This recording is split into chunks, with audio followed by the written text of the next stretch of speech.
All right, track fans, welcome to Albuquerque, New Mexico for the 2025 Dr. Martin Luther King Jr. Invitational here at the Albuquerque Convention Center on a beautiful day, as you can see in Albuquerque, New Mexico.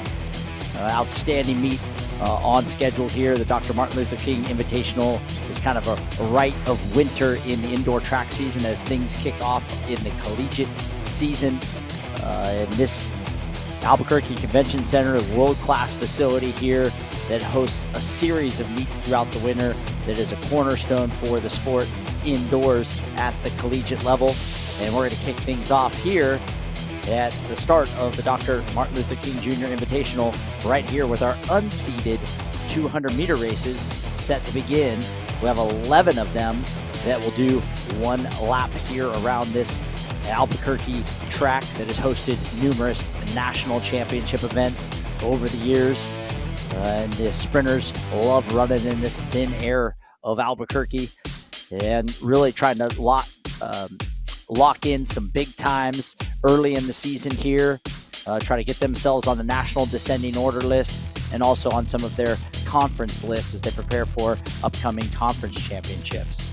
Here is heat 1 of 11 of the men's 200-meter dash unseeded. We have our invitational heats later tonight. These are our unseeded heats, and you can see our competitors there in this first heat. On the inside there in the all blue, that's Landon Lee of Lubbock Christian, then Emmanuel Annis of New Mexico Community College just outside of him, Kenson Tate of Lamar in the red and black in lane 5, and on the outside in lane 6 is Almond Small of Texas. Small of Texas, you can see out there, is All-American for the Longhorns on their 4x1 relay, former Barton Community College star. But let's keep an eye on Kenson Tate there in the red and black. He is an All-American long jumper for Lamar, competed at the Olympic trials this past summer, has jumped over 26 feet in the long jump. So some good athletes here getting ready to go in this unseeded section of the 200. As I said, the invitational sections later tonight that'll feature some Olympians. We'll be excited to bring those races to you live here on FloTrack. And there you can see the competitors there. Landon Lean in 3, Emmanuel Annis in 4, Tate in the 5, and the All-American Almond Small in 6. And you can see the starter there, gun up for our first race of the day here in Albuquerque. And they will make their way around the track here. One full lap indoors in the 200 meters. The preferred lanes are on the outside on these banked 200-meter tracks. You can see Almond Small for Texas leading this heat, holding off the great jumper Tate from Lamar. Almond Small on the outside for Texas. And we'll get you a mark there. That is time of day you saw down there, but we are looking towards right around 21:43 for Almond Small. So a nice run for Small to kick things off out of lane 6, 21:43. Excellent effort for Small. Tate up for second at 21:59. We'll get those full results on the screen, but it was Almond Small, the heat winner of Texas, at 21:43. And you can see indoor track running, utilizing those bank turns to your advantage, those preferred lanes on the outside that have a little less, little less slope to the turn, making it a little easier to maneuver around the track. But it's different than outdoor running for a lot of these athletes. Some of the younger collegiate athletes just getting their start, maybe first time on an indoor track. And we'll be seeing over the course of 2 days here at the Martin Luther King Invitational, Dr. Martin Luther King Jr. Invitational, I should say. We'll see even some professional athletes that are using this to kick off their season, getting ready for some big upcoming competitions, and ultimately the U.S. U.S. Indoor Championships later this winter. There you can see the competitors for our next heat. That's lane 4. That's Stanford's, I believe that's Stanford's Gabriel Jagbu. He's going to be in 4. One to watch there is out in 5, Brody Young, there with the white top and the red shorts for our host school, New Mexico. He's number 3 all time at 400 meters for New Mexico. For Brody Young there in lane 5. And just outside of him, Cody Blackwood of Texas. He's a Big 12 scorer in the hurdles. So Brody Young in 5, Blackwood in 6. That should be your battle. Elijah Davis of Eastern New Mexico on the inside of your screen in lane 3. As I said, Gabriel Jagbu of Stanford in 4. But we'll keep an eye on Young and Blackwood. Young, the Scottish star, all Mountain West performer for the Lobos, 45.71, which is number 3 all time. You can see him turning around there. He's somebody who has, he's a longer sprinter, but he's managed the indoor track very well in his career.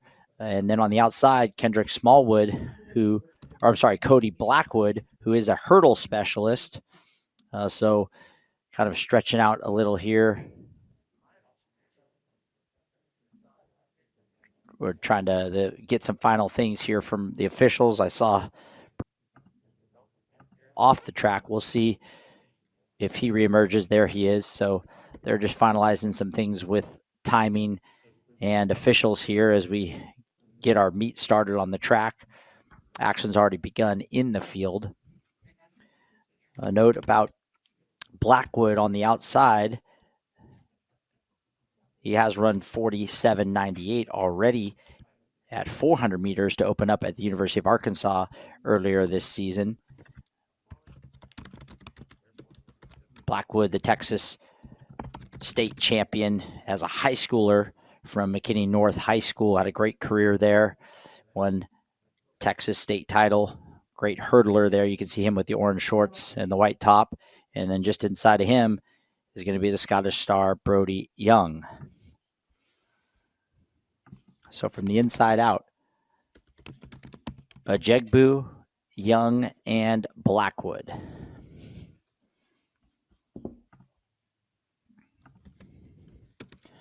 Gun is up for Heat 2 here of the men's unseeded 200.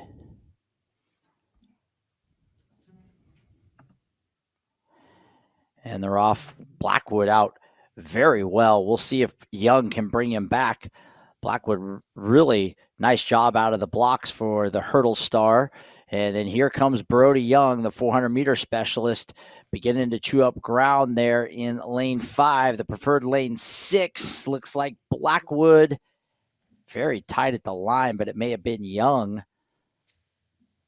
who closed best, maintaining his form all the way through the line. He seems to like it. 21:23 for Brody Young. Excellent mark there for the New Mexico star, and Blackwood second in 21:30 with the Jagbu of Stanford at 22:14. So these athletes will kind of start to look at the NCAA descending order list for Division I and Division II. Athletes trying to push them, put themselves on that list. You have to add a little time for the altitude adjustment here in Albuquerque. 0.07 will get added to all these 200-meter marks. So that will push him up to about 21.3. That's not going to be in the top 50 on the descending order list, but nonetheless, for a 400-meter specialist, great run there for Brody Young. Now heat number 3. Appears that that's Rice Reynolds in 3 for Stanford. Jonathan Bay of New Mexico Junior College in 4. And then Chris Brinkley out there in 6 from Texas. Brinkley, another great 400-meter runner for Texas. We just saw Blackwood in the previous heat. Brinkley also a Texas high school state champ at Thurgood Marshall High School in Houston. He's run 50-61 in the 400 hurdles, which took him all the way to the NCAA regional championships. So some good 400-meter runners dropping down here for the Longhorns to get some work at 200 meters indoors. We saw Blackwood and now Brinkley.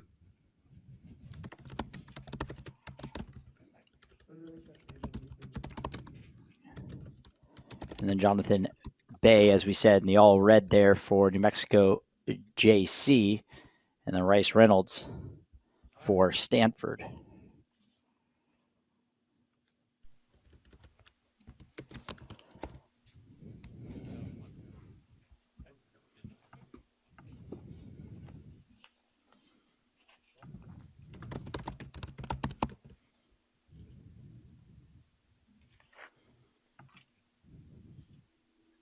Reynolds, Bay, and Brinkley.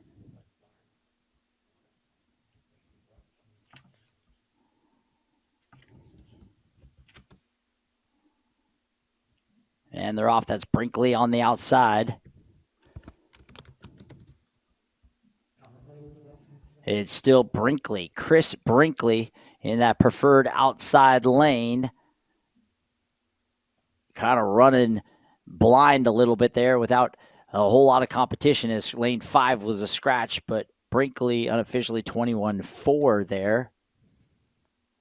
21:38 officially now for Brinkley. That'll bump up to about 21:45 with the altitude adjustment. Rice Reynolds up for second at 22:13 for the good young sprinter there for Stanford. But you can see Brinkley, another one of those 400-meter hurdle stars, and shaking hands there with Blackwood from the previous heat. Both of them Texas Prep state champions. Blackwood at McKinney North High School and Brinkley at Thurgood Marshall in Houston. So the future of Texas long sprinting and hurdling right there on the track here at 200 meters. Next heat on the track is heat 4. Remember, 11 sections here. You can see the results aggregated from our first 3 heats. Bryce Young is still the fastest time, 21:23. That's probably right around a top 50 mark in the country right now in the early season. But this next heat's going to feature Colton Smith of Ranger Community College in 2. Ivan Cornelius of Black Panther, or Cornelius is a scratch. I'm sorry. Nicolo Solaris of Eastern New Mexico, Connor Kittleston of Grand Canyon, and then Kendrick Smallwood, another Texas hurdler, on the outside there in 6. So the Longhorns have been occupying lane 6 in each and every heat. That is the preferred lane.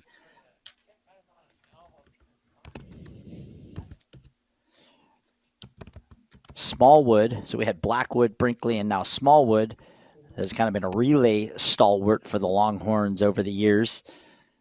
Big part of some of their relay teams, many of which have advanced all the way to the national championships. And Smallwood's been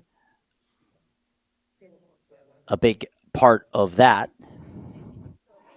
And there you can see Colton Smith, Ivan Cornelius, Nico Solaris, Connor Kittleston, and Kendrick Smallwood.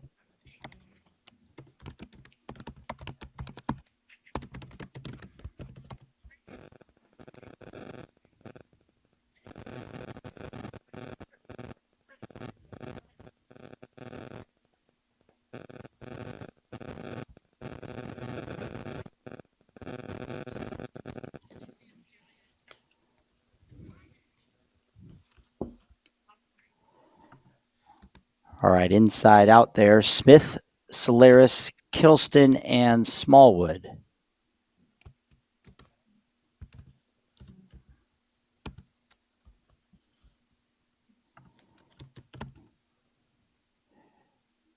Kendrick Smallwood on the outside there for Texas, being challenged by Connor Kittleston of Grand Canyon.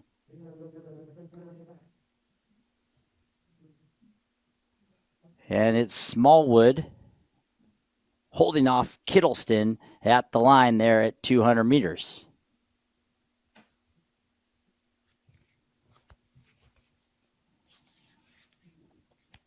And Smallwood seems to like that mark. 21:16 for Smallwood, though. That's an excellent mark for both him and Kittleston.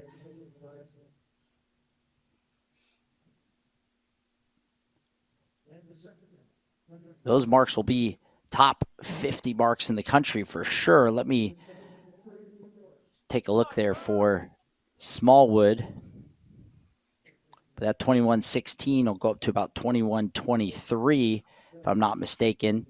That's about the number 40 mark in the country. Very good early season mark for Smallwood. So the Longhorns running well here. Small, Blackwood, Brinkley, Smallwood's all taking early heats here. Actually, Bryce Young of New Mexico with that Heat 2 win. And there you can see the aggregated results on your screen, with Smallwood taking over the lead here in these unseeded heats of the 200.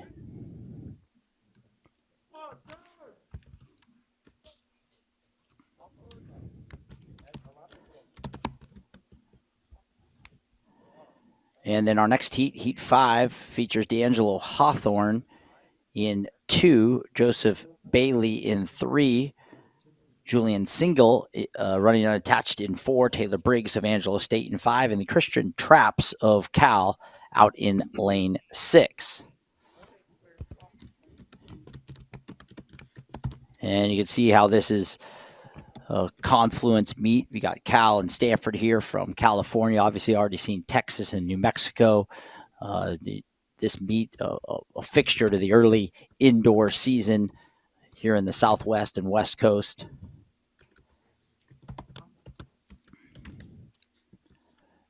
Joseph Bailey there for Stanford. Excellent 400-meter hurdler, running out of lane 3. And Traps of Cal on the outside in the all-Navy. Former community college star at Merritt Community College, running well for the Bears so far this season. And that is Traps, was the first out of the blocks on the outside. Keep an eye on Taylor Briggs of Angelo State, now starting to chew up some ground in the all yellow there. That is Taylor Briggs of Angelo State, blowing the doors off of Section 5 here. A very good run for Briggs. You can see Briggs, a taller athlete there. That's sometimes challenging on these indoor tracks to manage those bank turns, but he did a very nice job of that.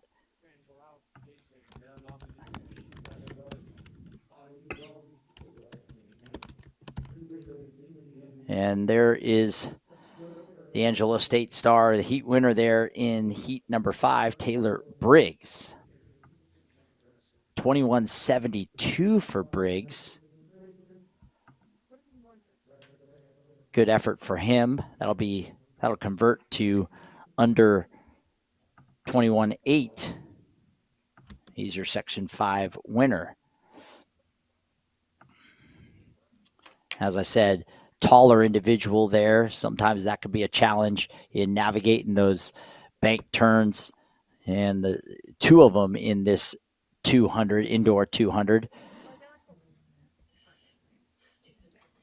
And that was the Section 5 results there on your screen. Briggs single up for second. And you can still see Smallwood with the fastest time of the afternoon so far, 21:16. Ian Kittleston in that fast fourth section. And as we prepare for heat number 6, 2 athletes from Ranger Community College in 2 and 3, Robert Stewart and Emery Gokturk. And then Cole Carrasco of Lubbock Christian in 4, Desmond Fraser of Western Texas College in 5, and Dylan Davis of Stanford in 6. Dylan Davis, excellent prep career in the Seattle area, has started his collegiate career out nicely, matriculated to Stanford, been a big part of their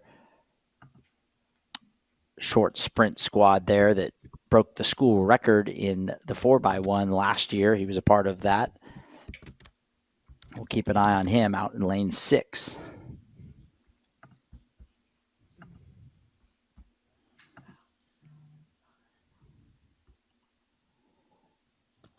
It's Dylan Davis getting challenged by Desmond Frazier of Western Texas College. And it's Desmond Frazier now, Western Texas College, running very well out of lane 5. He's going to take section 6 here. We'll get a time there on Frazier. He turned away a good field that included Dylan Davis. Frazier 21.95. That'll convert to just over 22 seconds with the altitude conversion. But a nice heat win there for the Western Texas College star.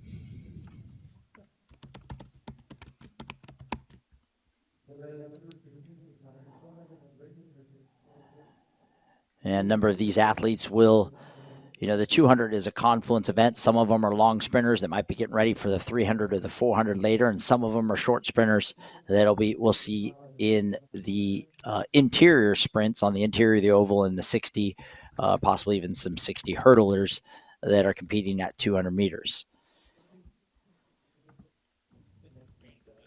Now heat 7 here in these unseeded men's 200s. Peyton Fasani of Ranger Community College in 2. Eber Gallegos of ASICS Mexico in 3. Samaj Thompson of New Mexico in 4. Dominic Frank of Western Texas College in 5. And Brendan McHenry of Texas in 6. McHenry, the excellent jumper for the Longhorns. Looks like he has a scratch in 6. He may be competing in one of the jumps as we speak. And we're going to see Aber Gallegos of ASICS Mexico. We're going to see him later in one of the invite sections, or actually that'll be tomorrow in one of the invite sections of the 60.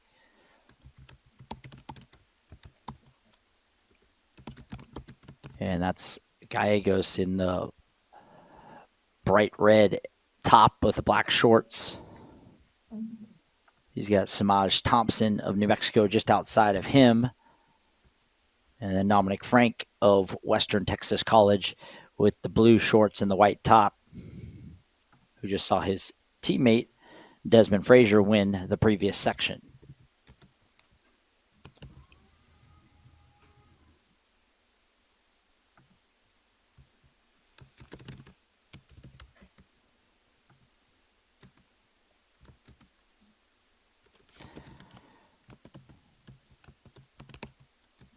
And they are off here with Frank out well. And there's Gallegos already chewing up the stagger on Thompson. And it's Gallegos trying to bring back Frank. And it looks like Aber Gallegos of ASICS Mexico is going to win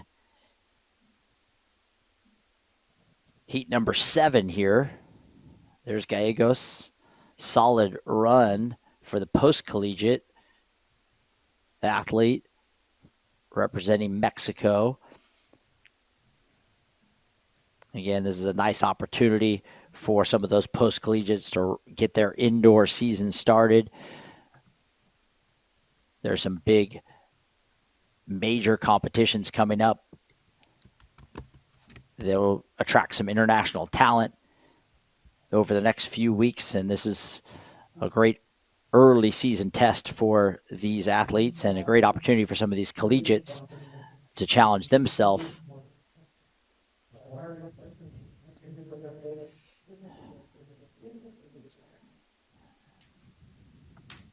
And there's Gallegos. As we have 4 heats remaining here of this men's 200. And the next heat scheduled is section number 8. Andrew Cook of CSU Pueblo, his teammate Mackay Hubbard is in 3. So Cook and Hubbard of CSU Pueblo in 2 and 3. Zachary Ryan of Stanford in 4. Jacob Garger of West Texas College is in 5. Looks like he is a scratch as that lane is open. And then in lane 6, Kahari Wilbon of New Mexico out there in 6. Wilbon, the fine freshman from Aurora, Colorado for the Lobos, getting his track career started at this home meet on this great Albuquerque indoor facility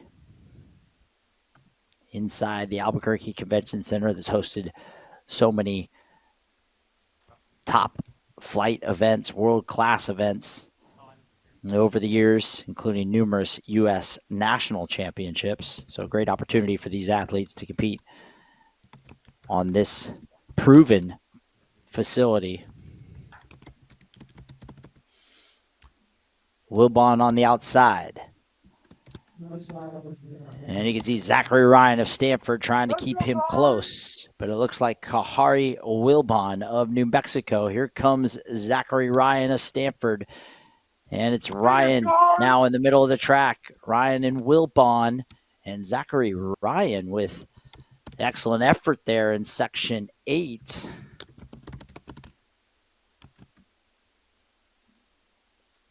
As they embrace after a good battle there. Ryan very pleased with that. 21.6 for Zachary Ryan. That's one of the faster times of the day so far. Kahari Wilbon, 21.81. So 21.67 is a decent run there for Zachary Ryan. At least that's what it'll convert to, 21.67. Again, we're at a bit of altitude here, so we'll see all the sprint times get converted for these collegiate athletes. And the distance athletes will get some of the time subtracted from their marks. We'll talk about that a little bit in our distance races. But here in the sprints, 0.07 that gets added to the times in terms of for qualifying marks on the NCAA descending order list. And Zachary Ryan's time there puts him 8th overall. You can see the 4 Longhorns, Smallwood, Blackwood, Brinkley, and Small, 4 of the top 6 times. With Kittleston, who is the runner-up there to Smallwood in heat number 4, with Young, the heat number 2 winner for New Mexico. Heat 9, Ralph Zazerkis of New Mexico Junior College, CJ Pizek of New Mexico are the 2 athletes here to compete. Zazerkis of New Mexico JC down there in all red in lane 3, and Pizek of New Mexico out in 6, the freshman for the Lobos.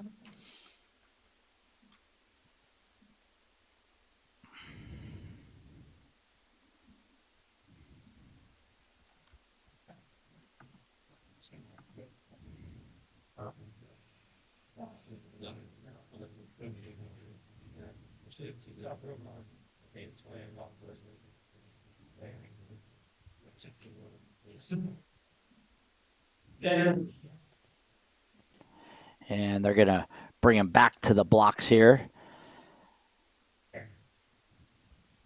So just 2 athletes in the heat.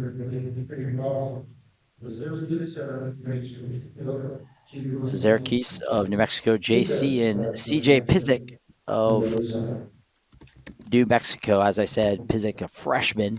So awesome. We got to see Wilbon run well, up for 2nd in that previous heat.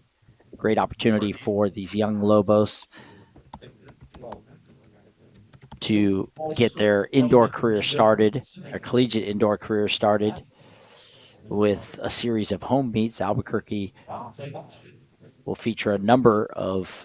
host a number of home meets on the collegiate calendar. So it's a great opportunity for the Lobos to get some great experience, especially some of the younger ones, throughout this indoor season. And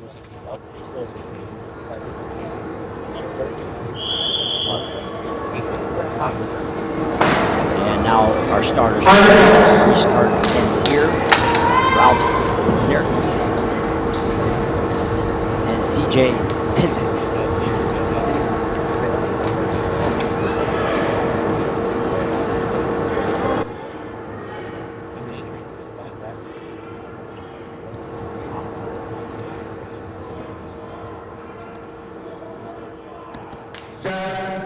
And the gun's up. And we got a fair start now. Looks like Pizik might have been the best out of the block. The freshman for the Lobos, running well on the outside, trying to hold off the New Mexico JC athlete Ralph Zerkis. And it's going to be a tight battle to the line. Looks like CJ Pizik of New Mexico.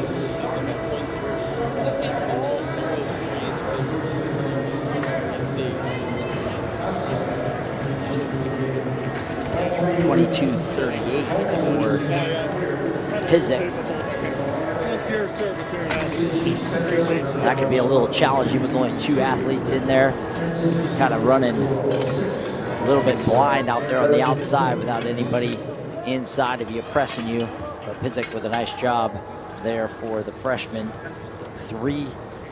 Two heats remaining here in these unseeded 200s. There are going to be 4 heats later this evening in the invitational sections of the 200. You're going to want to stick around, watch those here live on FloTrack. We've got a number of Olympians competing in those heats, at least scheduled to compete, including a few French Olympians, as well as some top collegiate athletes. So it should be some great marks coming out of those invitational sections. 2 heats remaining here of our unseeded sections. Here in section 10, Anthony Brazier of Arizona Christian, Corbin Hughes of Lubbock Christian, Kyler Joe of Eastern New Mexico, Jacoby Smith of Cal, and Charles Frimpong of Angelo State.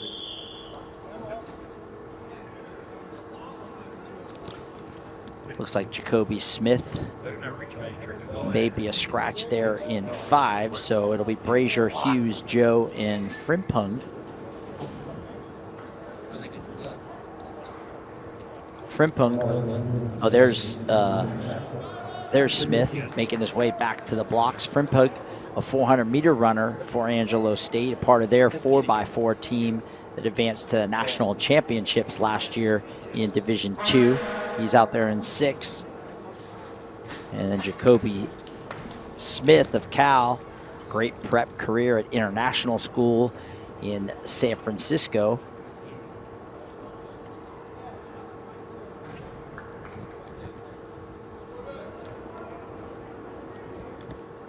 We'll see Jacoby Smith's sister, Nairobi Smith, later for the Cal Bears. The two of them, the two siblings, a part of their good short sprinting squad for both the men and the women for Cal.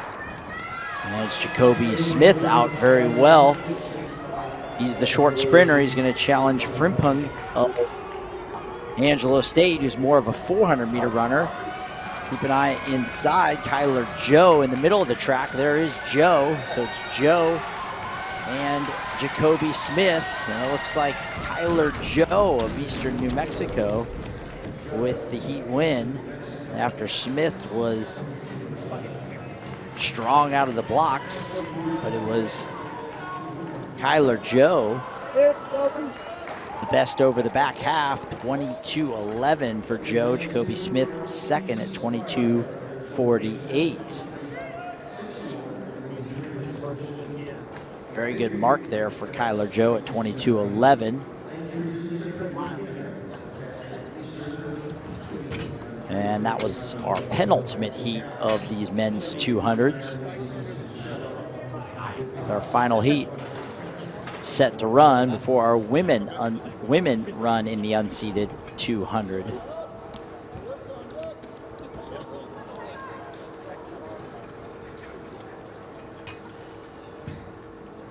We're going to see a number of those athletes back again So over the next 2 days, great action here at the Albuquerque Convention Center. Variety of events over 2 days. Short sprinters will run in the 60 and the 60-meter hurdles. We have 200s, 300s, 400s for the long sprinters. And then we'll see some great middle distance action, 600s, 800s, the mile. And upcoming after these 200s, we're going to see our long distance event, the 3K, with some big names in that. Here's this final heat. Marquise Wright, Arizona Christian, Toshin Agbede running unattached, Trey Buchanan unattached as well, Wazelle Wright of Cal, and Siobhan DePass of Western Texas College on the outside.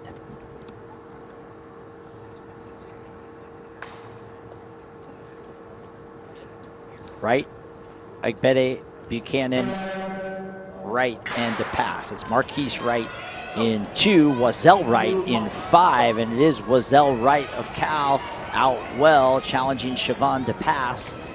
And now you can see Trey Buchanan moving well with the black top there and the green shorts, running unattached. An Eastern New Mexico athlete in a tight battle between Buchanan and DePass. And it looked like it was Trey Buchanan, 22:19, up for the heat win. There's Trey Buchanan. He was running unattached. He is a student athlete at Eastern New Mexico, but competing unattached here today. And that wraps up our men's unseeded 200s. Fastest times came out of that 4th section with Kendrick Smallwood and Connor Kittleston running 1-2. You can see the marks there for section 11. Buchanan 22:19, DePass 22:20. And there are those aggregated results. Smallwood, Kittleston, Young from New Mexico, your 3 top times. And you can see the 4 of the top 6 from the University of Texas. And that brings us to our women's 200. The unseeded heats for the women. There are 10 scheduled in this women's competition. In lane 3, Charlie Koslegu of Arizona, Tawana McLean of New Mexico JC in 4, Rebecca Grieve of New Mexico in 5, and Ava Nyam of New Mexico in 6.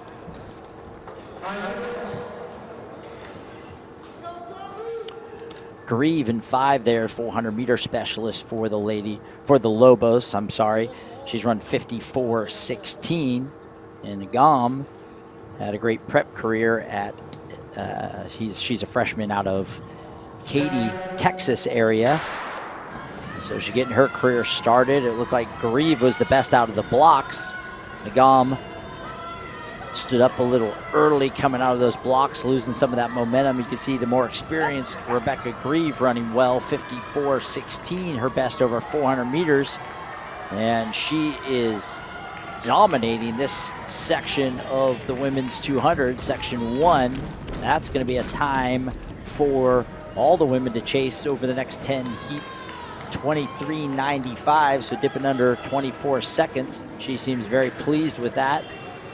Gives her teammate Nagam there a hug, the freshman from Katy, Texas, with her first race. But it's Grieve, the 400-meter specialist, the heat winner, 23:95. Obviously, it'll convert to just over 24 seconds in terms of that NCAA list,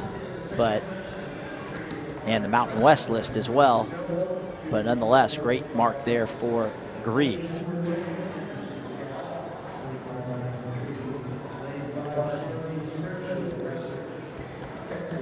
And that'll set the mark here that these women will chase over the next 9 heats. Section 2, as these runners get ready to enter the blocks. Their final push-outs here. Mari Pratt of New Mexico Junior College, Tori Anderson of Cal, Charlize Frazier of Western Texas College, and Nina Thevenin of Grand Canyon.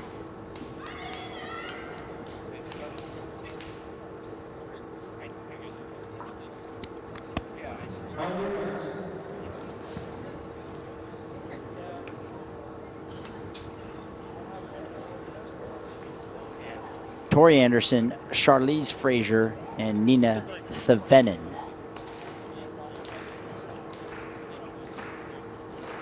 Thevenin from France there on the outside.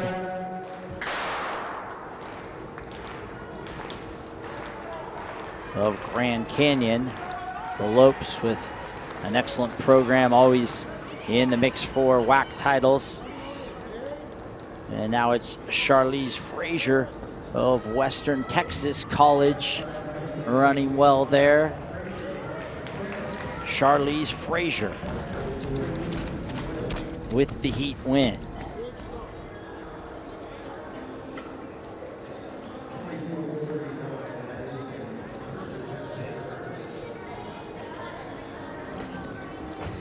Frazier 24:39. Thevenin, the French woman for Grand Canyon, 24:49. So still Grieve with the fastest time through those first two heats.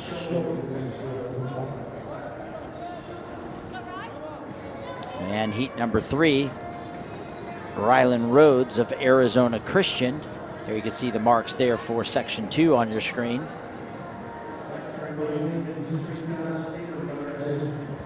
And the athletes getting ready here for section 3. There's a good shot of this New Mexico, or this Albuquerque Convention Center indoor facility. It's hosted so many world-class events over the years. Heat 3, Rylan Rhodes, Kyla Rusick of CSU Pueblo, Camille Peisner of Stanford, and Adriana Shelby of New Mexico. Peisner, the 400-meter specialist for Stanford. She's number 5 all-time in the 300 for the Cardinal. She's run 40 flat in that event. Shelby, the freshman from Wichita, Kansas. On the outside there. And it's Shelby out well. Adriana Shelby, the freshman from Wichita, and now Peisner, the 400-meter specialist, beginning to move, and it's Peisner of Stanford who has gobbled up the stagger on Shelby, and it's going to be Camille Peisner of Stanford, the section 3 winner, just over 25 seconds, 25:10.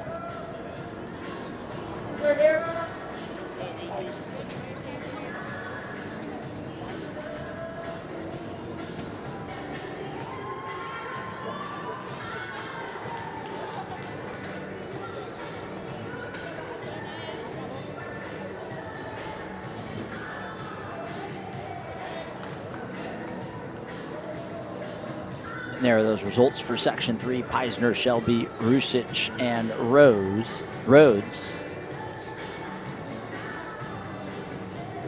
And you can see the aggregated results. Still Grieve with that great run out of the first section, 23:95. Only athlete under 24 today so far. And similar to the men, we will have our invitational sections of these 200 meters later this evening.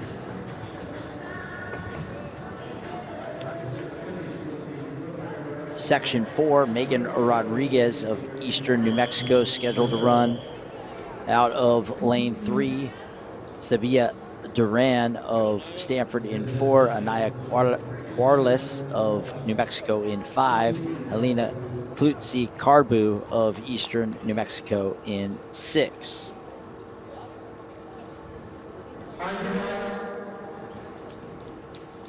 Duran there of Stanford. Excellent 400-meter hurdler, transferred from Columbia, where she was one of the top hurdlers in the Ivy League.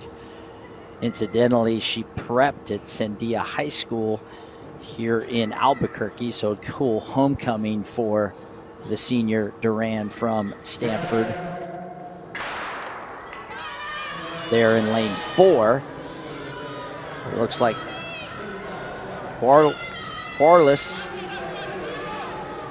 Anaya Quarles of New Mexico, the freshman from Arizona, running well in lane 5. Anaya Quarles of New Mexico.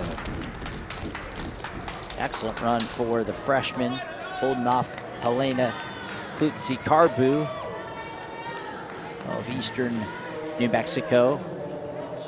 25:02 for Quarles, just scaring that 25-second barrier. I believe that's the second fastest time thus far.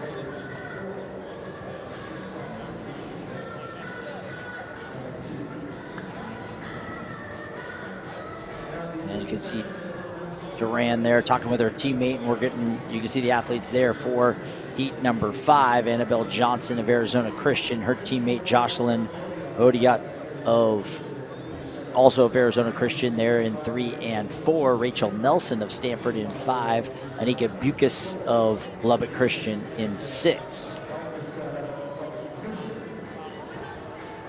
Nelson of Stanford in 5 there, the sophomore from Texas. Expect her to challenge Bucas on the outside of Lubbock Christian, the South African star sprinter for Lubbock Christian.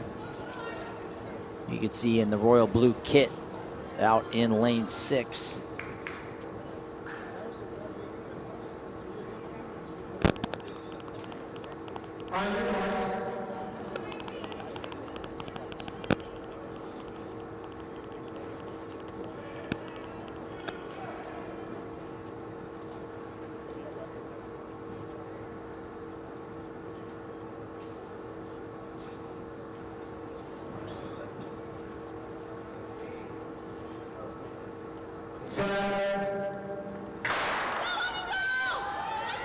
Bucas out well.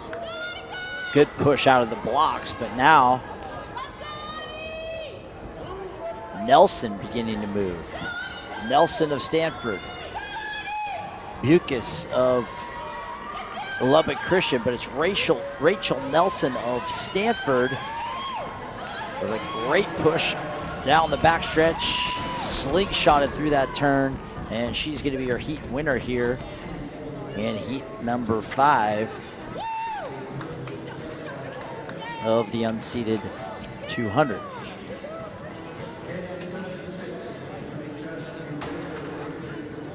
$24.98 for Nelson.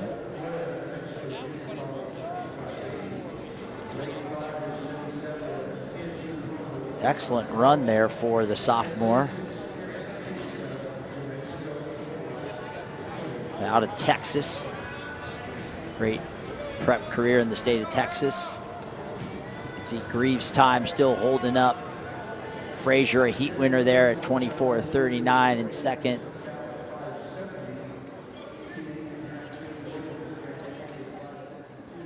And Nelson there up into the top 5 as we are halfway through now these women's unseeded 200 heats. Section 6 featuring Chastity Rayford of Ranger Community College, Nalicia Glenn of New Mexico JC, Janice Everett in 5 of CSU Pueblo, and Hannah Keese of New Mexico on the outside.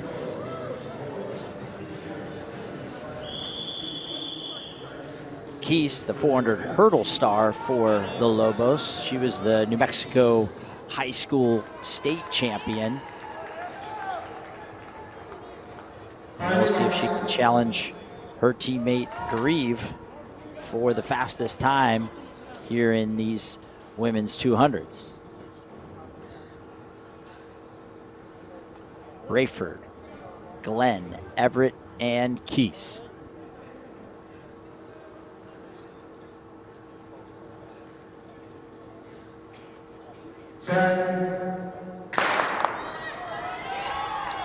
And it is Keese with the best push out of those blocks. And she is moving well down the backstretch. Janice Everett of CSU Pueblo trying to keep her close. Pretty even now at 100 meters. But it looks like Keese at the top of the track comes off that preferred lane 6 turn with some momentum. And she will be the heat winner, the 400 hurdle star, dropping down here to 200 meters. 24.96 for Keese, dipping under 25 seconds.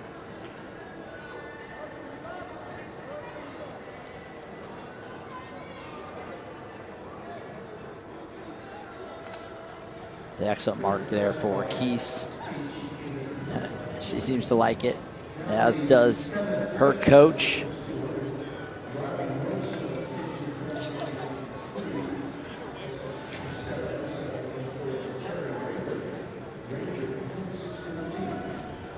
And so that was heat number 6. 4 heats remain. You can see Greaves' time there, 23.95. That's a top 50 mark early season here at the NCAA level, NCAA Division I level. Heat number 7, Riley Wilson of CSU Pueblo, Charity Rayford of Ranger Community College, Rihanna Argulin of Lubbock Christian, and Jessica James of Cal Poly Pomona out there in lane 6. On your marks.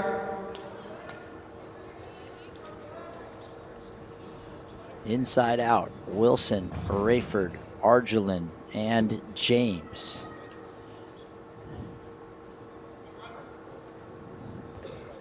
So some Division II athletes here with some community college athletes.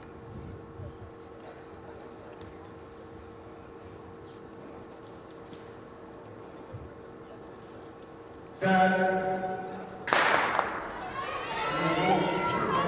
it looked like Jessica James with good push there. The transfer from Chico State now at Cal Poly Pomona. Getting her career started here for Cal Poly Pomona after a nice career at Chico State, but now she's getting challenged by Argulin.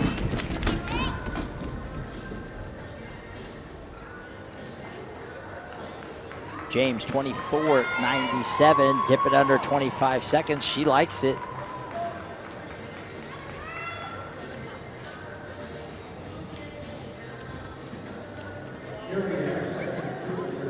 As we said, this is a great confluence meet. Division II athletes, Division I, community college, and some professional athletes. There you can see a heat winner from Cal Poly Pomona, great track school there in Southern California at the Division II level. And James getting the heat win there for Cal Poly Pomona on Section 7. Section 8 now, 3 heats remaining. Leah Martinez of CSU Pueblo, Tania Miles of Ranger Community College, Camille Boyd of Lubbock Christian, and Gabrielle Dunich of CSU Pueblo. So CSU Pueblo, the Thunderwolves, great Division II program in the state of Colorado.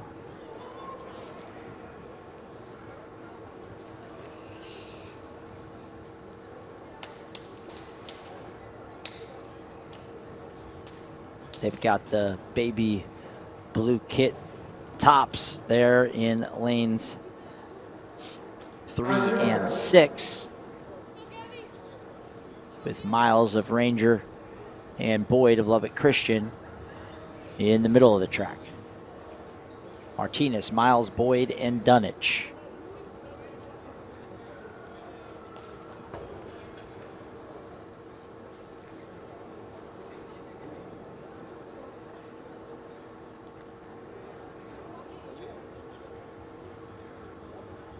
set, And it's Dunich on the outside. Dunich in 6. Running very well through that first turn.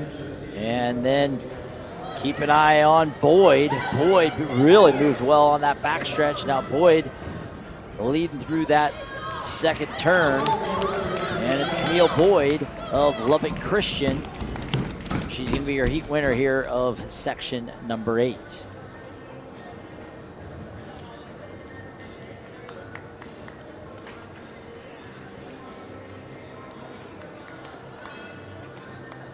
in section 9, we have Erickson of Eastern New Mexico. The 3 is Hernandez. 25.81 there for Boyd.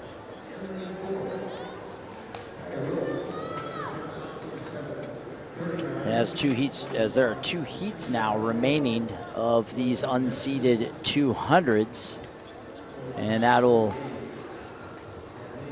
bring us a little closer to our first distance race of the weekend, the 3,000 meters. So definitely going to switch gears here from a sprint race,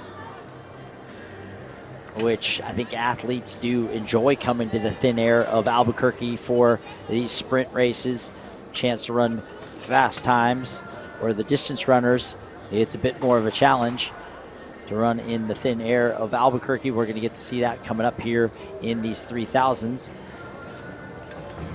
Devin Erickson of Eastern New Mexico, Nariana Hernandez running unattached, Kaija Willis of West Texas College, and then her teammate just outside of her, Christiana Boyd, and then Paige Porter of Cal on the outside. There you can see Erickson of Eastern New Mexico there in lane 2.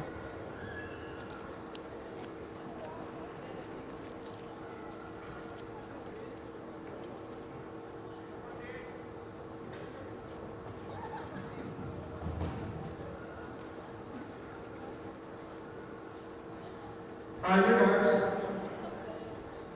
There's the duo from Western Texas College, Willis and Boyd.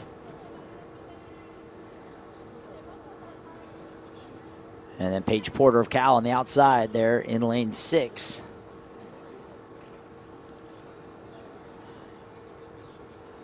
Here in the penultimate heat of the women's unseeded 200s. Looked like Christiana Boyd of Western Texas College with a nice push out of the blocks, and Boyd is leading this heat. Paige Porter trying to challenge on the outside. We'll see if Boyd can kind of hold her form through the all-important home stretch, and it is Boyd holding off Porter for that heat win. Christiana Boyd of Western Texas College, 25-21 with the heat win there.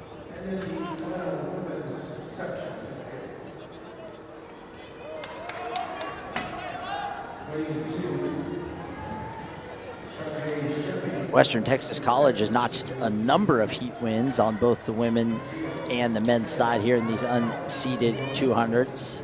25-30 there for Porter in second in that heat, and that brings up our final heat here of these unseeded women's 200s. Remember, our seeded heat's going to be later this evening. They'll be the final events on the docket this evening, those invitational 200s, scheduled for 7 for the men and 7:15 for the women. And here in section 10, Shige Sheppy of Western Texas College, Ta'aja Fawn of Cal Poly Pomona, Samira Stevenson of Cal Poly Pomona, and then 2 New Mexico Lobos on the outside, Ophelia Pulley and Layla Lawson.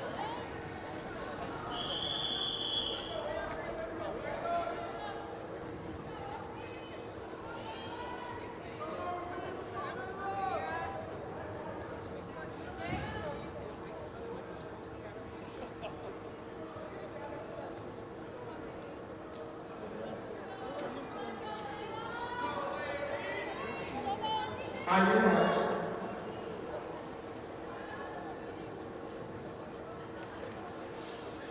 There is the New Mexico duo of Pulley and Lawson.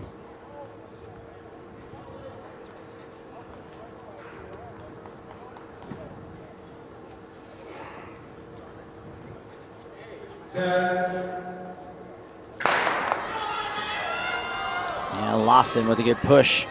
The freshman from Frisco, Texas, with a nice start. Her teammate Pulley trying to bring her back just a bit.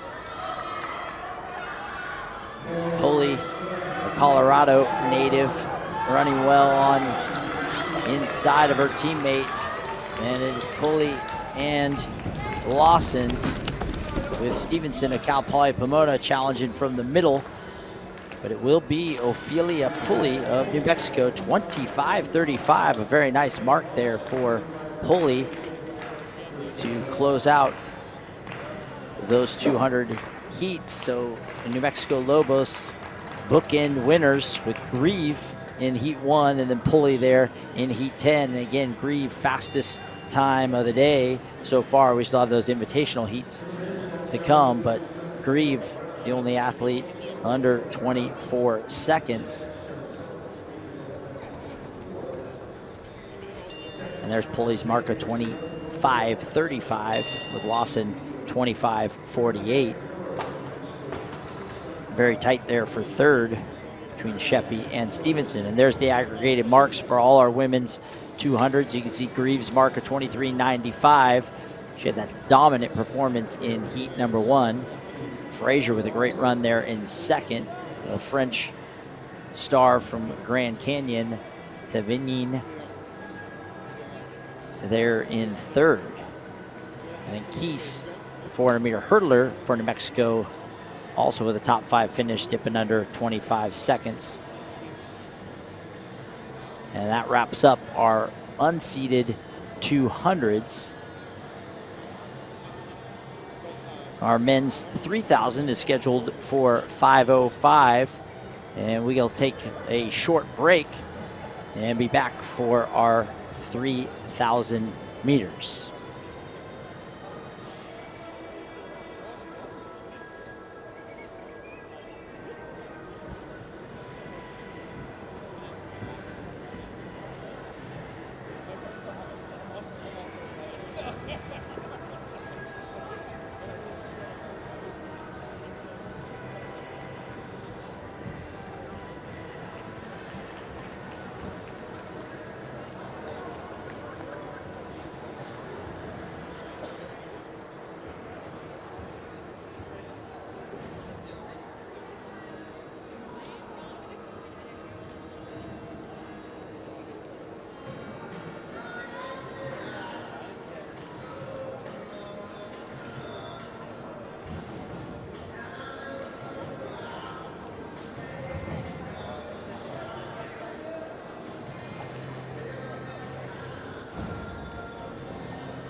All right, we are back here at the Albuquerque Convention Center here for the Dr. Martin Luther King Jr. Invitational. Our men's 3,000 is the next event on the track. 19 athletes scheduled to compete here. We'll go through the key competitors as the race begins here. It'll be 15 circuits of this Albuquerque Convention Center track. Again, this being competed at altitude, so these athletes will all get an altitude conversion. It'll subtract about 13 seconds off of their time. There you can see the competitors on your screen. Tristan Coyle, John Russell Jr., Cruz Sanchez, Victor Vasquez Rosas, Ganya Yali, Matthew Roberts, Lucas Westbrook, Spencer Desmond, Emmanuel Coral, Cameron Eustace, Killian Labourice, Alexandra Fable, Ethan Smith, Joseph Harker, Michael Archie, John Sweepy, Fernando Salinas, Caleb Beloy, and Reese Sharman Newell as they make their way into about 400 meters here if they're second lap in. And I believe that is Matthew Roberts. He glances at his watch, so he's doing, he's of CSU Pueblo, so he's going to do some pace setting here. You can see a number of athletes with the baby blue tops of CSU Pueblo. We expect that Roberts is doing a little bit of pace setting for that group to make sure things are honest. And the tall runner in about 5th spot, that's Reese Sharman Newell. He's one for us to definitely keep an eye on. He's one of the very best middle distance runners in Division II history. He sits there in about 5th. He was the NCAA runner-up at 800 meters last year. He's run 1:45.56, and he led the CSU Pueblo cross-country team to a 14th place finish at the national championships this fall. He's already number 1 in the nation at Division II level in the mile.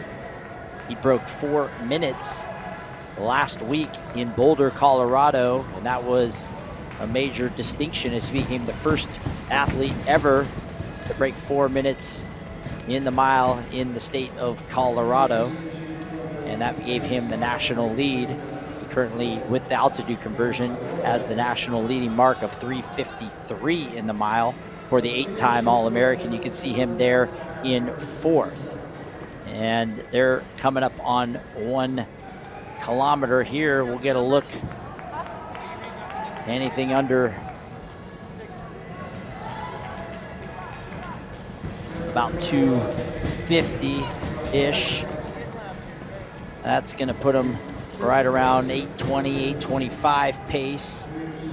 Anything under 8:30 gives them a shot to pick up, for those Division II athletes, a Division II NCAA provisional mark. And it's still Roberts leading.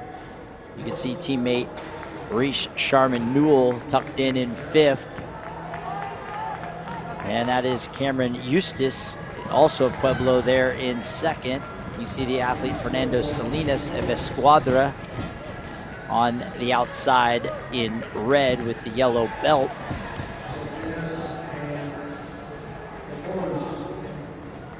And now that's Salinas right there with the pink top sliding up to 2nd. And I believe that's Killian Labourice of New Mexico Junior College there in 3rd in the all red kit, with Sharman Newell beginning to slide up, and Roberts now slides out. His pacing duties are done, so Fernando Salinas will take over now right around 3:56. So pretty comfortable pace here, as we said, running at altitude. That is a challenge for a number of these athletes. Most of them using this as a rust buster or an off-distance event. As we said, Sharman Newell is more of a middle distance runner, 800 and the mile. And Salinas, and now Labourice of New Mexico JC to the front, with Salinas from Escuadra, Mexico. He's an 8:43 steeplechaser. He's also run 150 for 800, 345 for 1500, so he definitely has the chops to be up there at the front. But how good does Reese Sharman Newell look right there in 3rd? British athlete.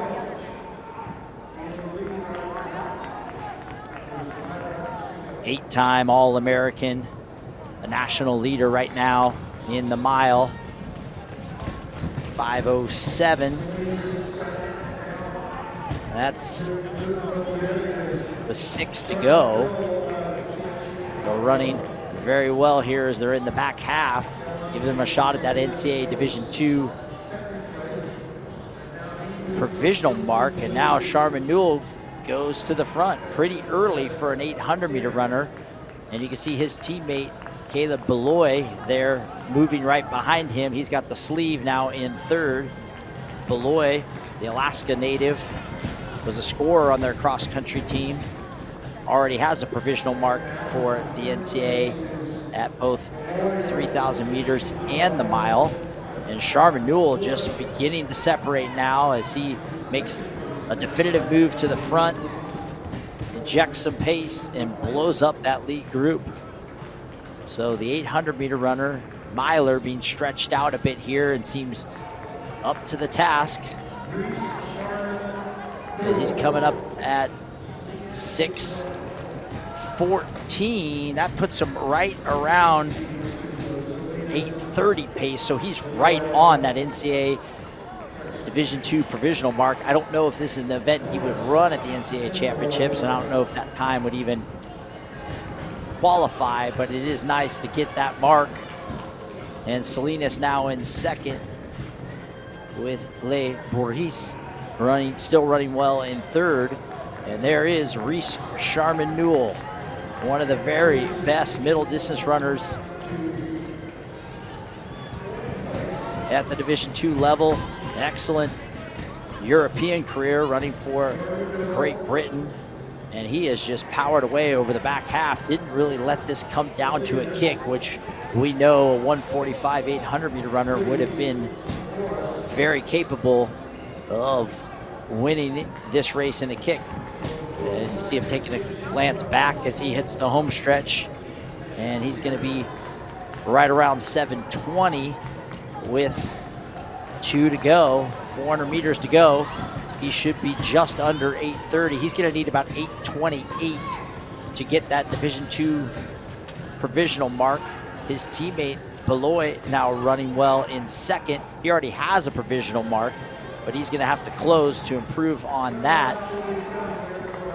And of course, the Colorado athletes who train at altitude, able to handle the thin air here in Albuquerque quite well.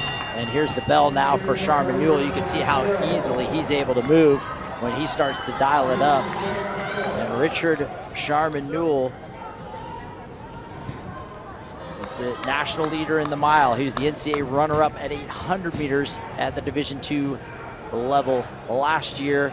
And he's going to stretch out to 3 kilometers here, show some range, and be the Dr. Martin Luther King Jr. Invitational champ.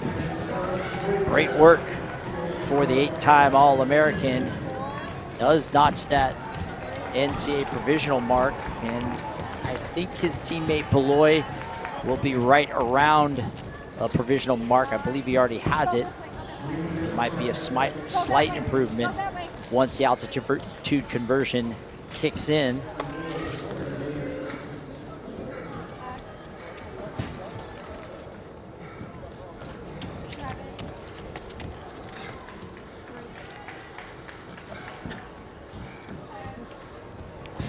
And Sharman Newell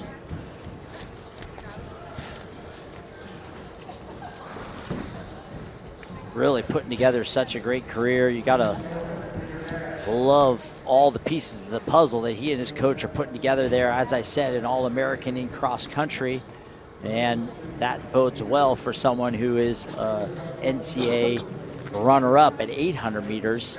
That range bodes well. Really the complete athlete. Looking to win his first NCAA championship.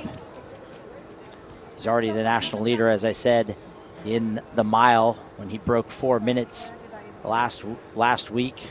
Became the only Colorado athlete to ever do that on Colorado soil. Breaking 4 minutes, checking in with his coach there, and it looks like it was water off a duck's back for him.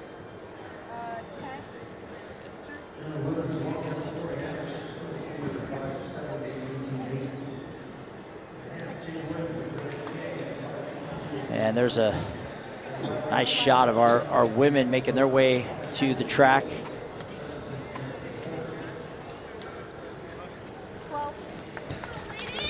That race scheduled for 5:20, so we're just a few minutes out from the women's 3K. And that CSU Pueblo program on display there. We saw them, they were 14th in the cross-country championships, the Thunder Wolves. For the on the men's side at that national championships in cross-country, a rainy day in Sacramento this fall. And they did a nice job finishing 14th, but it's their women who are on the track next. They were 3rd at the national championships in cross country, the highest finish ever for a CSU Pueblo squad. And there you can see the results of that CSU Pueblo, or of that men's 3K. I miscalled that as Beloy up for second. It was actually Sweep that rolled well over that final 400 to blow by his teammate as well as Salinas and get up for second. And that 8:28.48 is going to be very close to a provisional qualifying time. I believe that's going to put him right at it. So that could have been a nice close for John Sweepy of CSU Pueblo. That's really could be a nice notch in his belt to get that NCAA provisional mark out of the way early in the season. Definitely plenty of season left here.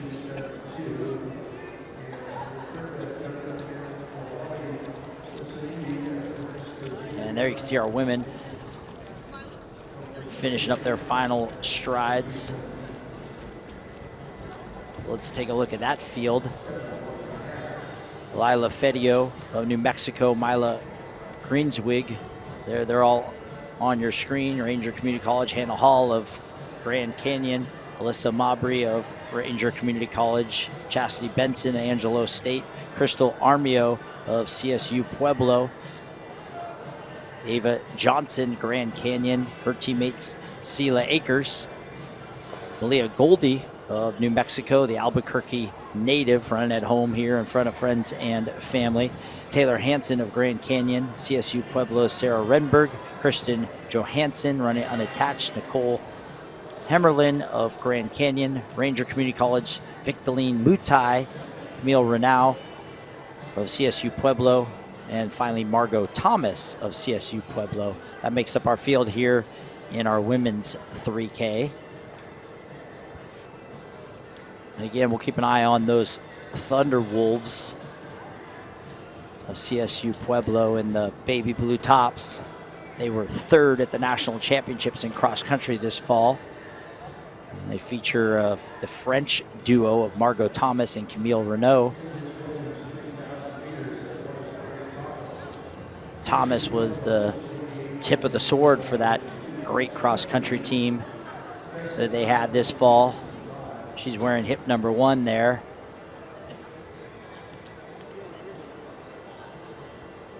You can see with her back to us, she was an All-American. And then Renaud, her French countrywoman and teammate, is also a scorer on their cross-country team. It was a sloppy day at those cross-country championships in Sacramento, and the Thunderwolves handled it very well, got up for their highest finish ever. You can see Sarah Renberg there, also part of that team, wearing hip number 6. Fresno, California native from Edison High School, developed nicely at CSU Pueblo. And then you can see the Grand Canyon team there in their gray tops. Grand Canyon, the Lopes were 8th in the WAC conference in cross country for Coach Houlihan. Shayla Houlihan's done a nice job with that Grand Canyon squad. That's Hannah Hall, wearing hip 14 on the outside. She led their cross country team this fall at the WAC championships, 3-time Arizona prep champ out of Flagstaff, High School. You can see her on the outside, second from your right. And then all the way in hip numbers 1 and 2 on the inside, that's the French duo Margot Thomas and Camille Renaud, the duo from CSU Pueblo. We'll keep an eye on them. We expect them to be at the pointy end of things here in this women's 3K.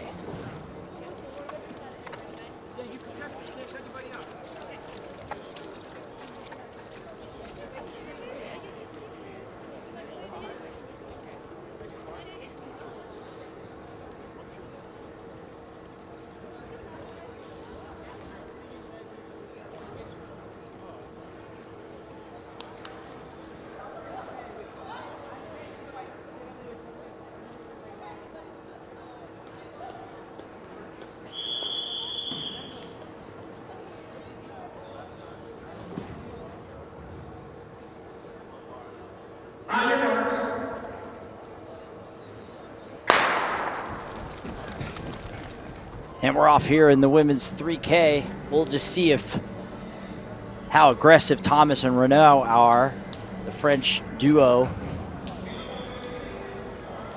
Similar to the men, there is that Division II provisional qualifying mark. For the women, it's 10:08. The altitude conversion, actually it's 9:53. The altitude conversion here in Albuquerque would be 10:08. So that's going to be just over 40-second circuits here of this Albuquerque track. So we'll see kind of where they're at. They were just under 40, so a good early pace kind of puts them on schedule for one of those NCAA qualifying marks. And it's the usual suspects to the front, Margot Thomas. So like we saw on the men's side, we actually saw a pace setter for CSU Pueblo, but it appears that Thomas is going to do the work herself. And then that's Victorine Mutai of Ranger Community College in second, sandwiched in between Thomas and Renaud. Thomas seems very comfortable at this pace early on. That one was a little slower. They were about 39 through the first 200, and then maybe about 42 there, putting them through in right around 81 seconds. So that's right around that 10:08 pace. That seems to be their intention here. 10:08 would give them that NCAA Division II mark, and you can see they've already separated. So it's a group of 3, the duo from CSU Pueblo, Thomas and Renaud, with Victorine Mutai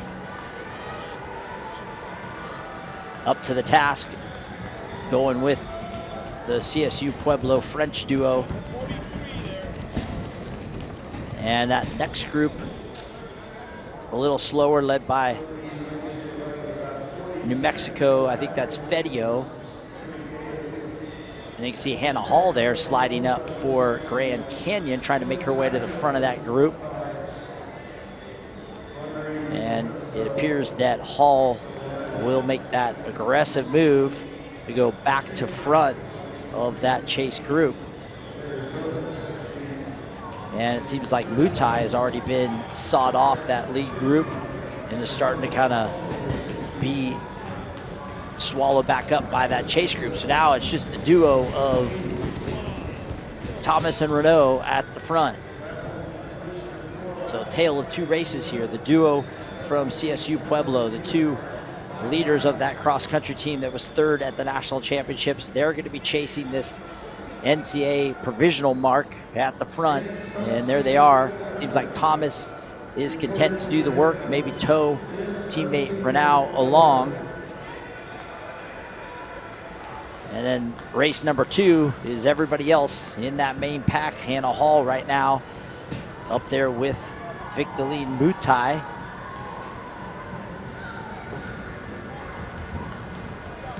And we'll get a nice check the next time around. That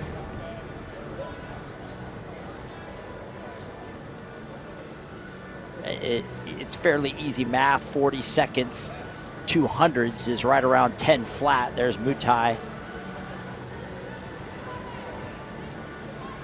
And those 40-second laps is going to put you right around 10 minutes for 3K. That will put them under. And so 40-second laps, which should have been right around 4 flat, they're 4:01. So, I mean, they are doing a nice job. And now it looks like it's a little bit of team tactics, and they're working together with Renaud kind of taking over for Thomas. That might have been the strategy. Each of them take 4 or 5 laps, pass to the next, and then make a long run for home over the final few laps. We'll see how that plays out. And so it's Renaud taking her turn at the front, almost like a cycling type of thing here, where each athlete does a pull. And it was Thomas first, and now Renaud taking her turn, trying to keep those 40-second circuits going. That was in the 41-second circuit. And then that chase pack starting to string out a bit there. There's a third pack. You see Hall on Fedio's shoulder. Hall going to the front of that third group, and you can see kind of a strung out group of chasers there. It includes another Pueblo athlete. I believe that's Sarah Renberg. And there's our duo again at the front, Renaud and Thomas, as they hit the home stretch, coming up on 1,600 meters. So right around a mile, going to be just over 5:20, or maybe 5:20 on the nose. So that was a 39-second circuit. So things cranking up a little bit with Renaud at the helm now. And here's that chase group trying to stay with it, as those athletes are chasing a sub 11-minute run, maybe 10:40, 10:30 type run in that next group. And there's now Thomas back to the front. So seesaw lead changes here between Thomas and Renaud as they continue to turn in 40-second 200-meter circuits right at 10 flat. That would put them both under the NCAA mark of 9:53 with the altitude conversion.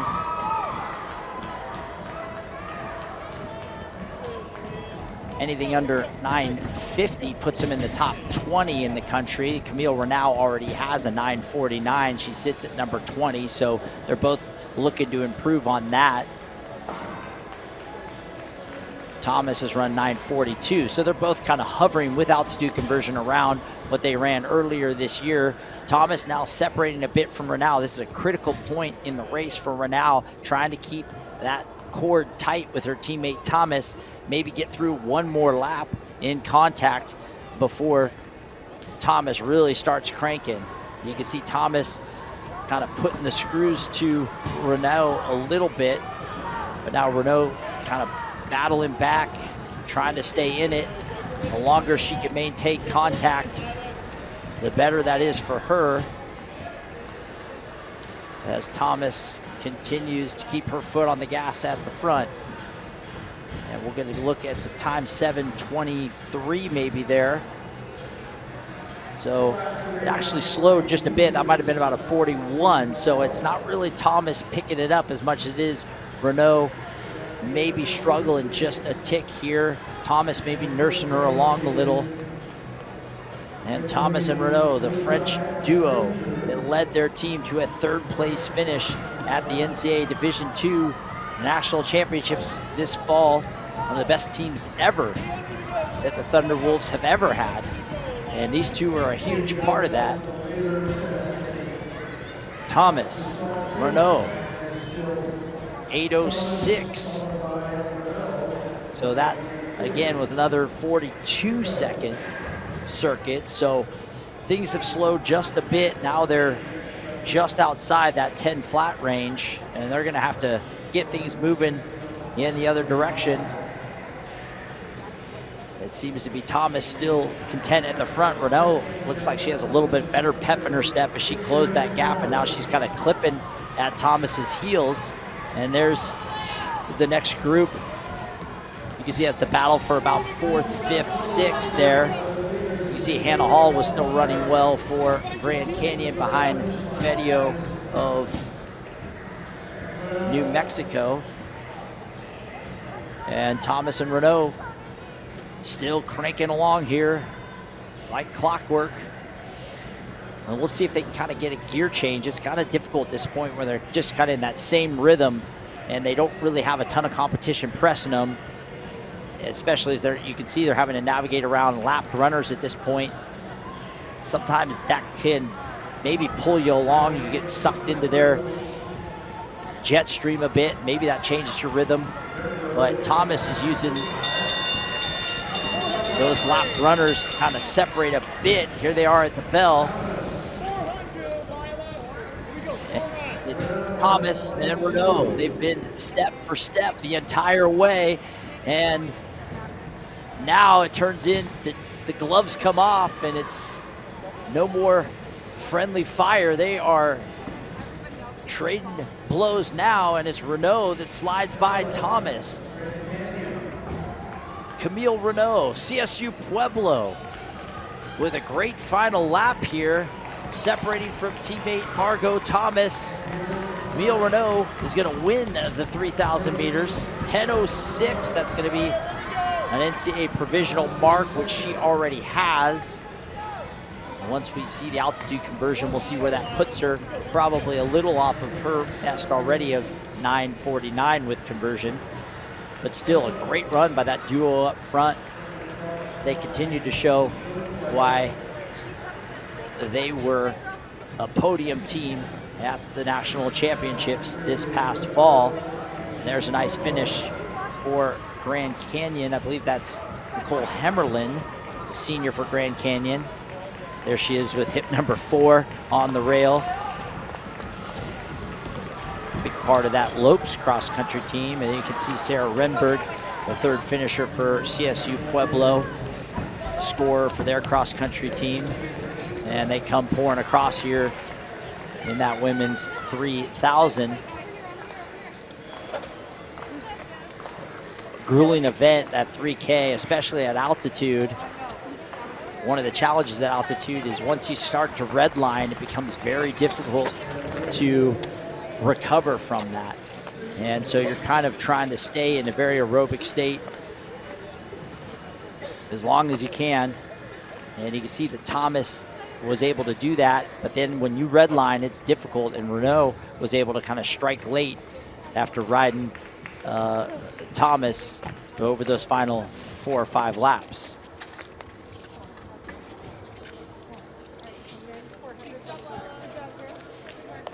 But a good aerobic test early in the season for these women and men in the 3K. Some great 3,000 meter running, especially from the athletes from CSU Pueblo. And our next event on the track are our unseeded 400 meters, scheduled for 5:35, so just a couple of minutes from now.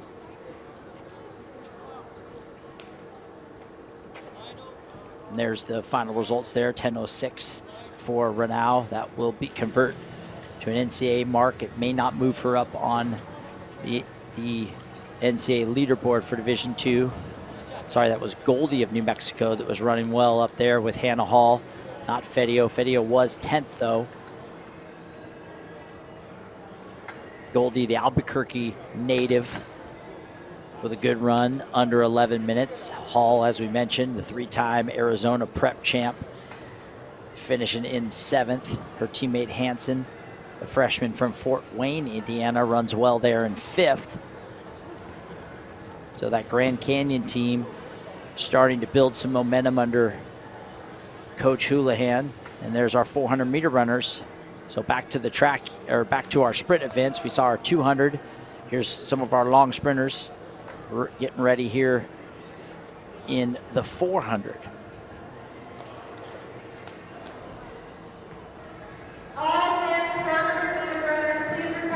We'll start with the men's 400 unseeded. Our invitational sections of the 400 will be tomorrow. These are the unseeded heats. There are 6 heats of the men's 400. And that's 2 laps of this Albuquerque track. There you can see 2 competitors here In heat number 1, there in lane 3, Lionel McFall of Arizona Christian. And then on the outside, Amir Thompson of Texas.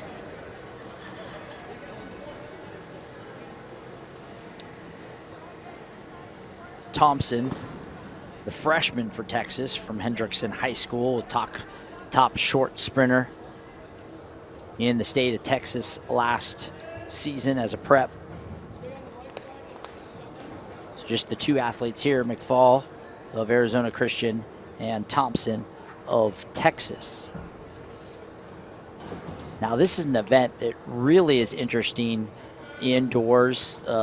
Significant difference for a number of these athletes. As outdoors in the 400 meters, that's a laned race, 1 lap around the track. And indoors, it's a 2-lap race, so they will actually break out of lanes to run their second lap in lane 1. And so for many sprinters that are used to just running laned races outdoors, here's their opportunity to have some tactics, rub paint a little bit with other athletes. And so that can take some getting used to. So you can see the freshman Amir Thompson of Texas maybe getting his first run, at least collegiately, at an indoor 400.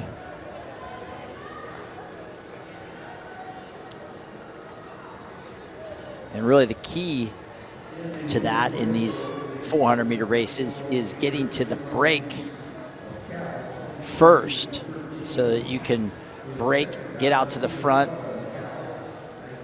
not have to run in as much traffic, and be able to run smooth over that second lap. So you might see a more aggressive start for athletes indoors as they try to really take the lead in their heat at the break so they can run unabated over that final 200 meters.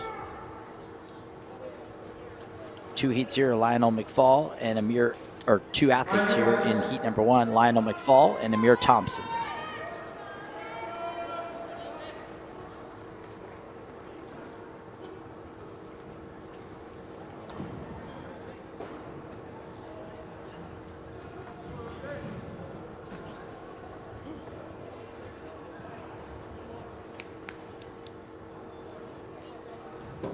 McFall of Arizona Christian, Thompson of Texas there with the burnt orange shorts and the white top.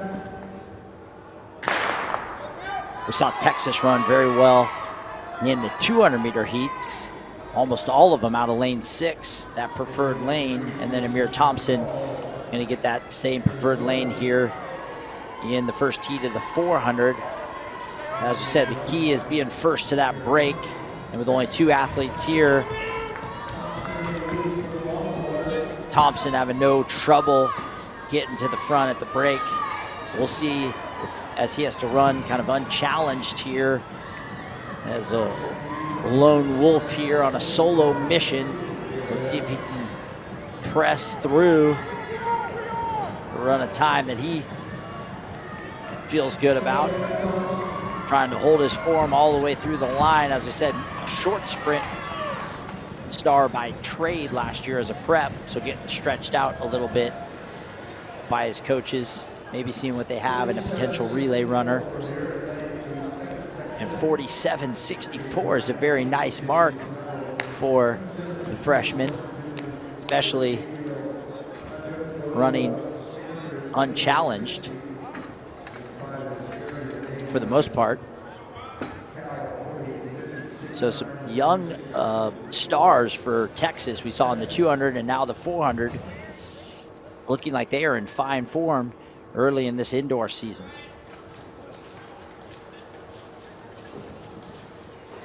And now we have a full house here in heat number 2. Ryan King of CSU Pueblo, Gabriel Ajegbu of Stanford, Arian Name of California and Antonio Forbes of Western Texas College. We saw Ajegbu in the 200.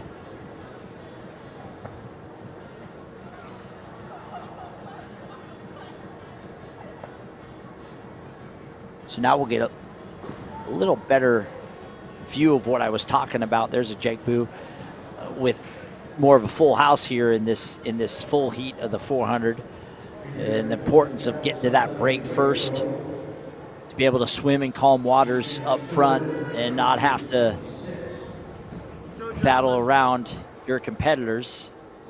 And these athletes, many of them would only run lane races outdoors, getting a chance to, as I said, trade paint a little here, to steal a term from car racing. And so it really benefits the guys who can get out, the fast starters. Also, I mentioned some of the smaller athletes are able to maneuver around the indoor track a little better than the bigger and taller traditional long sprinters that you might see. And there you can see in lane 6, that's Forbes of Western Texas College. They performed well with a number of heat wins in the 200.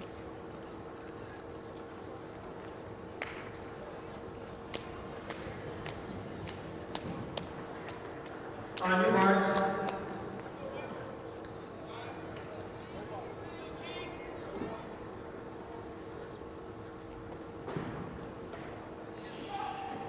All right, inside out, King, Jegbu, Name, and Forbes.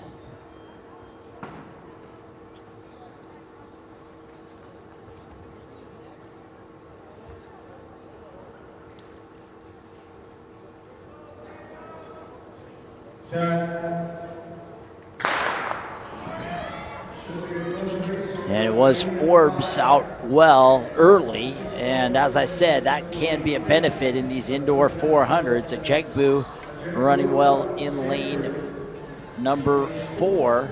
You see a Jegbu in the all red there, and Name trying to be there, but you can see the early start by Forbes allows him to get to the break first, and you can see that kind of cuts Name off. The importance of getting to the break in front. Now you got to hold off the charges, but it's much harder to overtake.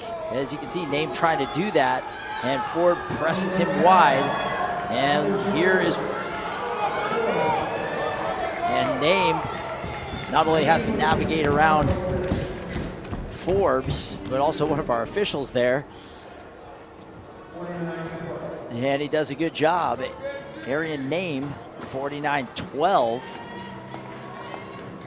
So even though Forbes was the first to the break, Name does a very nice job. Name does a very nice job of gathering to a good position, saving his final move, and then unleashing that on that short home stretch. You don't get a long home stretch run, so you have to be in position, ready to strike right when you come off that turn, kind of slingshot off that turn, and Name did that very nicely, 49.12.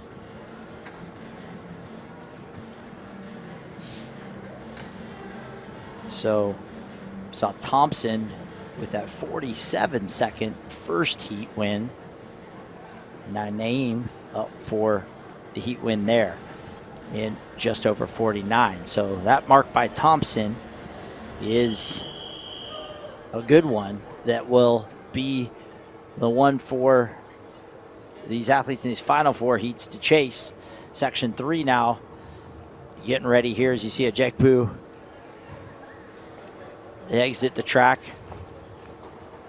And 3 athletes scheduled here in heat number 3, it appears. And that's Benjamin Rios, Western Texas College. Avinash Schwarzkopf of Cal, he may be a scratch.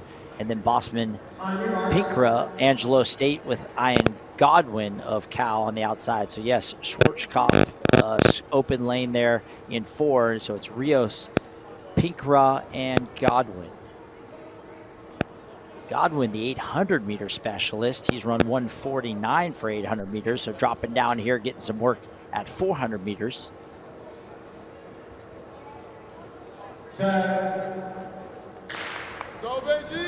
So we'll see if he has the wheels to get out like you need to in a 400 as the 800-meter runners, and it appears that it's Pinkra that kind of gets the jump on Godwin on the inside. So Pinkra, the more traditional 400-meter runner, gets the jump on Godwin, the 800-meter runner.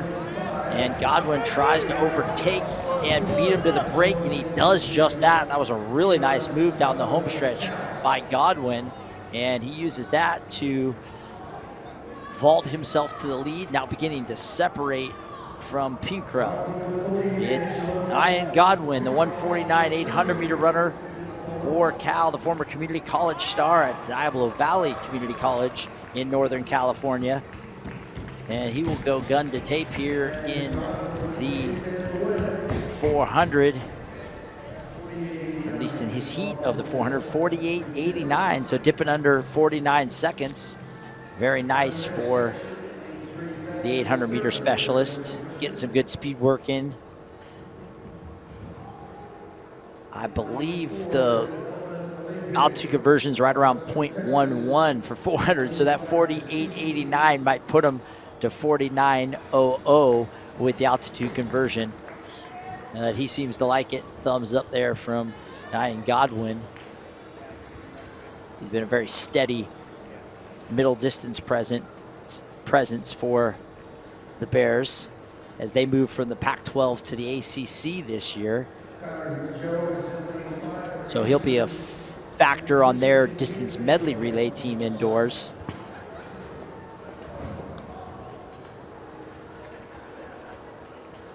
And there you can see the aggregated times on the screen. Thompson's mark still the fastest of the day. Remember, we have those invitational sections tomorrow. And now we're ready for section 4. Akeem Bolig of Ranger Community College there on the inside. Elijah Davis of Eastern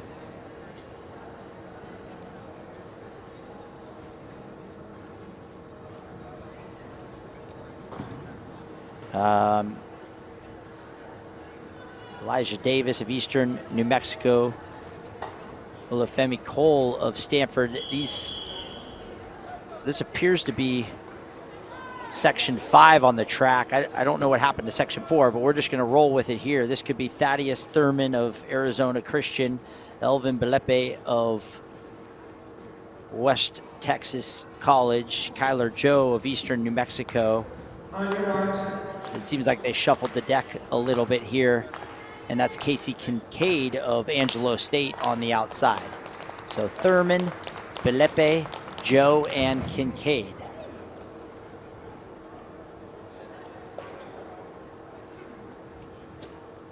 That's something that happens a lot at meets when there's scratches. They'll shuffle the deck a little bit and pack these heats. So on the inside, it's Thaddeus Thurman of Arizona Christian. On the outside, that's Casey Kincaid of Angelo State with Kyler Joe of Eastern New Mexico with the green top, challenging Kincaid. Kincaid's going to be the first to the break and swimming at calm waters up front. And we'll see if he continues to separate or if Joe can gain contact. And Joe beginning to bridge back up. You can see him with all the momentum down the backstretch. Here comes a critical moment here. Can Kincaid press Joe wide and make it difficult for him to get by? And he does just that. Joe may have unleashed a little too early. Let's see as he battles home, and Kyler Joe with a gritty run there and is able to close even as form breaks down. Casey Kincaid tried to turn away that challenge, and Joe is rewarded with a 48.77 run, dips under 49 seconds even with the conversion.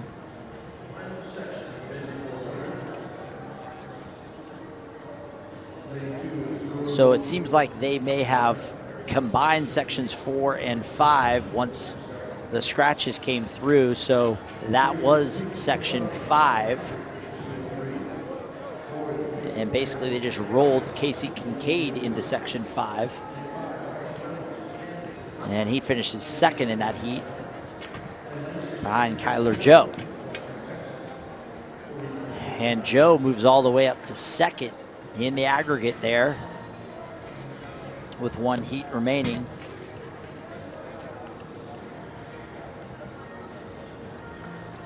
In this final heat, Juru Ren of Arizona Christian, Peyton Fasani of Ranger Community College, Joseph Bailey of Stanford, and Jay Castillo of Western Texas College. Rice Reynolds, we saw him earlier in the 200. He's a scratch.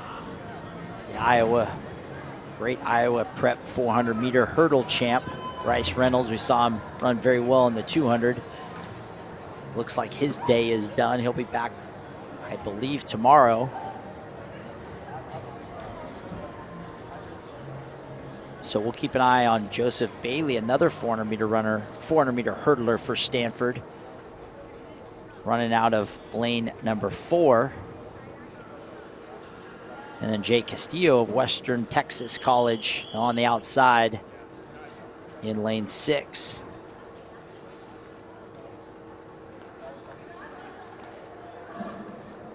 There's Bailey in 4, Fasani just inside of him, Ranger Community College in 3.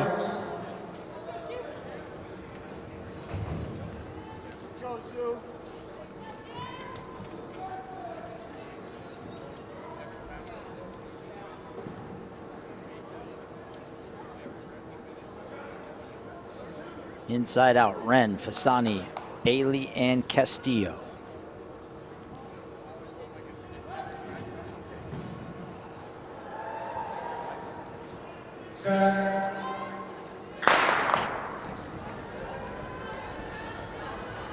And it's Bailey, the 400 hurdler, gets out of the blocks well, trying to make up ground on Castillo on the outside. Bailey and Castillo. And it's Castillo makes up the stagger. He's going to be the first to the break. Or I'm sorry, it's Bailey makes up the stagger and is going to be the first to the break. Castillo, a little stumble at the top of the turn. So it's Bailey and Castillo. Castillo challenges to the shoulder of Bailey. Bailey on the inside. Here comes Castillo. And Bailey tries to turn away the challenge. And Ryan Joseph Bailey, I apologize, and Jay Castillo running neck and neck here, and Castillo has one more bullet in the chamber, and he comes firing home for the heat win there in section 6, dipping under 50 seconds. Great head-to-head battle there between Castillo and Bailey.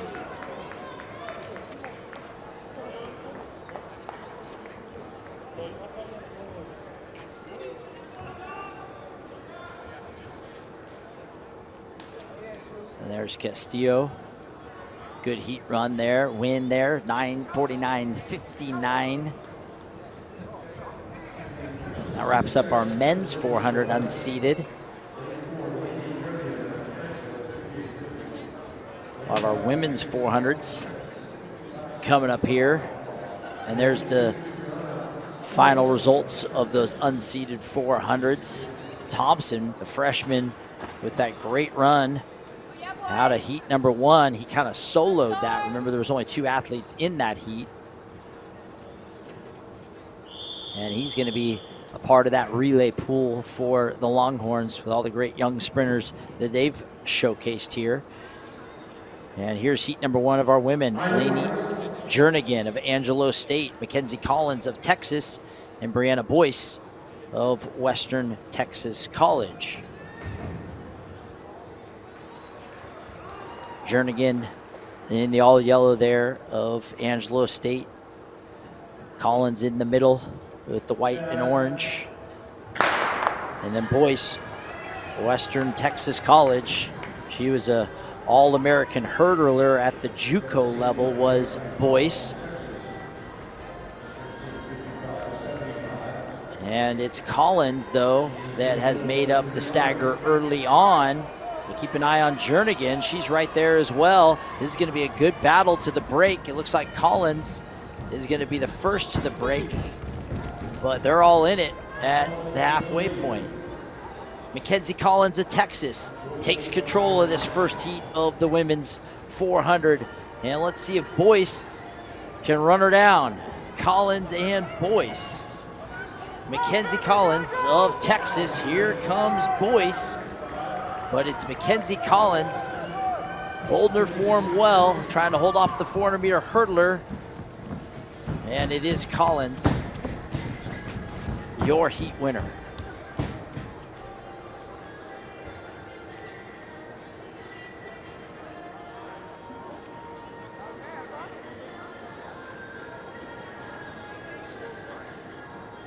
Great run there for Mackenzie Collins. 56.03 for Collins, so just a tick over 56 seconds for both her and boys. Boys 56.64. And you can see the importance of getting to that break first, controlling the race, and making it very difficult for anybody to overtake you in this indoor 400. Collins executed that well, and she earns herself a heat win. Let's go, ladies! Heat number 2 there, Shaylee Quenzer of Arizona Christian in lane 4. Nairobi Smith of Cal in 5. Shaquilia Green of Angelo State in 6. We saw Smith's brother, Jacoby Smith, in the 200 for Cal. The two of them both had great prep careers at international school in the city of San Francisco. They're incidentally the grandchildren of legendary track star and civil rights activist Tommy Smith, famously on the podium in Mexico City at 200 meters, the Olympic Games, with that famous salute. San Jose State, part of that great program at San Jose State. And now Nairobi Smith, and here getting her career started, great prep career. She's got to deal with Shaquilia Green to her outside.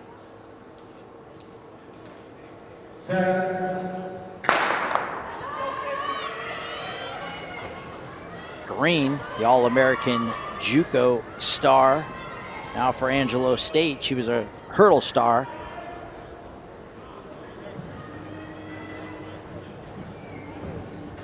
And it's Green on the outside and Nairobi Smith just inside of her. It looks like Green's going to be the first to the break.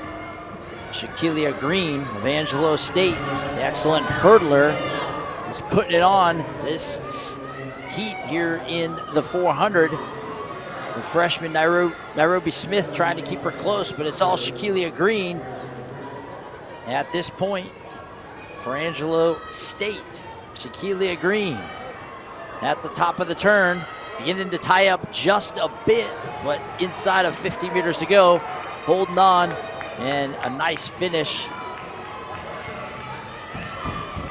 She'll win that heat in just over 57 seconds.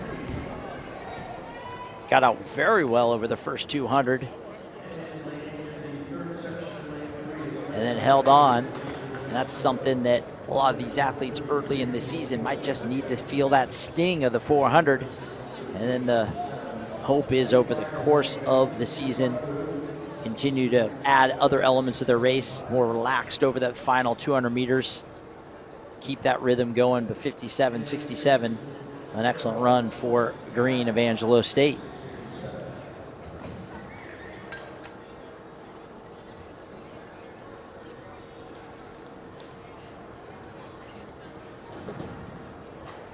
You see some of this action here in this Albuquerque Convention Center facility. Hosted so many great meets over the years. We got some great field event action going on, and on the track right now are 400 meter dash unseeded heats for the women. This is heat number 3. Megan Rodriguez of Eastern New Mexico, Abigail Harveston of Arizona Christian, Helena Klutzy Carbu of Eastern New Mexico, and L'Oreal Wilson of Cal. We saw Klutzy Carbu in the 200. Back here in the 400. The Eastern New Mexico star from Ghana. And she'll have to deal with L'Oreal Wilson outside of her from Cal. Wilson, excellent 400 meter hurdler, broke 60 seconds in that event for the Bears.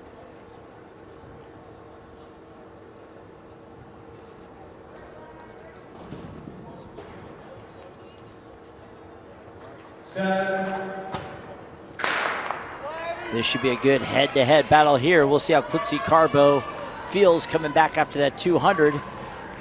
But it's actually Wilson who's out well in the 400 right now. Look at L'Oreal Wilson, the excellent 400-meter hurdler. One of the best in the Pac-12 last year. Running well, will be the first to the break and absolutely putting it on this heat of the 400. L'Oreal Wilson of Cal dominating this 400 as they get into the back half. She's got just about 100 meters to go. Seems to be holding her form nicely, picking them up, putting them down. Good high hands there. Now the head beginning to bob as the form deteriorates a bit, but she's trying to hold on. Klutzy Carbo with a great close, but it's going to be L'Oreal Wilson with the win in the third heat of the 400.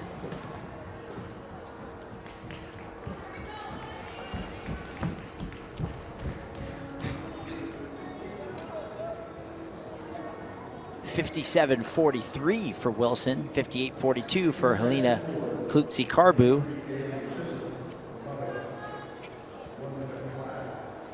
And you'll see those 400 hurdlers really using the 400 indoors, a chance to just work on that speed and feel that burn. And then they can add in the hurdles. Many of them might run the 60 hurdles for some technique work. There's Collins with the fastest time so far from heat number 1, 56.03. Boyce right there, 56.64, both of them under 57 seconds. As we get ready for heat number 4.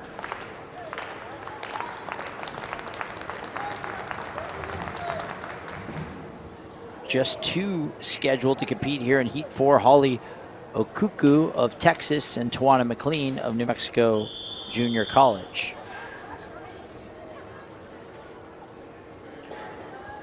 They're going to be in 5 and 6 right next to each other. Good head-to-head battle here.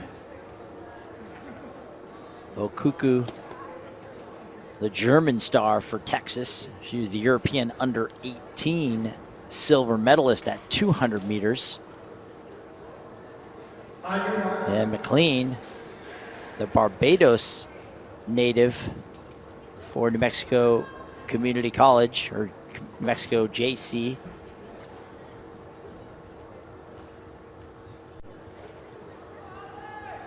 So 2 athletes with good international resumes here, locking horns in heat number 4. Okuku and McLean, and it's Holly Okuku quickly gobbling up McLean. Holly Okuku, a very smooth runner there through the top of the turn. She's going to be the first at the break. Real nice mechanics. Good knee drive, high hands. Even for that tall stride, really limiting that back side mechanics. You can see why she's had so much success at the European U18 level. And she's trying to hang on here and run gun to tape in this section of the 400.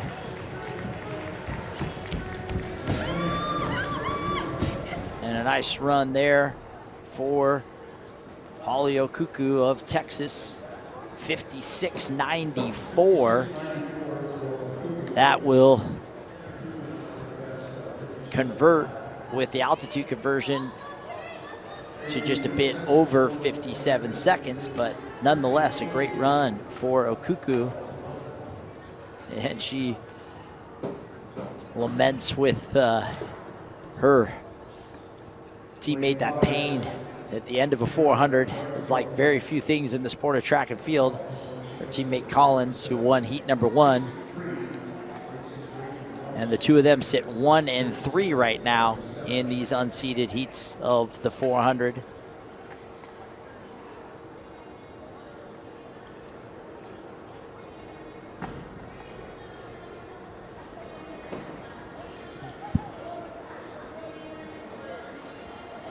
Heat number 5, Trinity Mosby of Cal Poly Pomona, her teammate Tiana Jardstrom, and then Rachel Nelson of Stanford.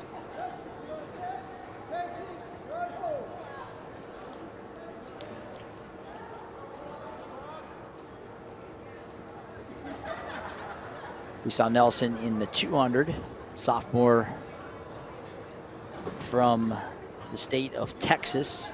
You see her there on the outside in 6 with the tape on her leg, and then the duo from Cal Poly Pomona, Mosby and Jardstrom.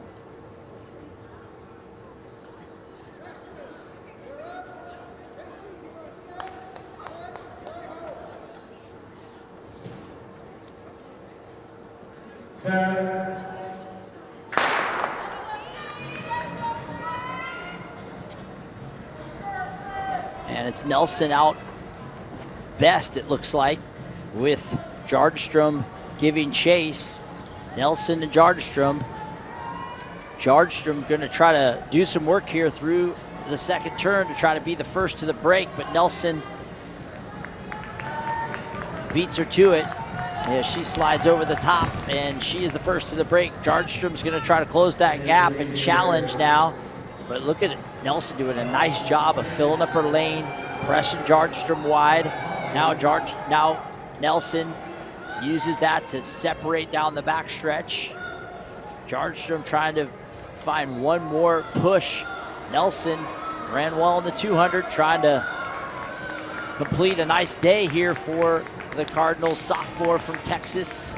She is going to win heat number 5 of 6.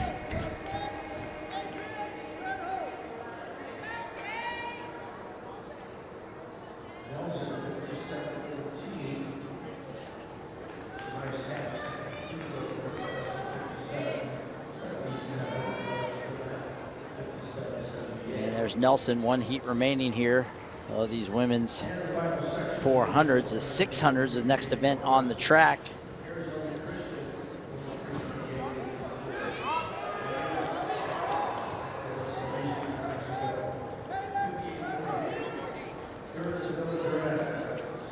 Final heat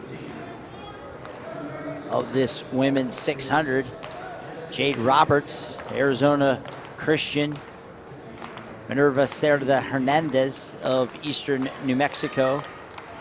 And Sabia Duran of Stanford, Jessica James of Cal Poly Pomona. So Duran and James back from the 200.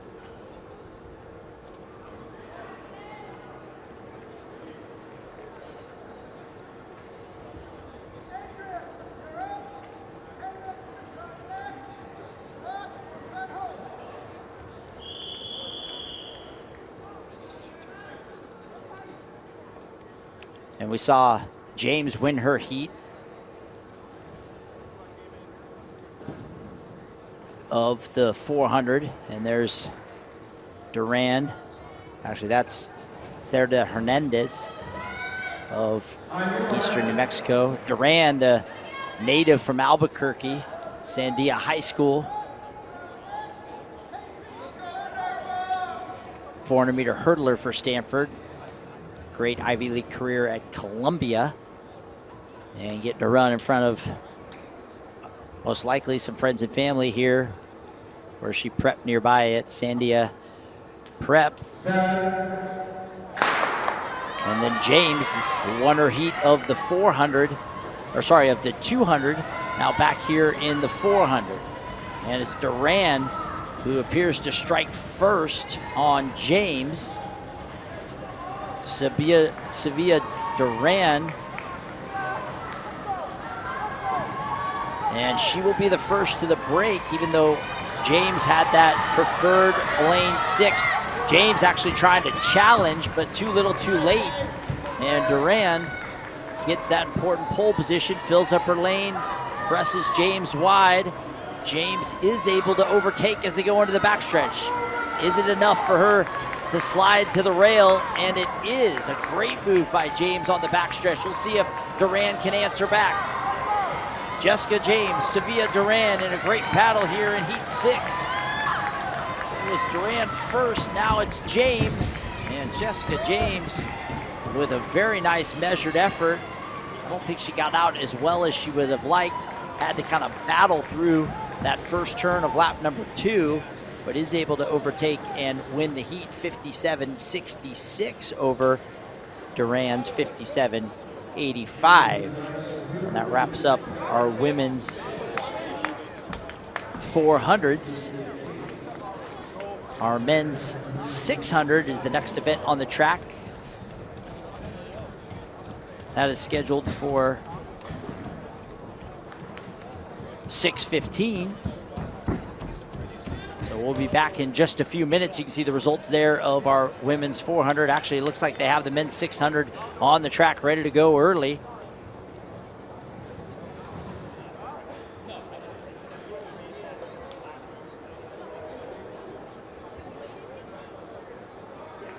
This first heat features Nathan Bonavita of New Mexico Junior College, Tim Anstedt of CSU Pueblo, Thomas Staines representing Basing Stroke and Mid-Hants Athletic Club, and then John Rivera unattached on the outside.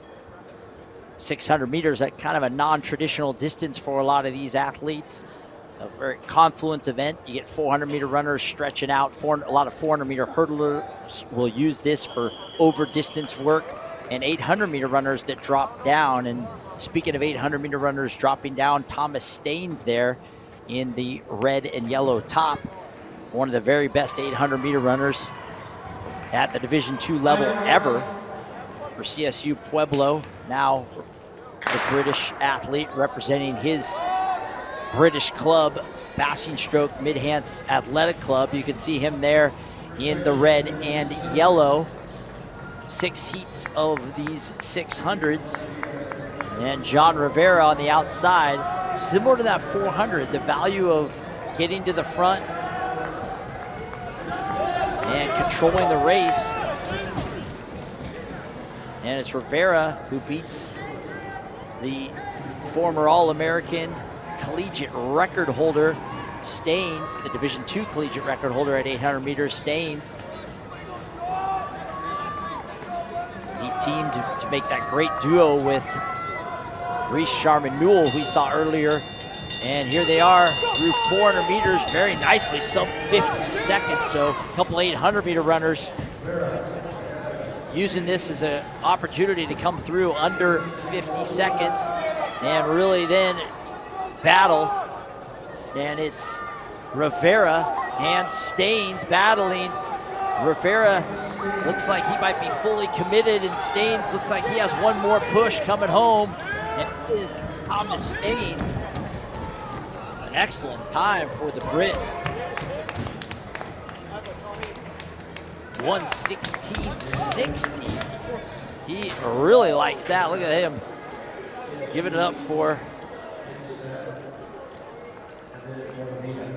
to some of his fans there nearby. As we mentioned, had that career at CSU Pueblo, so we know he's familiar with some of the collegiate runners.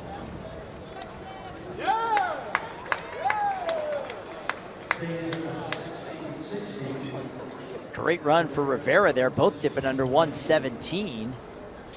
2 post-collegiates maybe positioning themselves, getting ready for a big 800 in the upcoming weeks. The 600 is a great prep for that. You can kind of feel the sting of it, try to get through 400, maybe at a time that you would like to be at your very peak in the 800.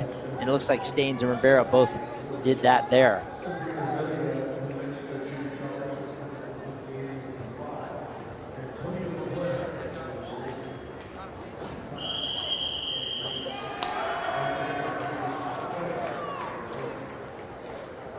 And heat number 2, Clay Pender, Adolf Kauba, Kirian Bile, Antonio Blair, and Jose Rodriguez Montoya here.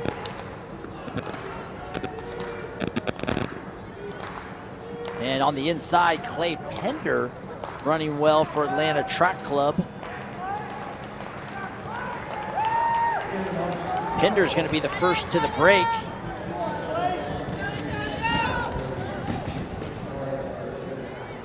Pender, great 400-meter runner, University of Georgia. now running for Atlanta Track Club. Actually, an 800 meter star at the University of Georgia, ran 146, now part of that Atlanta Track Club elite. And he will come through right around the same time as Staines and Rivera from that first heat. He's being challenged by Blair of Angelo State. It's Pender and Blair. Pender, the 800 meter runner, trying to hold on. Here comes Antonio Blair of Angelo State, challenging on the outside. Pender is locking up, and now it's all Antonio Blair with a great home stretch run. Runs right around 117, not far off of the mark of 116.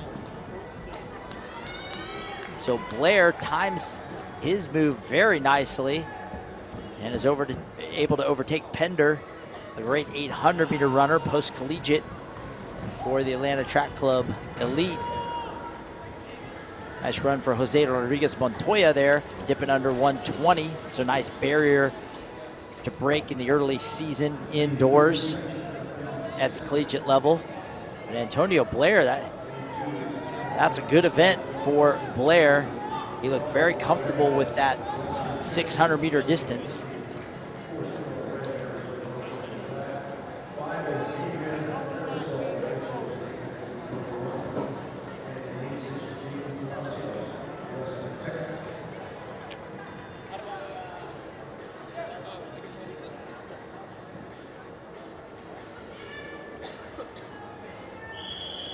In the next heat, Tanner Johnson of Arizona Christian, Rodolfo Juarez of Western Texas College, Noah Ray of Arizona, Adrian Nethersole of Angelo State, and Jaden Palacios of Western Texas College.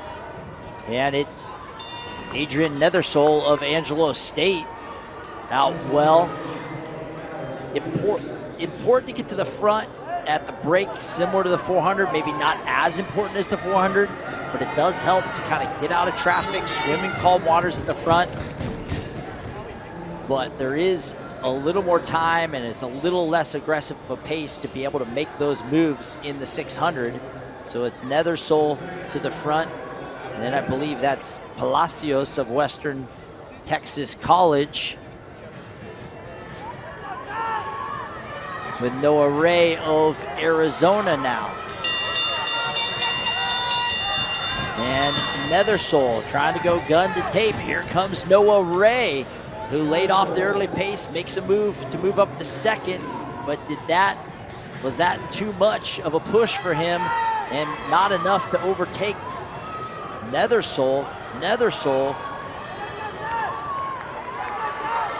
with a really nice race that he's put together here. Stopped early though. It's so important to know where that finish line is. The indoor track has so many lines out there, and it looked like he stopped just a tick early. He was still able to kind of cruise through and win that heat in 1:15.8, but maybe a few tenths if he was able to run all the way through the line. But still a heat win there. He did a good job getting to the lead and then made that nice push on the backstretch to close the door on Noah Ray, who is trying to challenge from Arizona. And then Ray tied up just a bit. Palacios is able to come back up and get up for second in that heat.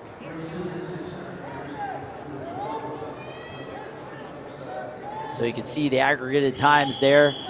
Staines and Rivera, two great runs out of heat one, both under 117. And then Angelo State looking very good here. Blair 117.69 and Nethersole 118.51.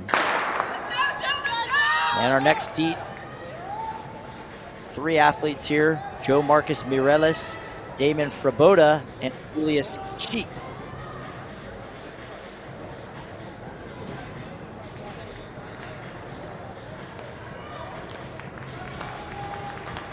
And it looks like Fraboda of Texas will be the first to the break, with Cheek giving chase.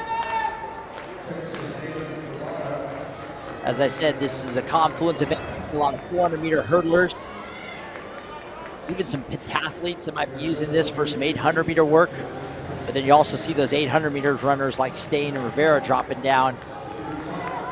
And it's for Boda and Cheek right now as they come through 400. A good early pace here, right around 52nd. Got the position to break 120. Tied up a bit on the backstretch, but for Boda, still holding off Cheek. Cheek looks good there in second. We'll see if he can find a window to slide by. For Boda, doing a good job of filling up his lane and forcing Cheek as wide as he can. But it is going to be Julius Cheek of Arizona, who strikes well coming home just over 120. He really likes it. Happy with that heat win there.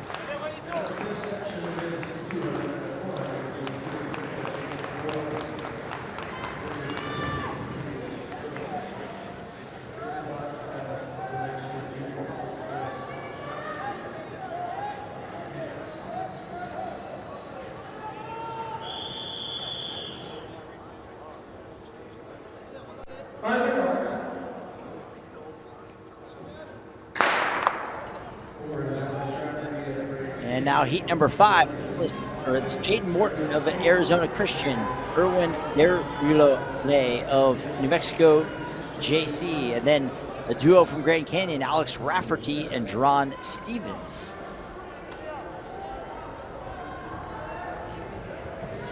And then that's Jaheel Armstrong of Western Texas College outside. He's actually the first of the break.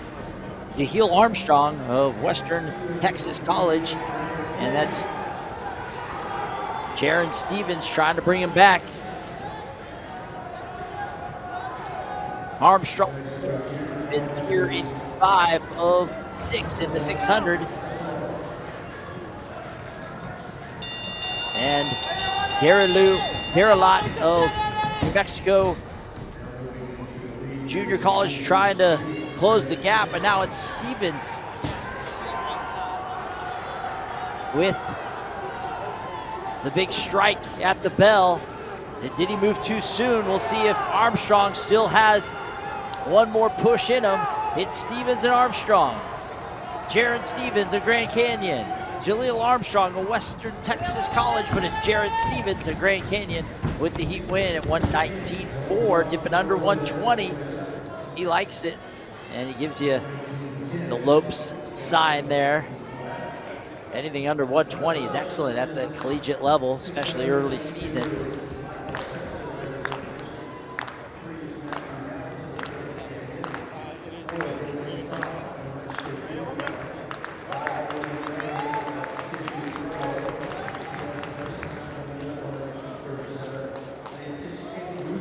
He is excited. He's fired up with that run. That's awesome to see early season. The Lopes always a heavy favorite in that WAC conference. Got a really complete team, all areas of their program. And they're usually the team to beat in that WAC conference. And well, Stevens appears to be a part of that. And here's this final sections of the men's 600. Michael Sexton of Arizona Christian, Matthew Hamilton of Grand Canyon, Romaine Toth of New Mexico Junior College, Cade Russo of Arizona, and Emil Megal. No, Emil Megal is actually a scratch there. So it's Sexton, Hamilton, Toth, and Russo.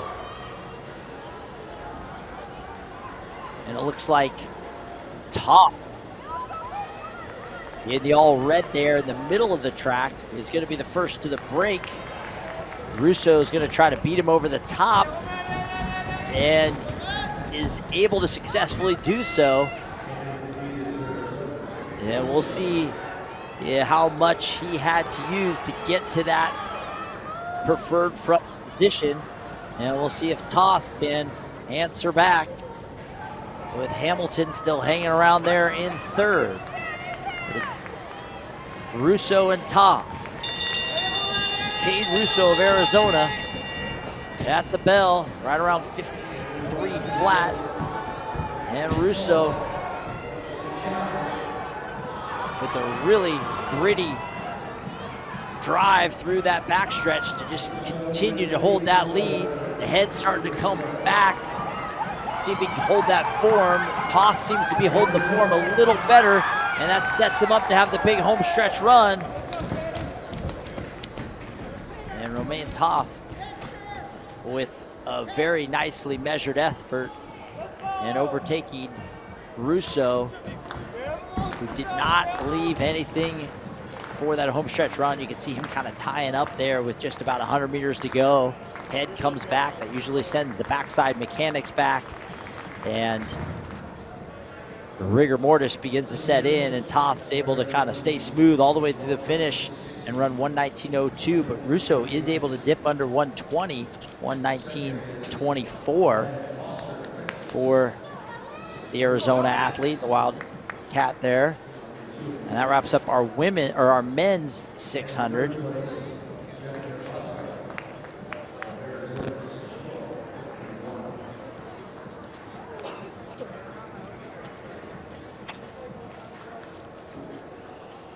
The next event on the track's the women's 6. You can see they are ready to go.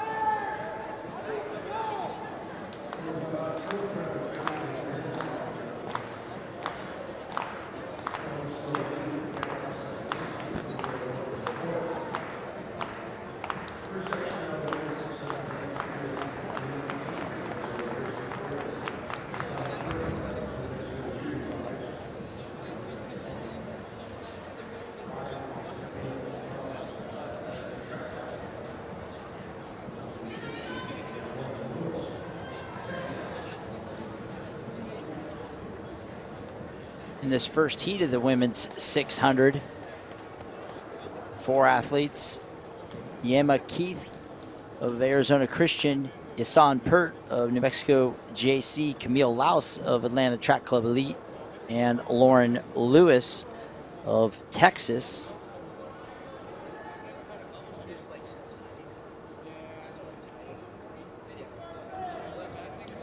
As they starters and timers get ready here. This was scheduled for 6:35, so they're a little ahead of schedule. We'll see if they'll start them early.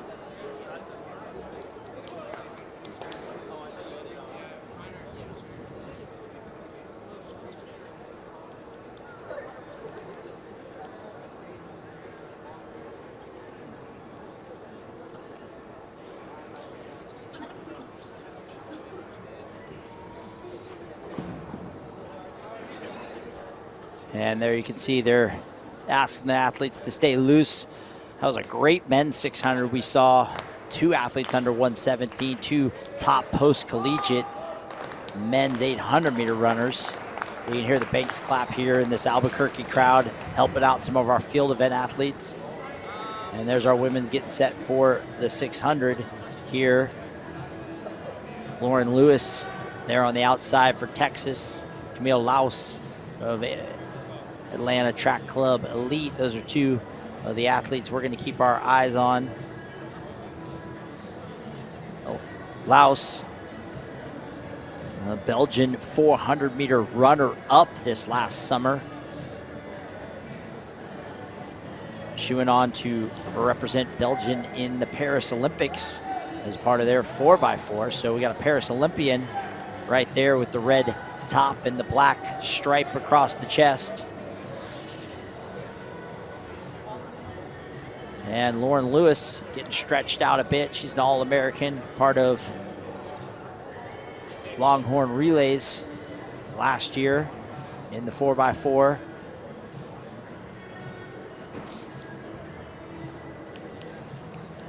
Great 400-meter runner, being stretched out a bit here at 600. Not always the 400-meter runner's favorite thing to do here, but 2 very good ones in Laus and Lewis. And then Keith of Arizona Christian and Pert of New Mexico JC there. You see Pert in the all red. I would say that Laos, I know Laos we're expecting to see tomorrow in the Invitational of the 400, so a heavy weekend of work for her.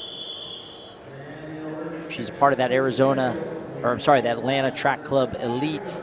That is more of a middle distance team, so probably trains with and like a lot of 800-meter runners. So I would expect 600 meters to be something that she is fairly comfortable with, the Belgian star there. But it's Lewis that gets the jump on Camille Laos. So Lewis on the outside there. And we'll see the 400-meter specialist, if she can stretch out here to 600 meters. Very quick through the first circuit, 25 seconds. And we'll see if Laos can start to chip away at that lead. Lauren Lewis of Texas, 400-meter star from Prosper, Texas. And then the Belgian Olympian, Laos, starting to chip away now and chew into that real estate between her and Lewis as they come up at 400 meters. Tight shot, but I think they're right around 55 seconds.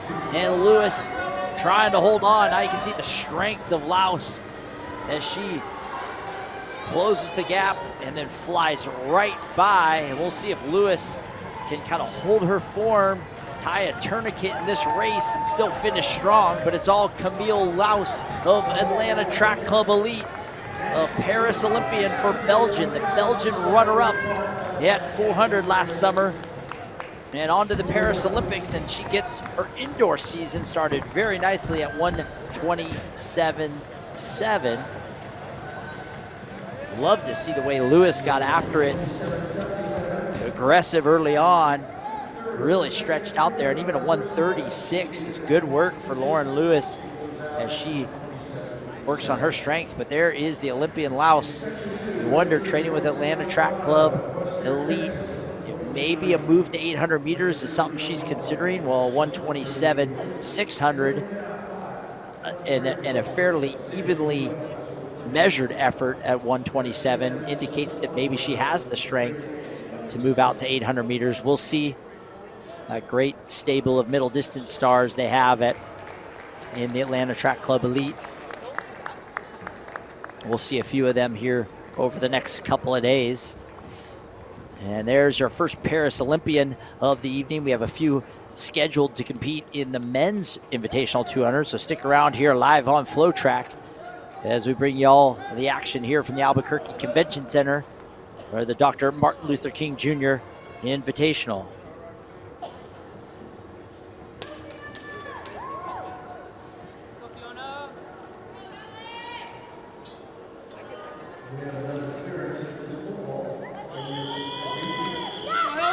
And we'll get ready for heat number 2 here of the women's 600.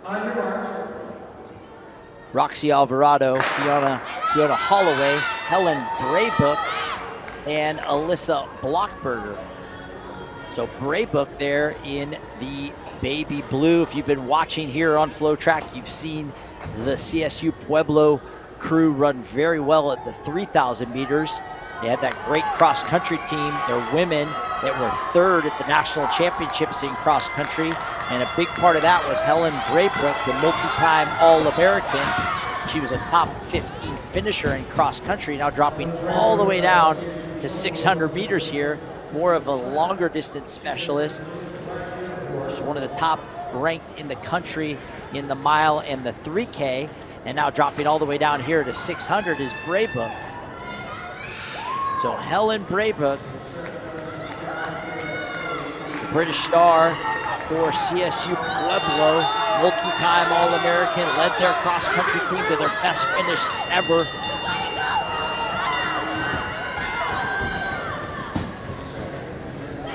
And she is out on this field. Blockberger running well for Grand Canyon. Blockberger has got great pedigree. Her brother at USC, her father, an excellent multi-event athlete, but it is all Helen Braybook right now at 600 meters.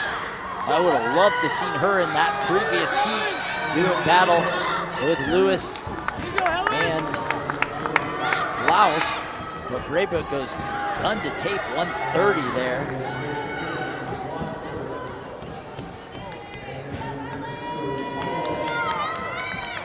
Here you go, girl.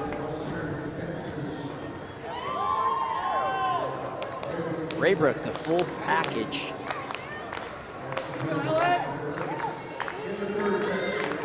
Got great range, and CSU Pueblo is in fine form right now. They ran well a week ago in Boulder.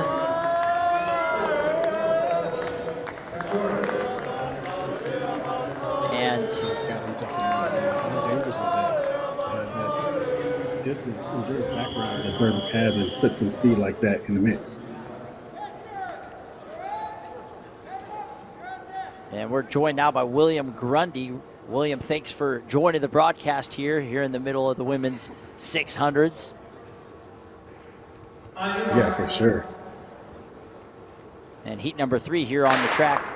Mia Morris, Angela Cordy, Amal Kachuri, Keely Hall, and Leah Keisler here at 600 in heat 3. And that's actually Keely Hall of Arizona out well, the great hurdler for the Wildcats. Had an excellent prep career at Christian Brothers High School in Sacramento. An all-state hurdler, and has matriculated nicely to Arizona and gets stretched out here to 600 meters. That's Keely Hall. Come on, What are you seeing here, A William, lot of runners as they get get into that lap pole number 2? position and cut off first and try to put their demands on this race. And we're seeing that right here in the early goings of this race.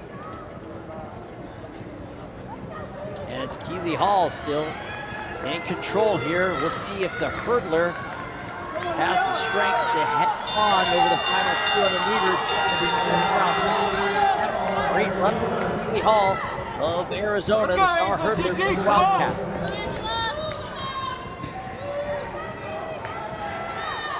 Keesler from Pueblo trying to make a comeback here on his backstretch. Now she's moving well. Let's see if Hall can hold on. Her form still looks good. It's Hall and Kessler. And Keely Hall is going to go gun to tape here in section 3 of the women's 600.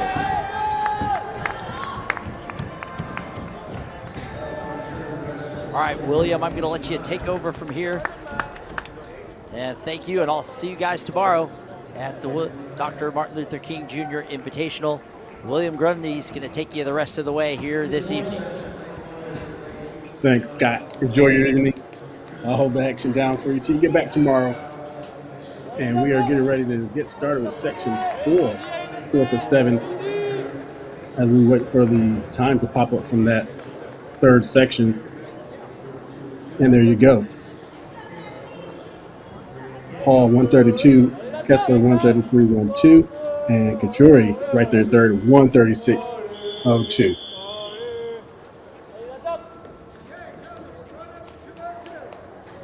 Coming up in this fourth section, there you see the lane assignments. Ayana Tolliver from Arizona Christian in lane 2, Daphne Koss from New Mexico Junior College in 3, Alfrenique Knowles from Ranger Community College lane 4, Jody Ann Mitchell, New Mexico Junior College in 5, and out in lane 6 from Grand Canyon, Michaela Lewis. And there's the gun moving well in the middle of the track. That looks like Daphne Koss from New Mexico Junior College. Actually, that's Alfrenique Knowles. But Michaela Lewis on the outside holding her own, and she gets to the break first. We come through 200 meters right at 29 seconds. And throughout these 600-meter races, we've seen runners get out first and try to dictate as much of the races that they can. And we've seen the majority of them hold on to the finish. Can we see that now with Michaela Lewis heading into this final lap? Lewis steady pumping the arms. She's going to come through the 400 meters with a split right at 60 seconds. but she's got some company. I don't know if she can hear the strides or see the shadows of Daphne Cost right there, or Jodianne Mitchell. And she goes right to the arm to try to sustain this lead at the top of the curve.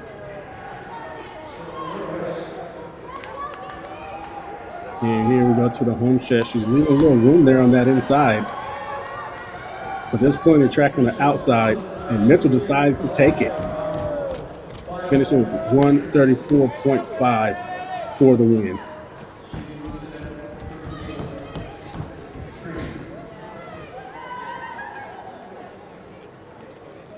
Mitchell had just enough on that last lap to mount a comeback and overtake Lewis right before getting to the finish line.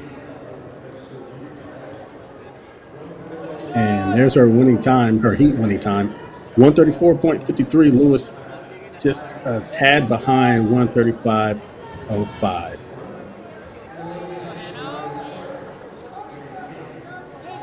On section 5, in lane 2, Adeline Santa Maria from Arizona Christian. Lane 3, Jane Elvin from New Mexico Junior College. Marissa Hatcher, Cal Poly in 4. Hannah Taylor, New Mexico in 5. Maria Sarton, Grand Canyon in 6.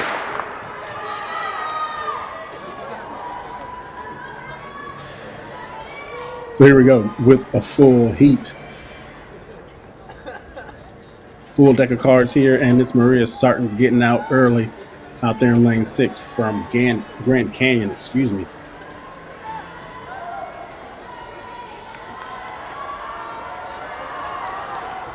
And Sarton gets to the break first, but she's got Hatcher and Taylor not too far behind, 29-30 for the 200-meter split.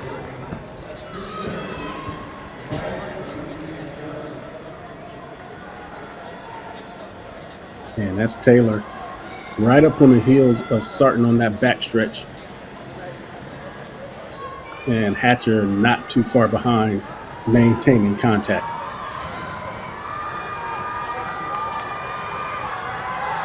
Coming off that turn, with the bell lap coming up. Little still, Sarton and Taylor, 1-2.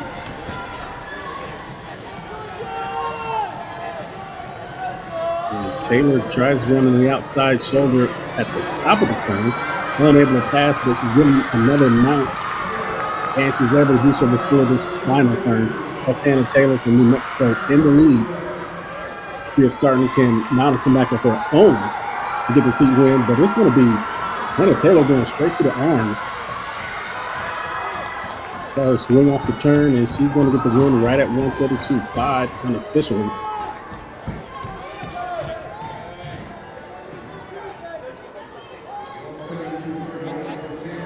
She takes a seat on the track for a moment.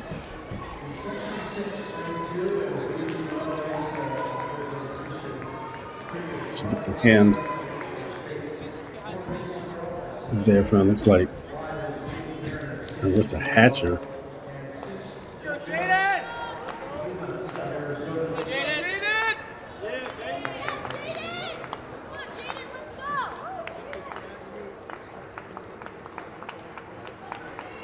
Taylor with the heat win, 132.38. Sarton, 133.82. Hatcher, 137.26 for 1-3 finish in section 5.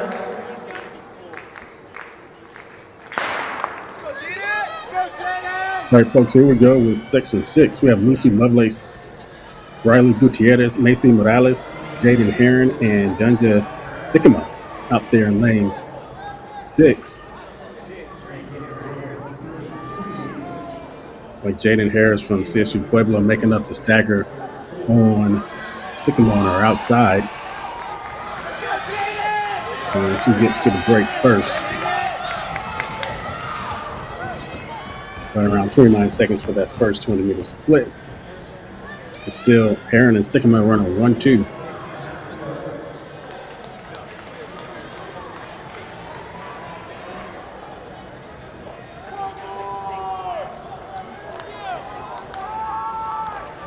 Good arm action right there from Heron coming off that turn. She's building a little bit to her lead here, going into the bell lap. right under 60 seconds for 400 meters. Sycamore still trying to keep contact. Let's go, Jaden! The race still far from over.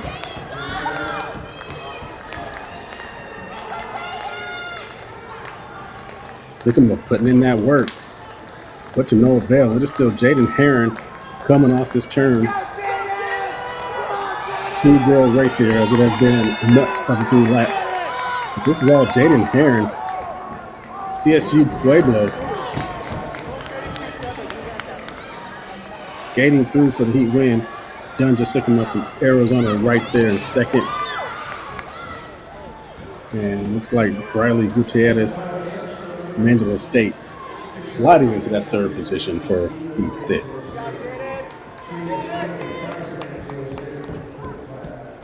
We've seen the CSU Pueblo girls really putting it down in these 600 races.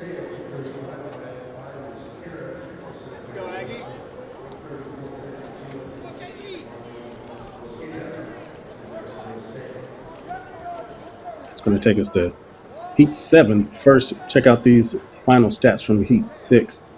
Heron 132.72, Sycamore 134.42, 141.65 for Gutierrez.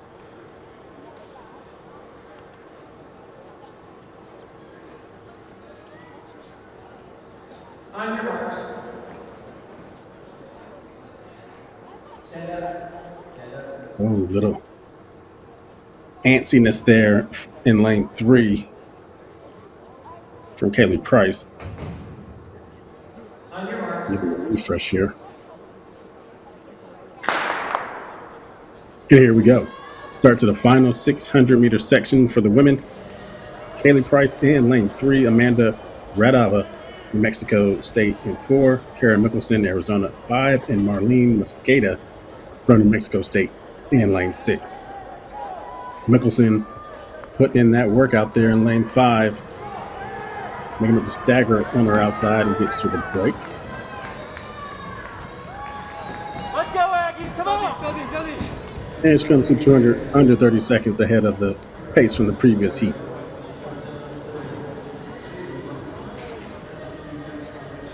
Pair of New Mexico State Aggies there in the second and third position with Marlene Mosqueda and Amanda Radava. Mosqueda trying to cut in to Mickelson's lead.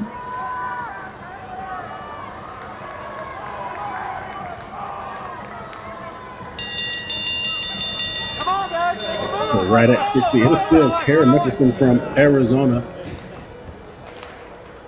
Wildcat trying to hold off these Aggies here, trying to chase her down.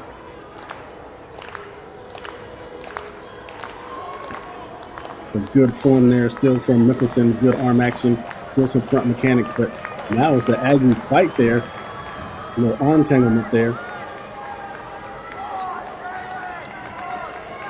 And despite a little fade there from Mickelson, looks like she's going to hold on here to get this win, 133.50 unofficially. Radava skates past Mosqueda for second, with Mosqueda in third.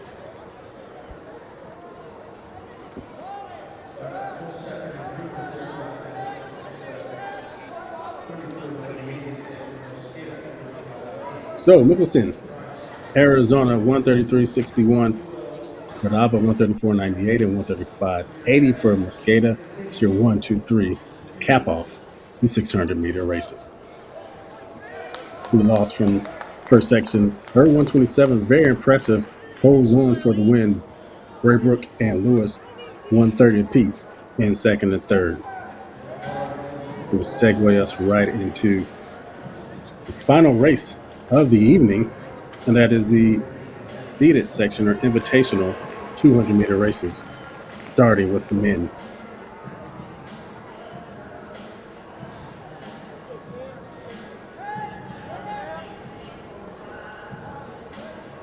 And great way to cap off this first day, evening at the Dr. Martin Luther King Classic here in Albuquerque.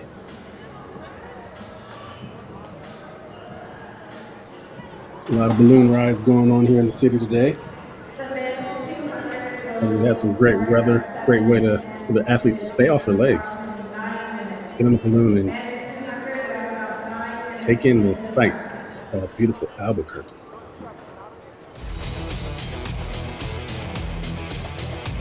Look at that, folks. Doesn't get much better than that. Next up, the men's Invitational 200 meters.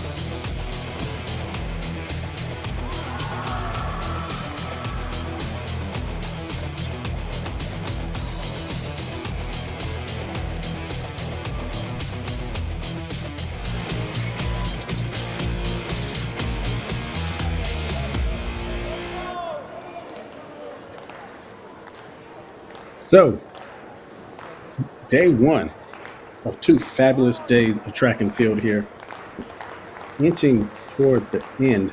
But before that, we have some fireworks for you. A lot of international runners, championship racers in their own countries, not to mention Olympians. Yes, that's right. These people just took place in one of the biggest track and field events this past summer, and now here they are on the indoor track, 200 meters. Put it down here at the Martin Luther King Invitational.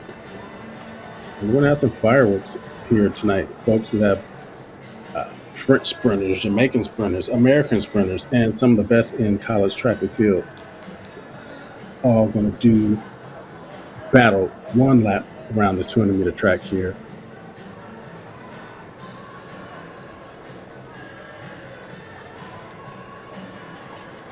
In this first heat, set to start in just a moment. Savani Reed from New Mexico Junior College, Ezekiel Newton, also from New Mexico Junior College, Ryan Zizi unattached. He is one of the French sprinters I made mention about, and Mr. Aaron Brown from Grand Canyon, one of the top sprinters in the NCAA, excuse me. First, there's some sights from the field events that are going on: the pole vault, long jump, and the high jump.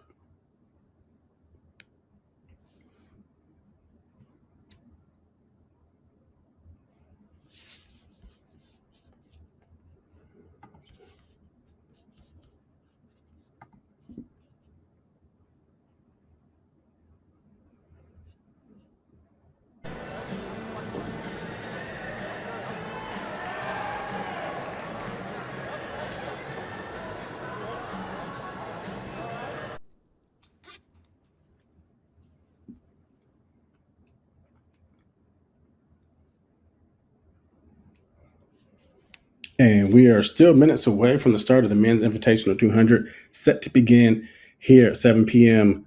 Mountain Standard Time. We'll have 4 heats of men, followed by 4 heats of the women. These are the top 16 seeded times in this event. We saw 200 meters earlier. That was the unseeded section. The seeded is made up of the top 16. So 4 heats of 4 coming at you momentarily. In the men's 200, we saw a good longhorn push there from several of those young men, mainly the longhorn hurlers, getting a test of their speed in those unseeded 200-meter sections, several 21-second runs from a couple of the young men from the University of Texas at Austin. I think there are a couple of them in the seeded section as well. You can see the blocks already sitting on the track waiting on the arrival of these speedsters.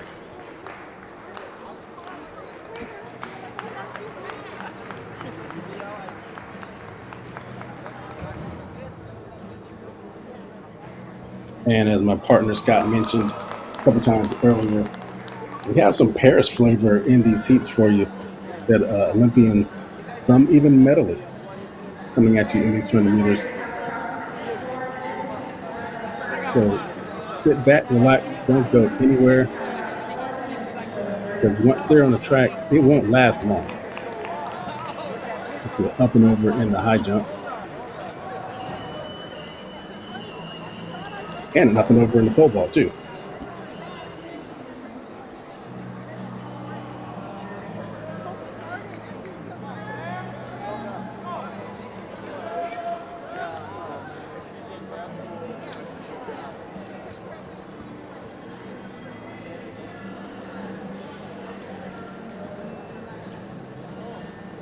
Tomorrow's Track action will start at 10 o'clock a.m. Mountain Standard Time. We're going to start with the 60-meter hurdle preliminaries for the men and the women. Then we'll start with a couple of unseeded sections in the 60s. So once again, we're ending it with some speed. We're going to begin it tomorrow with even more speed. We'll also bring the women's shot put at you first thing in the morning, and that'll be followed by the men's shot put. The pole vault for both the men and women will be going on as well. And the final field event of the day will be the women and men's triple jump.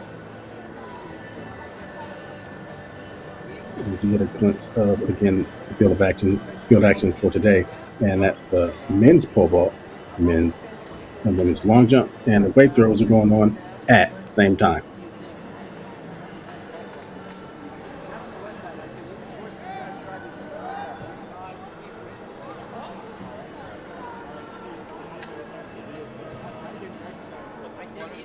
Some of those aforementioned Longhorn sprinters in this seated section that we talked about. Logan Popelka getting a hug from one of his teammates. John Rutledge also over there.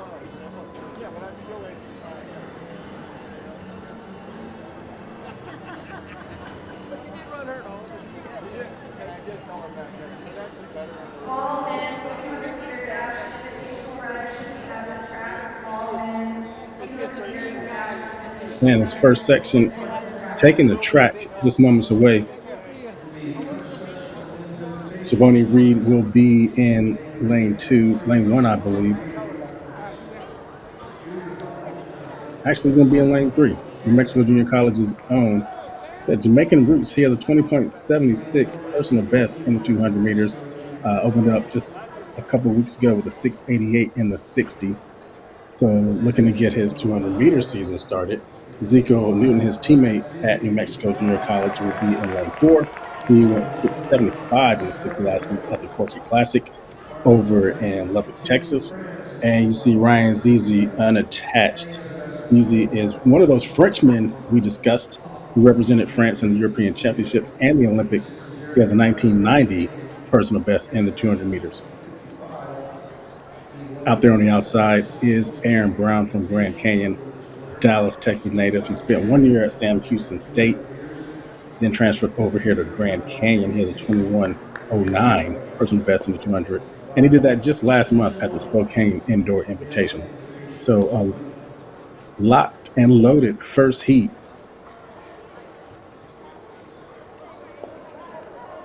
It looks like ZZ might not be on the track as of yet. There he is.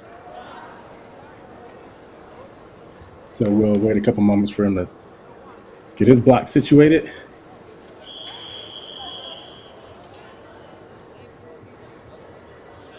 There's actually the whistle from the referee, so we might be ready to go.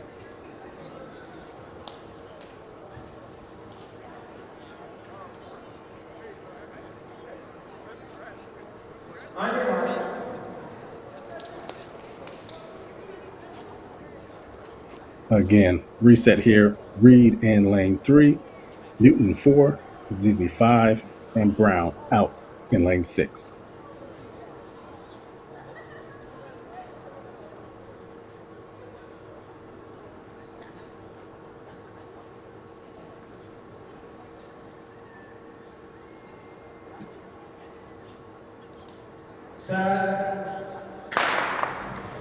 And we're off. Good start. ZZ in lane 5 trying to make up some ground on his outside in Aaron Brown. And he has him at the top of the turn. Newton trying to battle in, and Brown actually trying to battle back coming off that turn. But it's going to be Ryan ZZ. It's like 20.9 on the clock.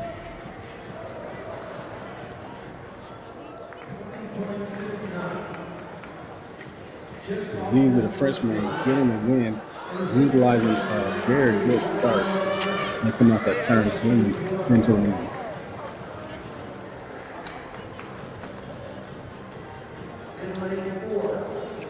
.59 is his official winning time. 29.1 was for Aaron Brown. John Rutledge of That is Texas. an improvement on his season best, 21.45 for Newton, and fourth, He won the 21.97 medal for Reed. at Third Award Invitational conducted earlier this year. Former 15th place finisher in the NCAA. Coming up next in Heat 2, we're scheduled to have Tyrell Smith from CSU Pueblo, Loic Prebat, John Rutledge, and Justin Raines. Smith has a 21.04 personal best in the 200 meters from outdoor last year. Went 6.88 in a 60 last month, as well as 48.02. So interesting seeing him right in the middle of those two events. Prevat, one of those Frenchmen that we talked about, runs very well over 400 meters, but he also has a 20.36 personal best. So he has a pretty good lane assignment. But the best two lane assignments go to one, Mr. John Rutledge from the University of Texas. We saw his fellow Dallas Texan in the previous heat, Brown Rutledge,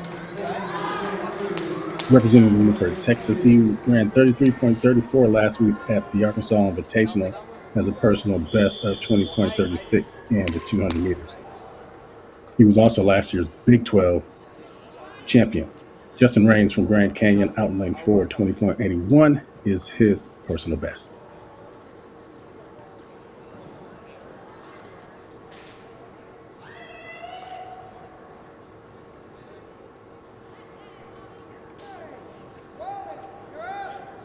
On your marks.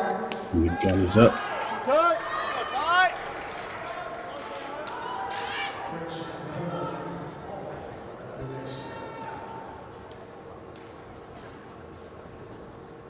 And once again, Smith, Prevat, Rutledge, and Raines.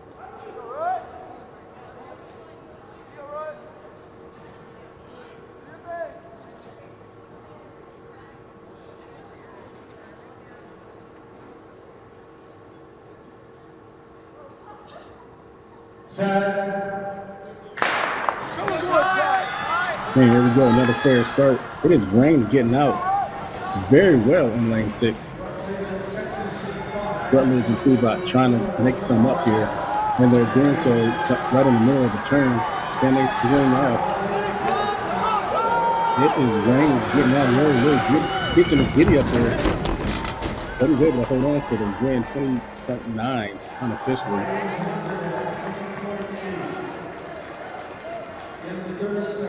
Grand Canyon looking really good here with Brown and Raines in these first two sections. A little limp there from from Raines. Saw some slight tension there in the middle of that home stretch, but he's able to hold on. 20.80 for the section win for Raines. As we wait for these official times, there we have a 20.99 from Prevat second. And Rutledge, I said he was a Big 12 champion last year. That was not correct. He ran 20.79 at last year's Big 12 indoor championships, but he gets in third today. So ZZ holding on to that leading spot, 20.59. Raines sneaks in ahead of his Grand Canyon teammate, 20.80, with his homie Brown right behind him, 20.91.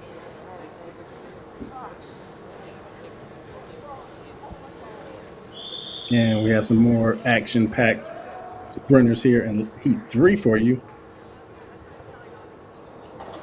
Shamari Roberts from New Mexico Junior College, Miguel Rosario from Grand Canyon, Xavier Butler from Texas, and Logan Popelka also from Texas in lanes 3, 4, 5, and 6.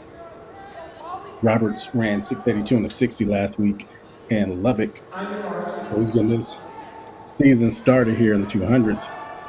Rosario saw his two teammates put some impressive performances down. Now it's his turn. He ran 20.97 last month in the 200 at the Spokane Invitational.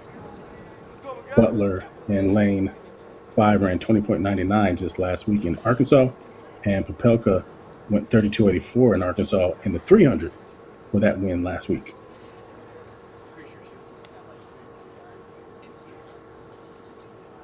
Set. And here we go. It's Rosario, Butler, and Popelka. Popelka holding his own on the outside. Roberts trying to get an inch on him, but it's actually Rosario from Grand Canyon in lane 4. We're almost even coming off the turn. It's going to be Butler getting a slight edge, and then right as I say that, it's Popelka getting the win. Popelka showing that strength from the 300 last week. Able to finish tall and strong, getting the win there. We'll get this time in just a moment for you.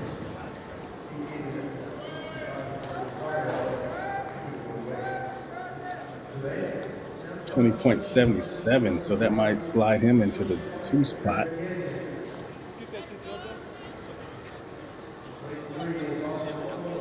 His teammate Butler behind him, 20.86, and Rosario, 21.08. So good running from the Texas Longhorns and more good running from the Grand Canyon runners.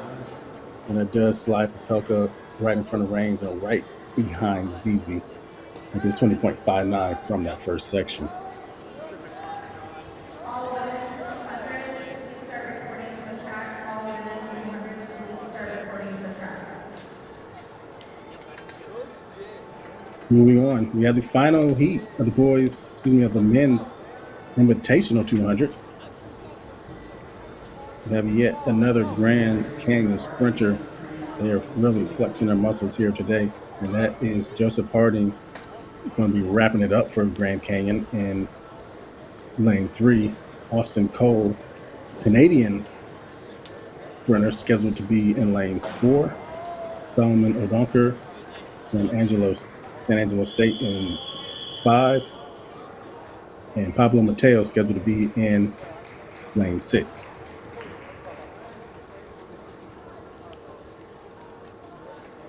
But from the looks of it, we're going to have a good old mano-a-mano rock fight here in lanes 3 and 4 between Harding and Cole.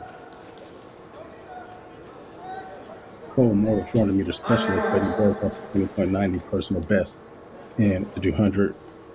Odonkor from Ghana, 691, is a season best in the 60, and he has a 20.73 personal best in the 200.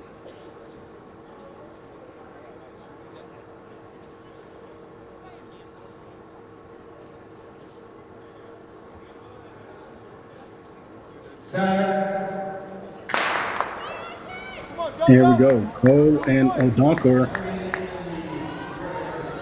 Odonkor trying to pull up on Cole's inside, but those long strides are holding him off for the moment. Coming off the turn, it is Cole with a slight lead. And I believe those longer strides are going to carry him to the win. 20.6 is the unofficial time on the clock.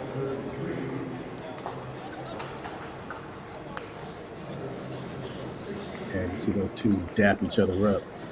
And it's Cole with the 21.33, Harding 21.63. Wrapping up the Invitational 200 meters. So ZZ 20.59, Popelka 20.77, and 20.80. Reigns taking the top spots in the Invitational 200.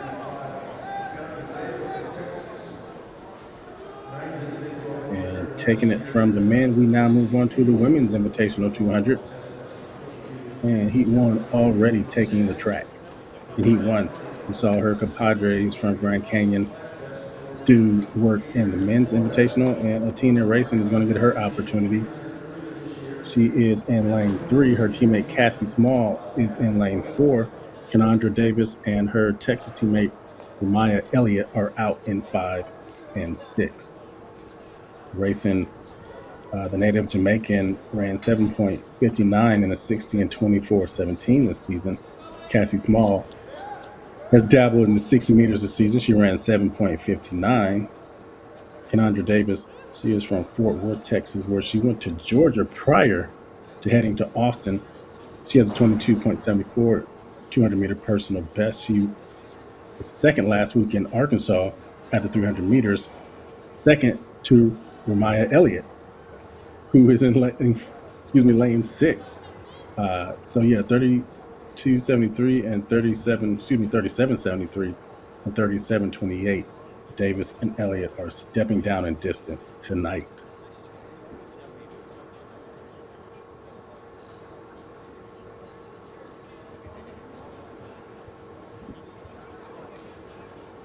You mentioned Davis went to Georgia prior to coming to Texas. Elliott was at Florida prior to heading over to Austin. So sticking to SEC, and their teammates for the time being, battling a set of teammates from Grand Canyon. On your marks.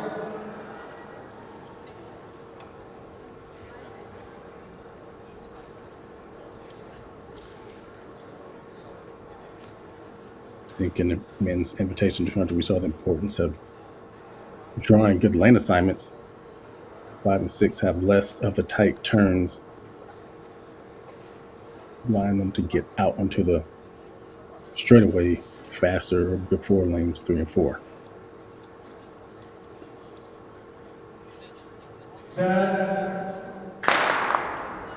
And here we go. Section 1 of the Invitational Women's 200. And it looks like Davis getting out hard and strong and fast. With Elliott trying to respond. Racing the small and inside, also doing work. And just the Longhorns out there. Elliott fights back against Davis, and here they go. Almost shoulder to shoulder into the finish line. We mentioned how much better the outside lanes are on an indoor track like this. And Davis and Elliott definitely taking advantage in that first heat.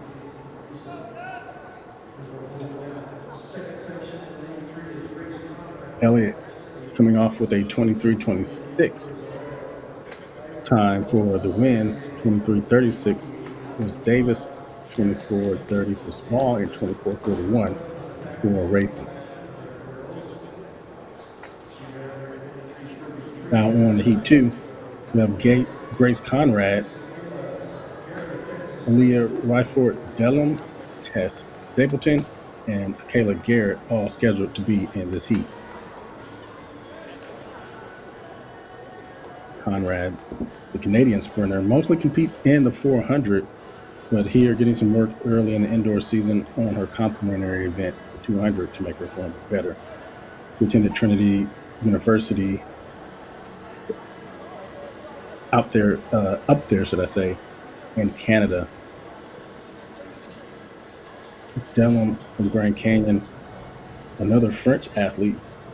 She has an 11.91 personal best in the 100 and 54.69 in the 400. So finding some middle ground here tonight. Stapleton from Stanford has a 27 200-meter personal best. Mostly competes in the hurdles and the relays. And Garrett does it all, from the 60 to the 400 to the 600 and outdoors, even the 400 hurdles. She went 130 in the 600 last week in Arkansas, so definitely dial it down here tonight for the 200. Stand up.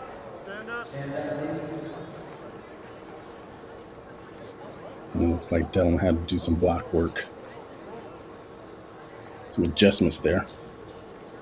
On your marks.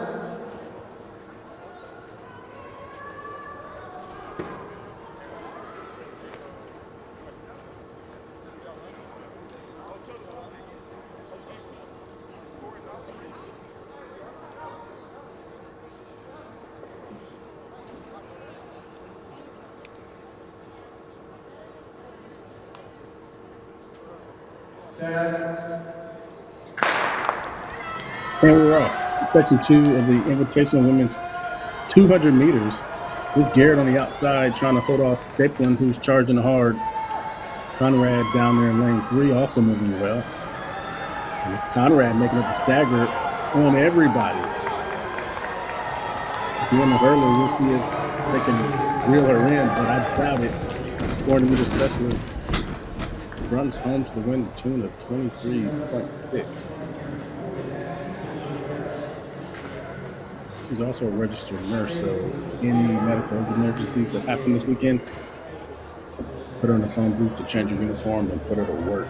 But she went to work there in Heat 2 first, getting the win 23:40. It was downgraded to an even faster time. Stapleton in second, 22 to 23:88, and Garrett 23:98 for third. But his Longhorn duo from Heat 1 at the top, 23:26 and 23:36 for Elliott and Davis. Still 2 sections to go before those are in the books. And in section 3, we're going to have Sage Hinton from Stanford, Nina Kumdadze from Texas, Carlita Bernard also from Texas, and Christina Knott from the Philippines, more affectionately known by her family and friends as KK. But Hinton, 24:64 is her 200-meter personal best. She made her collegiate debut last month at Louisville. Nina Kumdadze, another freshman from Texas, she ran 38:96 in the 300 meters last week at Arkansas. Bernard, the Jamaican, she ran 38:82 last week in the 300. And Knott is one of the top Asian championship athletes. 23:19 is her 200-meter personal best.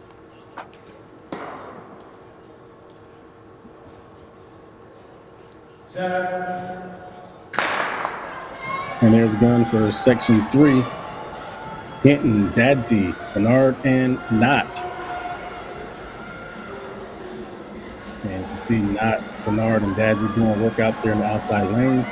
Bernard getting the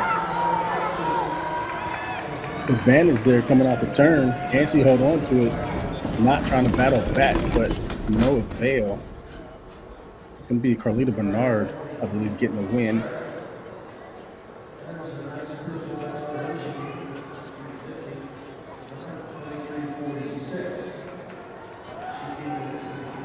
Look for the official times to populate.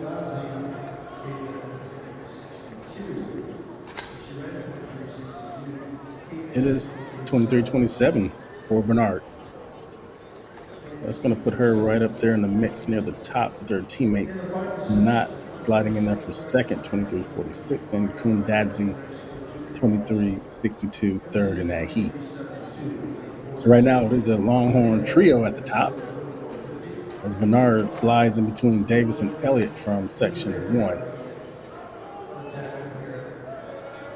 And the finale for day 1 here in beautiful Albuquerque, the fourth and final heat of the women's 200-meter invitational. Kamaria Knight will be down in lane 3, Sophia Pineda in 4, Luann Brzenker in 5, and Knowledge Amovo out in lane 6.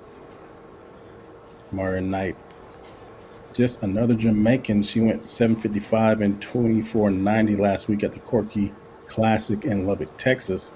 Sophia Pineda from New Mexico is a Mexican-born athlete. She's a 400-meter specialist, 53:82 is her personal best, but she has gone 25:25 in the 200. Brzenker has a 24:40 personal best over this distance, and Amovo, 23:46 is her personal best, yet another 400-meter specialist, as she has gone 52:45 over 400 meters. She is an All-American as a member of the South Carolina 4x400 that took 7th place at the NCAA championships. So, a couple 400 ladies stepping down in distance. Gonna have to quicken it up here if they want to get the heat win or overtake one of those Longhorns at the top of the standings.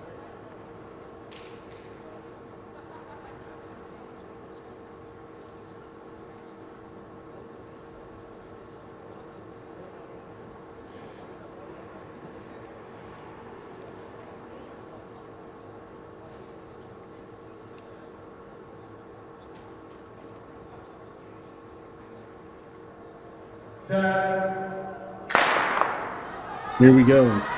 The nightcap. This night, Pineda, Alsaker, and Amovo Novo running well out there. Oscar trying to cut into that lead. Doing it ever so slightly. Knight also making some moves in lane 3. But it's going to be Knowledge and Movo. Maybe Oscar actually looks like she gets her at the tape. From that reaction, I believe he did.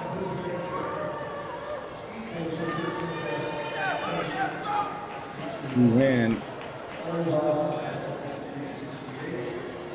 Hausenker 23.61. She's running unattached for New Mexico. Nova 23.68. She's running unattached for Grand Canyon the second, and Pineda 24.62 for the third spot in that section. So it is the Longhorns 1, 2, 3 in this event. Elliott, Bernard, and Davis taking home some bragging rights into practice next week back in Austin. And that's going to do it. See everyone packing up, saying goodbye. Tomorrow coverage continues here in beautiful Albuquerque, New Mexico. We have a 10 a.m. local start Mountain Standard Time. That's going to be noon for you folks out there on the East Coast. For FloTrack and the Martin Luther King Invitational, this is goodbye. We will see you tomorrow.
Center.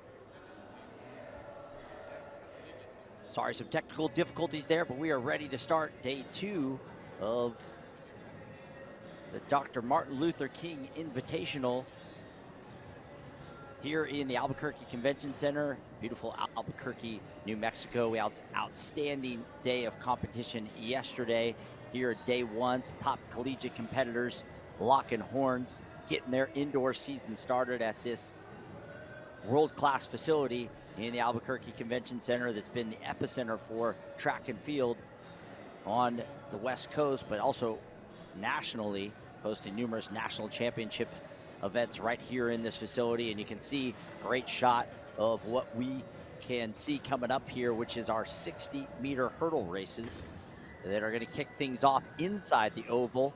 Most of our racing yesterday was around the oval, and now we're going to get things kicked off with races on our straightaways, our 60-meter hurdles, and then our 60-meter dash events.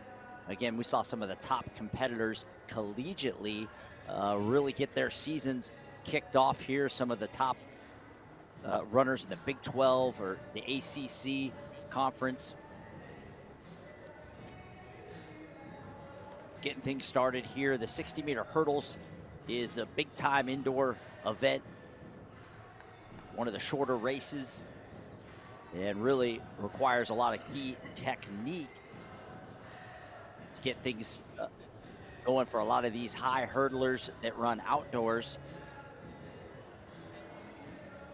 And you can see the competitors there in heat number 1. We've got, as I said, some great collegiate competition peppered in with some nice post-collegiate runners, including a few Paris Olympians that will be competing here at the Dr. Martin Luther King Invitational. We also are looking forward to some of our distance races, particularly the men's and women's miles that are going to feature some of the top distance runners in the country here at this Dr. Martin Luther King Jr. Invitational. But we are starting here with our hurdle event, the 60-meter hurdles, and this is our preliminaries. We're actually going to have a final in this event later this morning. There are 4 heats of the prelims.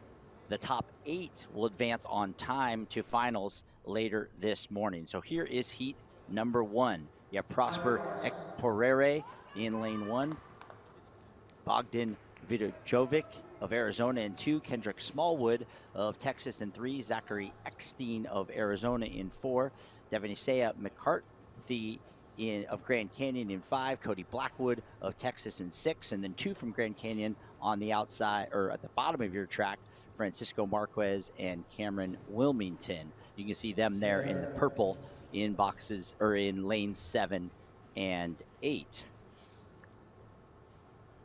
Keeping an eye on the middle of the track there, you can see Kendrick Smallwood and Cody Blackwood, the 2 from Texas.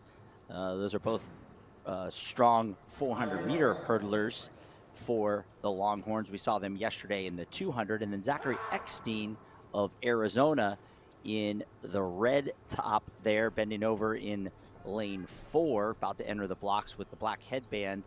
He is ranked number 8 in the country for Division I already this season. He broke the school record at Arizona last week, so we'll keep an eye on him. He's got the white jersey there with the black headband. He's lined up right next to Devanisea McCarthy of Grand Canyon, who's their school record holder. So a couple of school record holders in the middle of the track there. Eckstein of Arizona, McCartney of Grand Canyon. And they're both bookended by the 2 Texas hurdlers, and it's Kendrick Smallwood of Texas out very well, and Smallwood blows the doors off of a very good hurdle field here in heat number 1. Remember, the top 8 times will advance to the finals. 7:76 is a very good preliminary run for Smallwood, and I'll tell you, at 10 a.m. Here in Mountain Time Zone in Albuquerque, it is hard for sprinters to really be ballistic and ready to go early in the morning, but Smallwood absolutely exploded out of the blocks. 7:76, a great preliminary time. 7:89 for Prosper Ekporere of Grand Canyon. That's actually a little bit of a surprise. Him sliding up for second, and Smallwood's teammate Cody Blackwood, the excellent 400-meter hurdler for the Longhorns, third in 7:91. So all 3 of them under 8 seconds. We expect those should be times that should advance to finals. Remember, there are 4 heats of these hurdle prelims. The top 8 times will advance to final. Most of our top seeds were in that first heat, so anything under 8 seconds should get you in the final. Even low 8 seconds should make that final as well. So we'll see many of them back in the final from that first heat. But as we get ready for heats 2, 3, and 4, some of these winners of these heats will have a chance to advance to finals, assuming that they run times that put them in the top 8. But that was a great race for Kendrick Smallwood, a relay stalwart for the Longhorns over the years. They've had some great relay teams. Last year, an All-American 4x4. And then it was Ekporere of Grand Canyon that really surprised out of lane 1 in the top of the track. So let's look at our competitors here in section 2, heat 2. Maddox Frazier of Lubbock Christian, you can see him there in the blue, sitting there in lane 1. Right next to him, the great multi-eventer from Cal, that's Seth Johnson. His teammate Matt Gladney right next to him in lane 3. He'll be making his way back to the blocks. And then Siobhan DePass of Western Texas College, we saw him run very well in the 200 yesterday. Justice Fair of Grand Canyon right in the middle of the track. Samaj Thompson of New Mexico in the all red there. Brock Lewis, another great Texas hurdler, at the left side of your screen in lane number 8. So we'll try to keep you updated on the time it takes to make finals. Right now, probably something in the low 8-second range.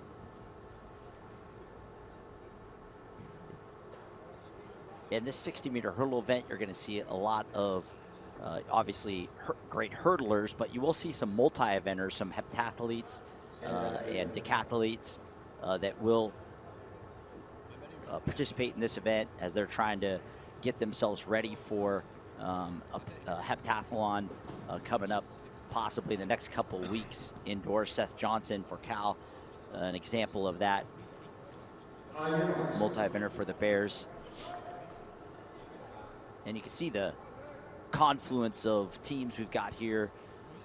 I mentioned Texas already, Big 12, Arizona in the Big 12, but then you've got, with the new conference realignment, you got Cal and ACC squad here, Mountain West Conference in New Mexico, Grand Canyon, one of the top track and field programs in the WAC.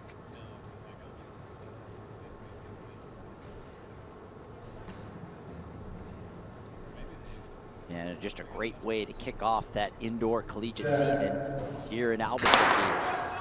And out of the blocks well, the duo from Cal, Gladney and Johnson, and now it's Seth Johnson moving well, but the Grand Canyon's Justice Fair looked the best over that last hurdle.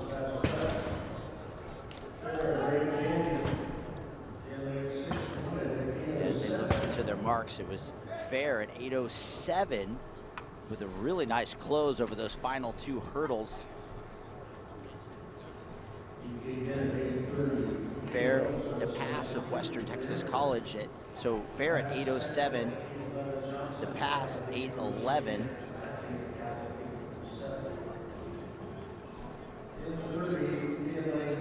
And right now, the 8th mark is going to be right around 8:07. So Fair does have himself in the top 8. He slides up there, joining teammates Wilmington, McCarthy, Marquez, and Ekpore. So Grand Canyon, Coach Flood does such a great job with that program.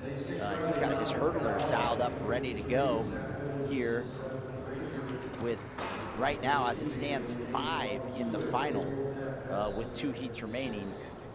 And like I said, it's going to take low 8 seconds. You can see the aggregated marks there. Smallwood's still the fastest time of the day, but 5 Lopes in the top 8.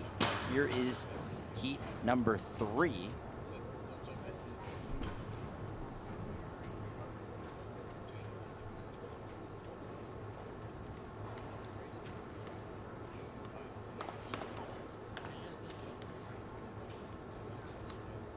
Ilias Arifi of New Mexico, a junior college there in lane number 1 on the right side of your screen. Lane number 2, Casey Toe of Grand Canyon, another Grand Canyon hurdler trying to get another one here in this final. Jonathan De Silva, New Mexico JC in 3. Mark Burden of Angelo State there in the all yellow in 4. Hernan Joseph of Eastern New Mexico College in 5. Riley Knott of Cal, another, looks like he may be a scratch there. And then on the outside, Robert Stewart of Ranger Community College. So Arifi, Toe, De Silva, Burden, and then Robert Stewart on the left side of your screen. Alone there in lane 8. Number of scratches there. And at the top again is Grand Canyon running well. Here comes De Silva. It looks like De Silva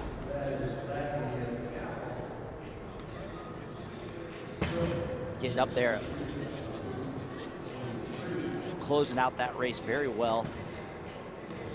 You can see the indoor track is tight spaces, and him as he crosses that finish line, the bank turns having to manipulate that, and you got these hurdlers just flying across the track, top speed, managing these high hurdles.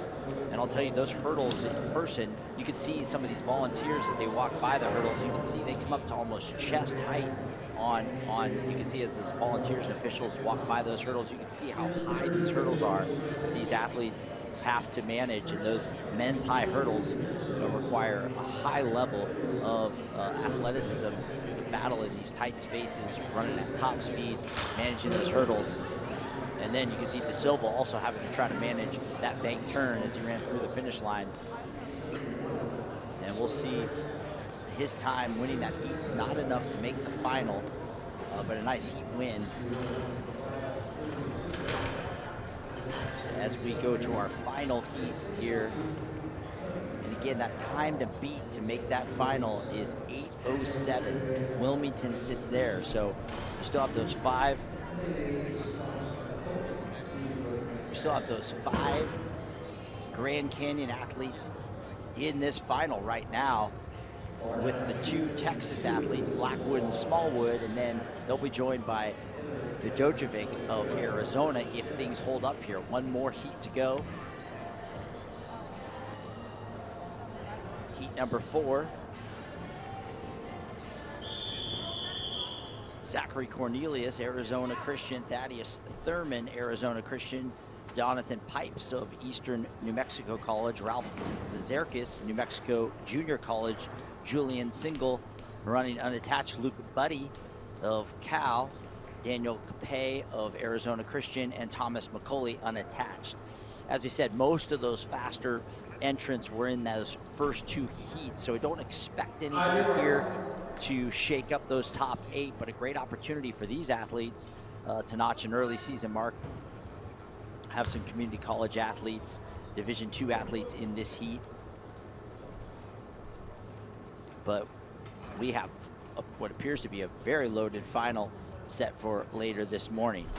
Okay, a full house here, all 8 lanes. Cornelius, Thurman, Pipes, Zazerkis, Single, Buddy, Capay, and McCauley from right to left. Out of the blocks very well. In lane 3 is Pipes of Eastern New Mexico, but now in the middle of the track, I believe that was Zazerkis of New Mexico Junior College. Wait on the mark there. Yeah, Zazerkis 8:32, a great run for Zazerkis. Not enough to make the final, but 8:32, an excellent effort there. And a number of these athletes will be, especially some of the multis, we'll see competing all over the track, and some of them in the field events as well over the course of the day. But it was kind of the hurdle specialists that, you know, kind of rise to the top here and make that final. You can see them with the small Q's next to their name.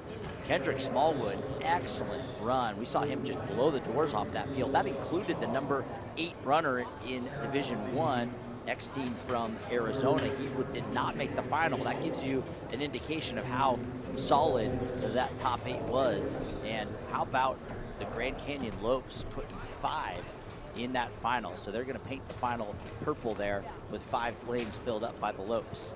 So now the hurdles come down a couple notches, and we go to our women's 60-meter hurdles.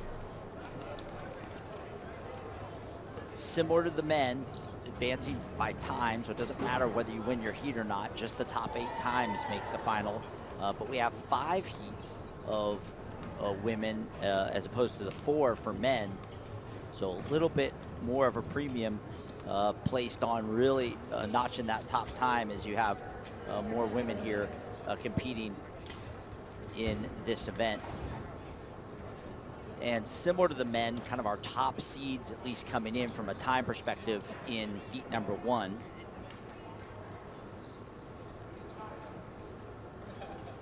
And we'll take a look at this. This heat looks like this heat is full. Everybody scheduled to compete appears to be in the blocks, getting ready to go here. They're going to get a few push outs to warm up as the hurdle heights go down to the women's height. We have a duo from Arizona at the top of the track there. Cecilia Woods, the 400-meter hurdler specialist, dropping down, getting some hurdle work here indoors at 60-meter hurdles. Her teammate Taylin Wise right next to her.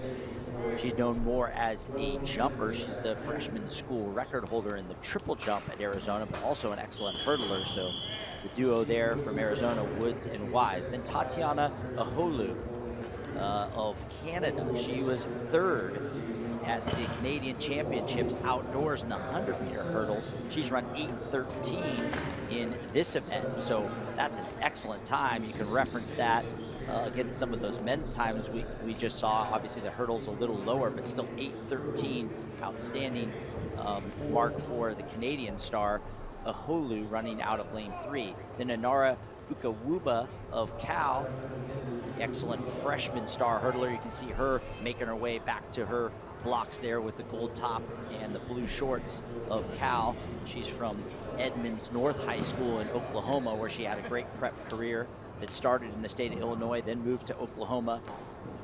Next to her, another great Canadian hurdler. She's the Canadian 100-meter hurdle champ. That's Miriam Abdul Rashid. She's making her way back to the blocks. There is Abdul Rashid. So you have the Canadian 100 hurdle champ in lane 5, and the third place Canadian hurdler Holu in lane 3. We'll keep an eye on them. Then Tess Stapleton of Stanford there in the black. She broke into the top 10 all time at Stanford yesterday in the 200, and she's had a breakthrough there on the farm at Stanford. And then on the outside, or at the left side of your track, Aisha Atkinson of Cal, NCAA regional qualifier in the 100 hurdles, number 5 all time for Cal in 7. And then Amanda True, an all WAC hurdler for Grand Canyon in 8. So two of the best short hurdlers in Canada in 3 and 5, Aholu and Abdul Rashid, and some stars from Cal, Ukawuba and Atkinson.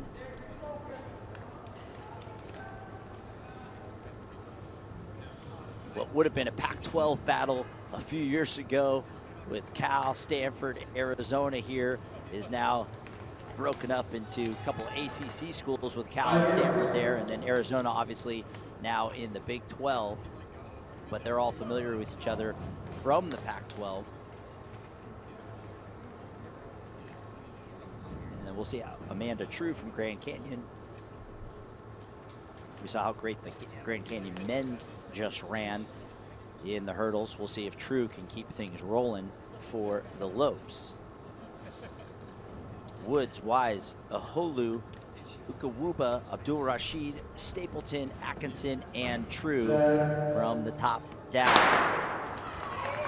And the Canadians out well, but look at Tess Stapleton right there from Stanford. But it looks like it's Aholu, and Abdul Rashid gets up, showing why she was the Canadian champ outdoors. She's the only athlete in the field who's broken 8 seconds in this event. She goes 8:25 with her Canadian mate Aholu at 8:36. Those are outstanding times. Taylin Wise out of lane 2, 8:38. That's an excellent time for the jumper from Arizona. Atkinson keeps things rolling. These should all be times that make the final. Tess Stapleton had an absolute breakthrough last year for Stanford in the sprints, the hurdles, and the jumps. She broke into the top 10 all time for the Cardinal in the 200 and has another great race there. She should be in the final with that mark as well. Remember, the top 8 times make the final. Right now it's going to be under 8.5, I would think, to make that final. We'll keep you updated as those times keep rolling in here. And this is heat 2 of 5. You can see those Canadian hurdle stars there. You know, this is early in the year for a lot of the professional post-collegiate athletes. Many of them had long summers, seasons, especially all the way, you know, if they did compete in the Olympic Games, but some of the professional meets extended all the way through August. So some time down, and they might just be getting started. So to see them in fine form like that bodes well for both Abdul Rashid and Ahulu, and we'll see them back in the final. All right, here's heat 2. You can see the competitors there. Brianna Boyce of Western Texas College, Brooke Nordman of Arizona, Adriana Shelby of New Mexico, her teammate Pietra Campbell-Simoes, and then a duo from Cal, Mari Testa and Tori Anderson in 6 and 7, with Nashara Smith of Cal Poly Pomona in 8. Tori Anderson, excellent multi-eventer. Her teammate Mari Testa right next to her, star prep career. Both of them prepped in the East Bay in Northern California. The duo there for Cal with the gold tops and the blue shorts. Anderson, as I mentioned, one of those multi-eventers, the pentathletes for the women. The hurdle's a key event. And then Testa is the hurdle specialist for Cal.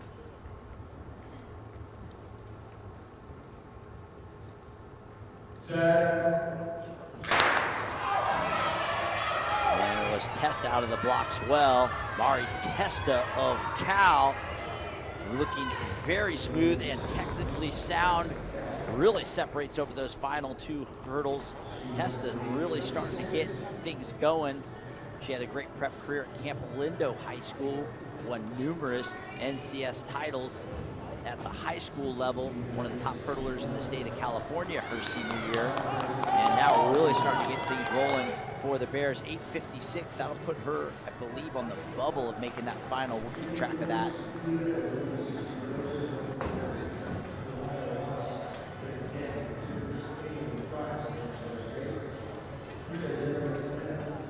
Looks like right now that gets her in the final as maybe the number 6th or 7th best time as those times start to aggregate. There you can see them up on your screen. Yep, Testa the 6th time. So it's all from that first heat plus Testa right now with 3 heats remaining.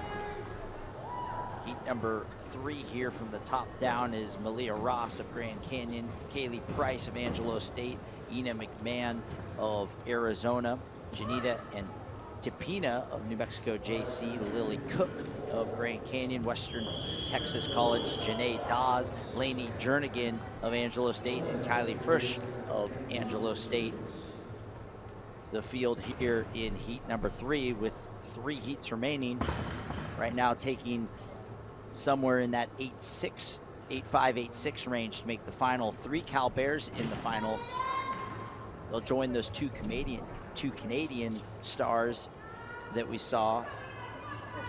And Stapleton of Stanford currently in. Taylon Wise with that great run in that first heat out of lane 2. Currently in the final. I didn't want to lose sight of Nashara Smith's run. She was runner-up to Testa there. I didn't mention her. Nice job for Cal Poly Pomona's athlete there. 8:68, that'll be a top D2 time.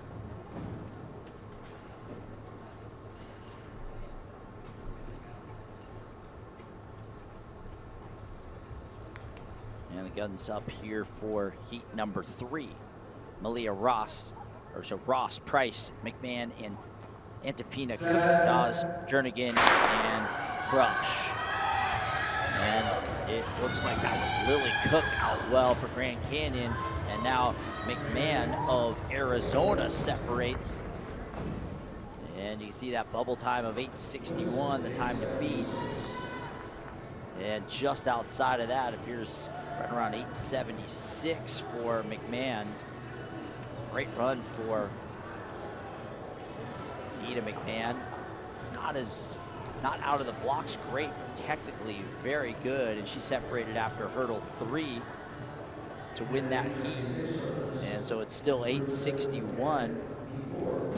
Cook was the best out of the blocks. She hangs on, breaks 9 seconds. And with 2 heats remaining. We'll keep an eye on that 8:61 mark with Uka Wuba. She watches intently.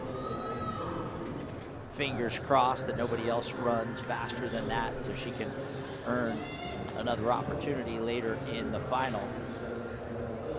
And as I said, most of our top athletes were in those first couple of sections, so I would think at this point they should be safe, but some good opportunities here for some of these developmental athletes in the next few heats. Kyla Ruskic of CSU Pueblo in lane 2. Tiana Jardstrom of Cal Poly Pomona in 3. Leah Martinez of CSU Pueblo in 4.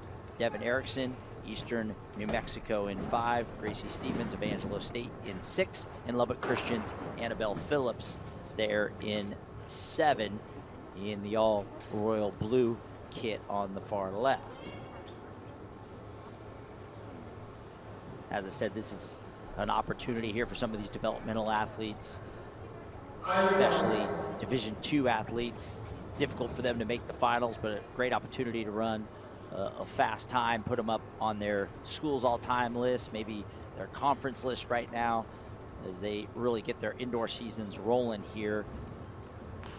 Mid-January is that real inflection point for these collegiate athletes. They're back from their holiday break, they're back into training, and this is a real good test to see where they are at.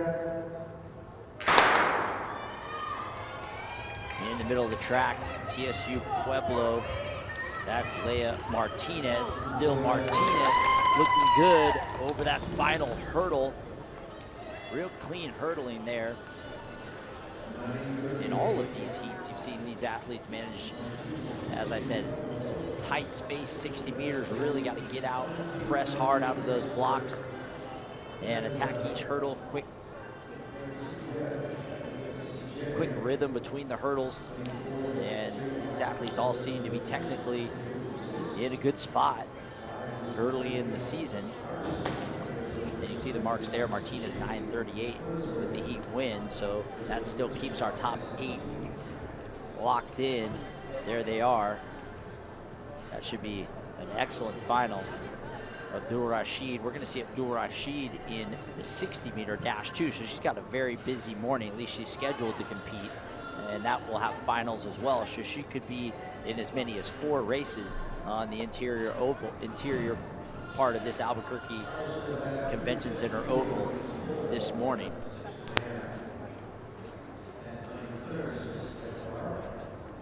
And our final heat here, just 4 competitors scheduled right there in the middle of the track. Elizabeth Lopez, Jade Robert, 3 athletes from Arizona Christian, Jade Roberts, Abigail Harveston, and Shaylee Quenzer. And it looks like it is just the 3 athletes from Arizona Christian there. A little bit of an inter-squad battle here between Jade Roberts, Abigail Harveston, and Shaylee Quenzer.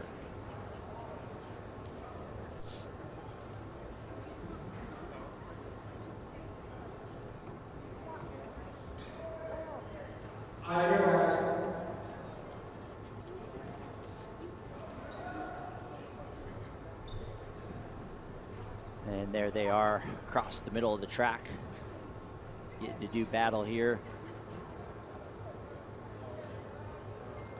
Roberts on the right, Harveston in the middle, Quenzer on your left.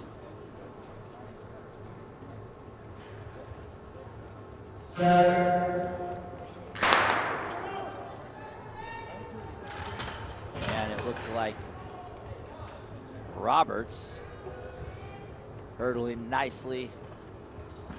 Good mechanics there, actually switching legs.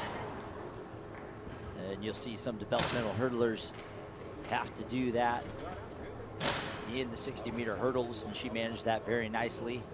Roberts for Arizona Christian, they're 10:79. Good opportunities for these athletes competing on. It's one of the beauties of these invitationals here that bring a bunch of people together. You can see these developmental athletes just competing a few minutes on the same track from some of the top in the world. Abdul Rashid, the Canadian 100-meter hurdle champ, was your top qualifier. And you can see the finalists there with the small cues on the screen, with Testa out of heat 2 sliding in and joining those other 7 athletes that were all in heat 1. We'll see them back later this morning. You can see the hurdles now get removed, and we stay on the interior part of this oval for the 60-meter dash races, with our men up first in the 60-meter dash. These are our unseeded heats of the 60.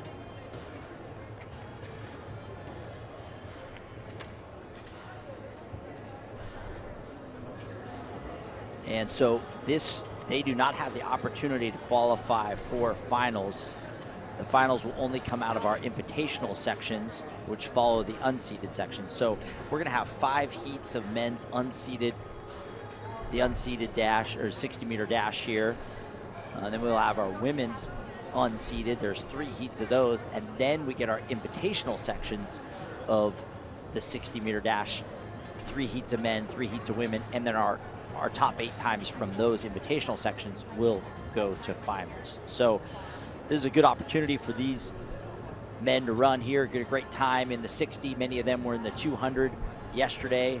Might even see some hurdlers doubling back, but they do not have the opportunity to qualify for finals later this morning. This is a great meet here. So many teams have used this over the years to really get their indoor season started.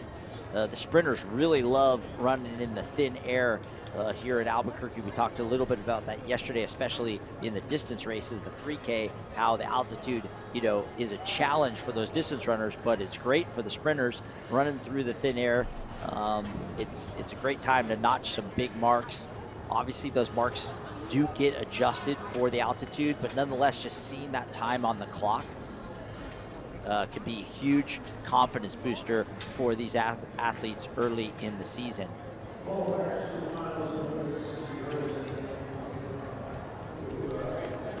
And now in the 60 dash coming up here.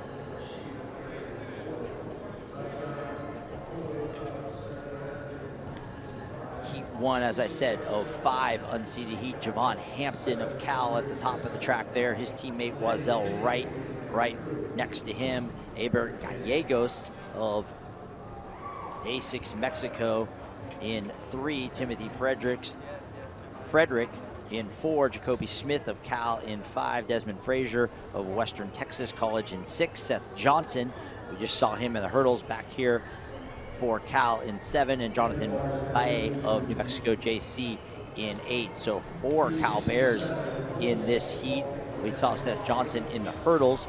Yesterday we saw Jacoby Smith and Wazel Wright compete. So the Cal Bears getting plenty of work here as they this is interesting for both like Cal, Stanford, Arizona. Some of these Pac-12 schools have never really had a conference championship indoors. The Pac-12 doesn't sponsor indoor conference, indoor track and field as a conference. So now as they move to the ACC and the Big 12 and the Big 10, some of these other Pac-12 schools, the indoor season takes on a little bit of a different kind of dynamic, as it's not just out running times to get ready for outdoors. They're actually trying to position themselves for a conference championship. So a nice added benefit for a number of these track athletes to have another championship season. And we're seeing Cal here, a number of them trying to get ready for their ACC championships. We saw Aber Gallegos there in lane 3. We saw him yesterday win his heat of the 200. He's got the pink top and the black shorts. And then Timothy Frederick right next to him, the unattached athlete. Looks like he's representing Trinidad Tobago. You know, he's at Eastern New Mexico, I believe, as a student now, but not racing for them. Trinidad Tobago, they've got a great sprint tradition there on the island of Trinidad Tobago. Of course, the great Otto Bolden legendary Olympic medalist.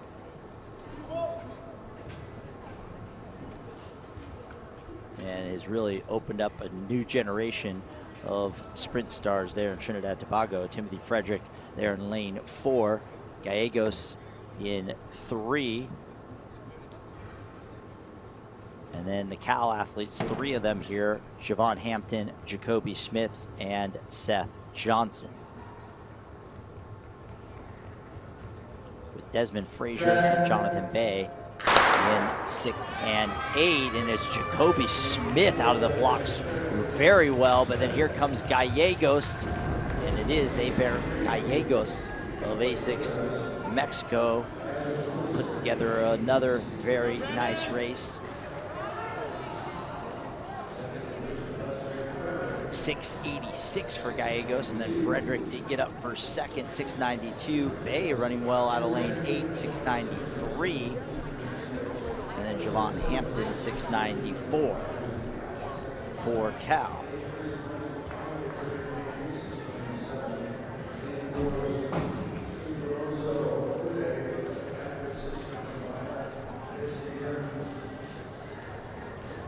So there's Aber Gallegos. Won't, as I said, get a chance to take that time to the finals, but as we saw him compete yesterday, he's still getting a lot of really good work in here over the course of 2 days in a variety of different events. Some of these post-collegians using this as a way to knock off some rust, as we said, after maybe long outdoor seasons that took them through the summer. Heat number 2 in the 60-meter dash unseeded, Michael Connolly of Grand Canyon, Chukwunoso Ude of Cal in 2, Brennan McHenry of Texas, Nicolos Solaris of Eastern New Mexico, John Kroger of Stanford. That's your field here in heat number 2. Again, Conley, Ude, McHenry, Solaris, and Kroger.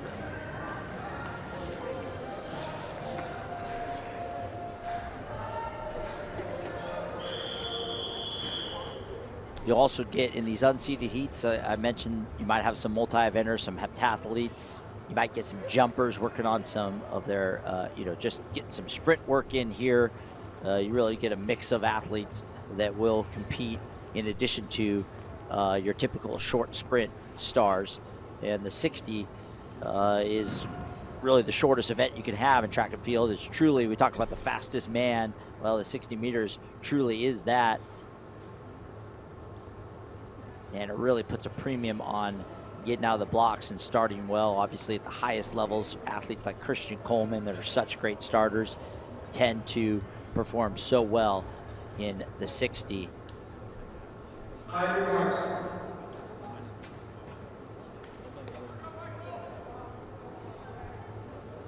So there's Conley at the top, Ude there.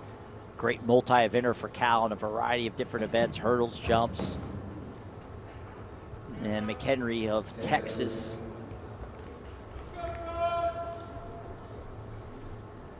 And at the bottom of the screen there, Kroger, or Solaris of Eastern New Mexico, and Kroger of Stanford.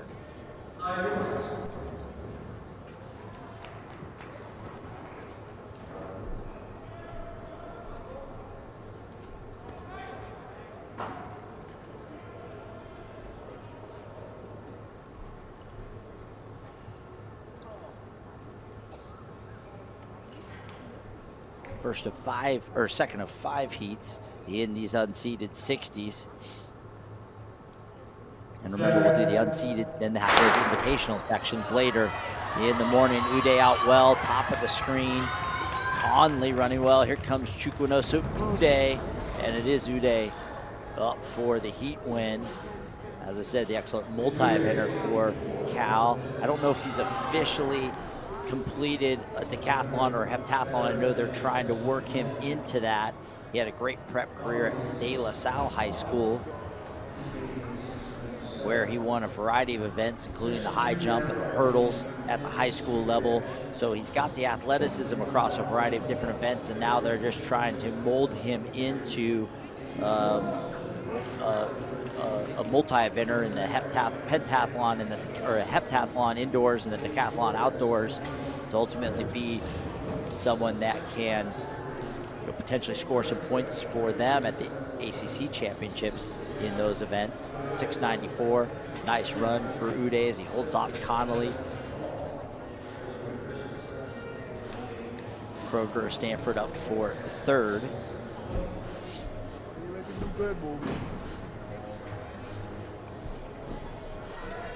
And again, these athletes do not have the opportunity to make finals, so those times aggregated there will kind of set the results of the unseeded sections.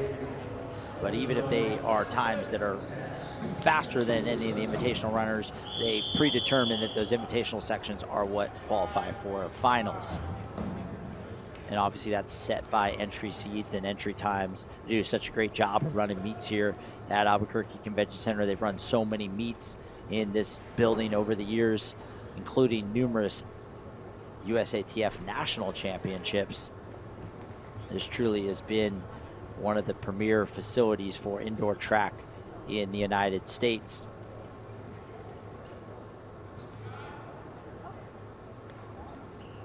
And this Dr. Martin Luther King Jr. Invitational really kicks off the season here in Albuquerque, or a series of meets. Here's section number 3, Alonzo Paul of Arizona Christian, Colton Smith of Ranger Community College, Kai Hubbard of CSU Pueblo, Emery Gokturk of Ranger Community College, Ivan Cornelius, Black Panther Track Club, and at Arizona Christians, Lionel McFall and Thomas McCulley on the left side of your screen here in section number 3.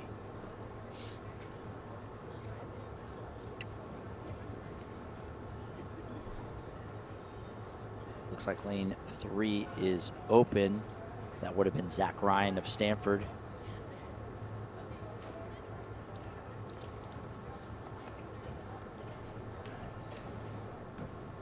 Set.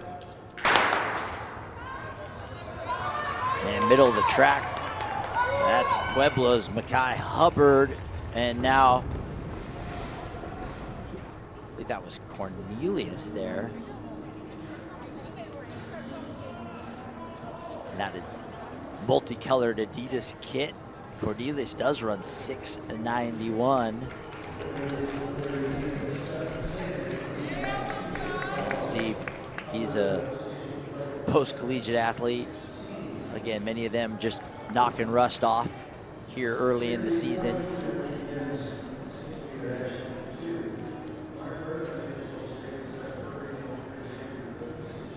And it was Hubbard that got out very well out of the blocks, and he holds on for second, 7:16.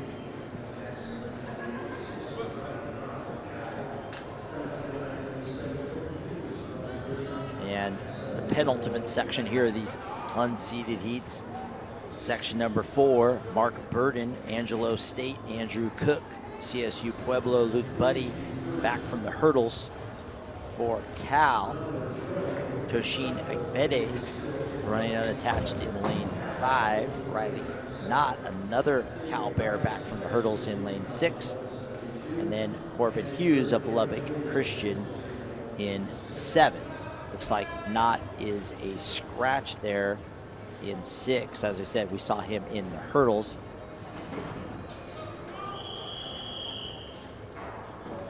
Multi-eventer for the Bears. Buddy is back. We saw him in the hurdles. So Burden, Cook, Buddy, Agbede, and Hughes.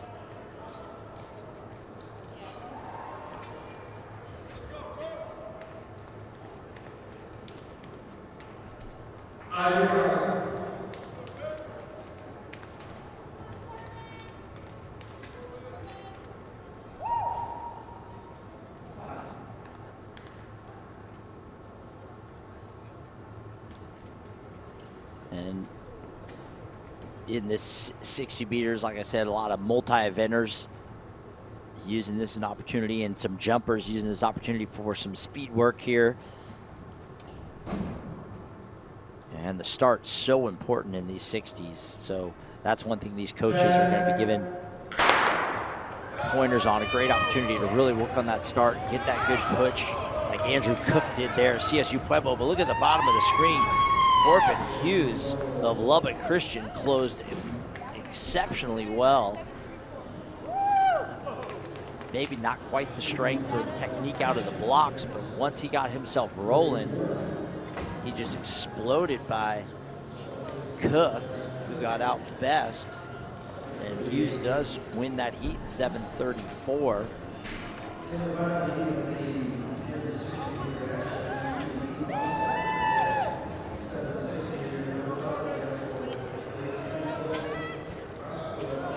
And now our final heat.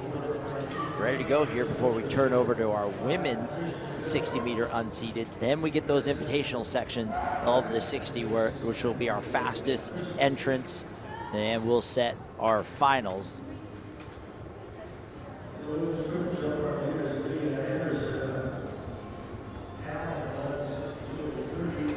And here is heat 6. Keith Austin running unattached. Cole Carrasco of Lubbock Christian. Marquise Wright of Arizona Christian, and Christian Bell representing K. Francis Track Camps, then Landon Lee of Lubbock Christian, and Kenson Tate of Lamar. And there is Tate with the push out from Lamar.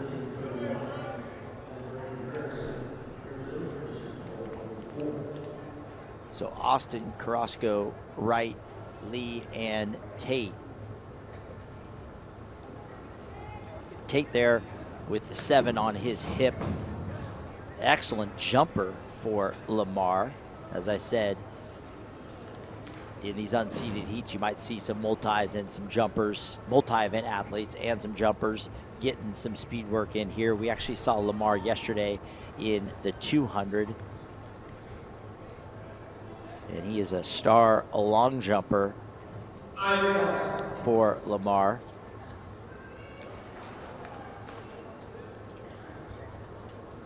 And that is him on the far left side of your screen. So Kenson Tate, Landon Lee of Lubbock Christian right next to him.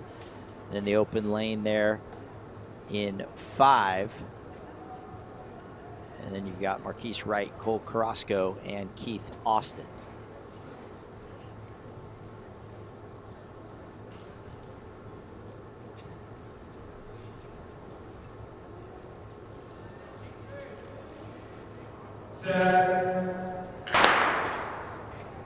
And they're off. The jumper Tate out well. It is Kenson Tate of Lamar. And you can see athletes still struggling with that ramp that goes up that bank turn. Of course, these bank turns needed for the circuit races that run around the track, the 2, the 4, and our distance races.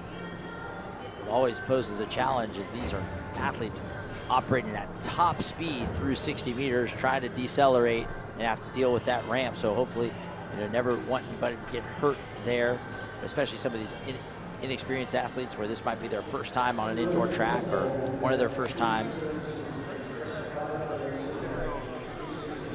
That is the fun of indoor track. Everything operates right in this small space. Great for spectators. You can see the entire, all events, track and field, all operating right under your nose.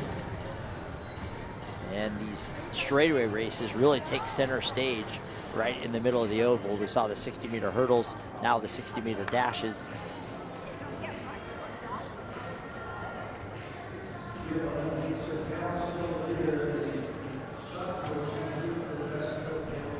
And then we will, only 3 heats of the women's 60-meter dash.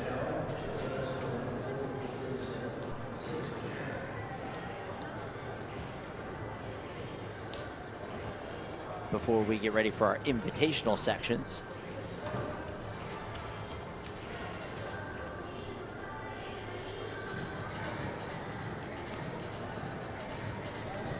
And There's section 1 up on your screen. Chastity Rayford of Ranger Community College. Shakalia Green of Angelo State. We saw her last night in the 200. Paige Porter of Cal.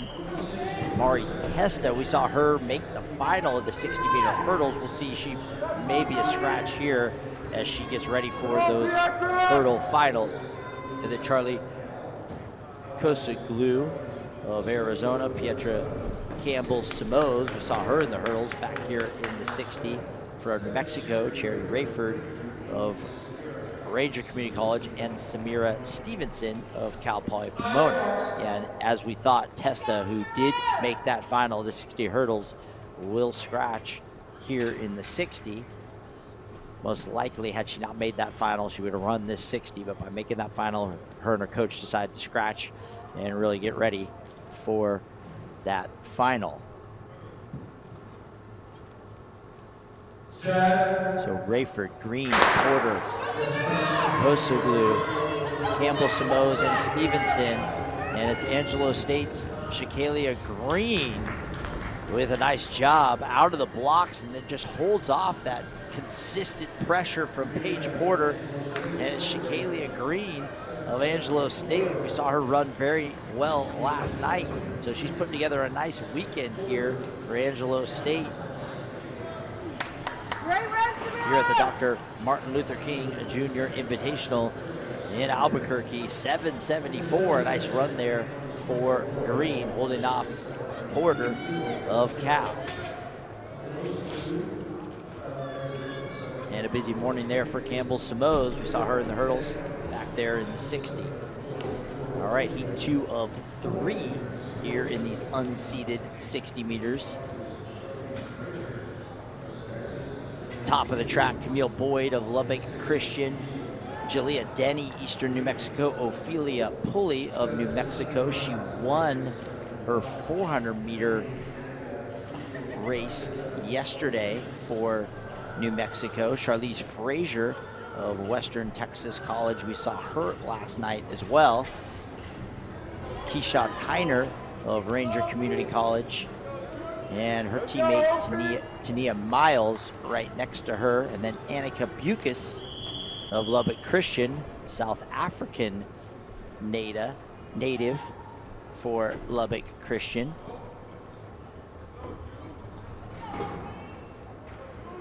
So Boyd, Denny, Pulley, Frazier, Tyner, Miles, and Bukes. Here's Bukes on the left side of your screen, the South African.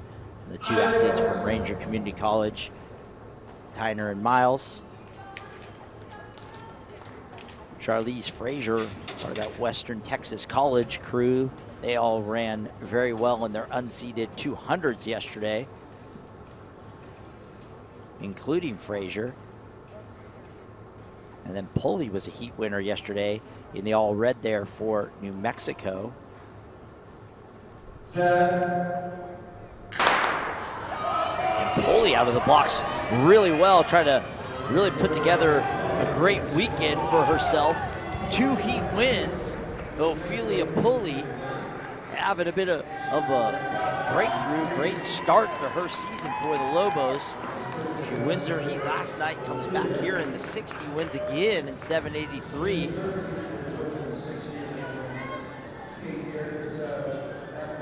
There's Ophelia Pulley for the host Lobos, getting a heat win there in the unseeded sections of these 60-meter dashes. And New Mexico rocking a different kit today than they ran in yesterday, but regardless of what kit Pulley is wearing, she wins her second heat of the weekend. And our final heat here of the women's unseeded sections, and then that will open up the center stage for our invitational sections of the 60. Katie Durkis of Arizona Christian, Kaya Willis of Western Texas College, Journey Alexander of Eastern New Mexico, Trinity Mosby of Cal Poly Pomona, Alicia Glenn of New Mexico Junior College, Georgia Gomez at Arizona Christian, And at the far left side of the track, Nariana Hernandez down there in lane 8, running unattached. Appears that Hernandez is in the Arizona Christian uniform there in 8, or maybe Gomez is in 8 and Hernandez in 7. So a little bit of a flip-flop from the heat sheet.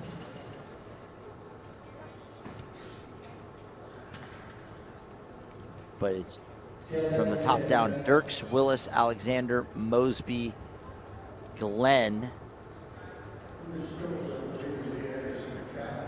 And then believe that's Gomez, Hernandez, and then maybe they've added in another Arizona Christian athlete in 8.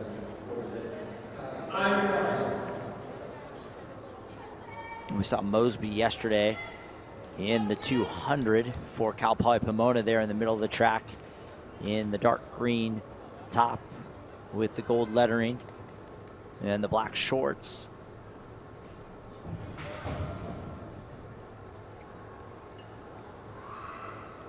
Final heat here of the unseeded 60s. You see that staging area is empty as our invitational section's up next, and it is Mosby of Cal Poly Pomona out of the blocks well and holds off the late charge from Nalicia Glenn, who is another athlete victim to that false front of the ramp. It's given some athletes problems there after they crossed the finish line. Hopefully no serious injuries there, but Trinity Mosby, 7:93, dipping under 8 seconds for the heat win for Cal Poly Pomona. Great Division II program there in Southern California. Cal Poly Pomona and Mosby, a key piece of their short sprint crew. And that was Glenn of New Mexico Junior College with a great close to get under 8 seconds.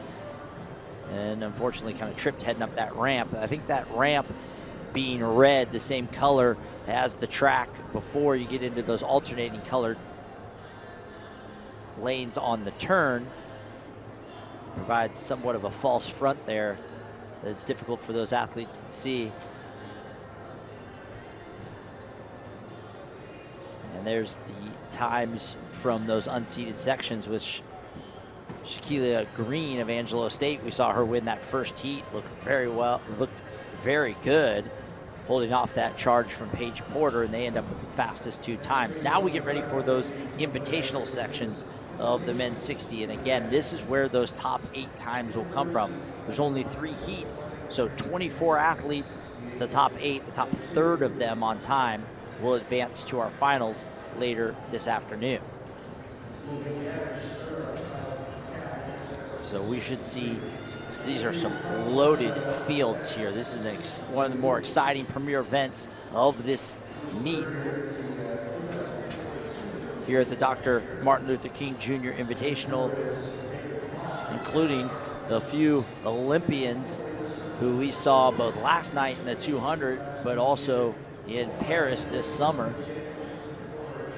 Let's go through this first heat, which is the one that's just loaded with talent here. You can see them getting their blocks set and getting ready to go here. Scheduled at the top of the track is Joseph Harding for Grand Canyon, and running out of lane 1, British hurdle star for Grand Canyon, transferred from Stephen F. Austin. Now at Grand Canyon, a big part of them looking to win another WAC title for Coach Tom Flood. And right next to Joseph Harding in the yellow top is Gavin Schur, the Cal star. He's the school record holder in the indoor 200 for the Bears. Had a great prep career out of Boulder, Colorado, where he was one of the top short sprinters in the country his senior year. There's Gavin Schur. He's already got his season started off nicely up in Spokane last weekend and looking to keep things rolling here. And next to Schur is Pablo Mateo, one of our Olympians. He was an Olympian in the 4x1 for France, running at home at the Paris Olympics last summer.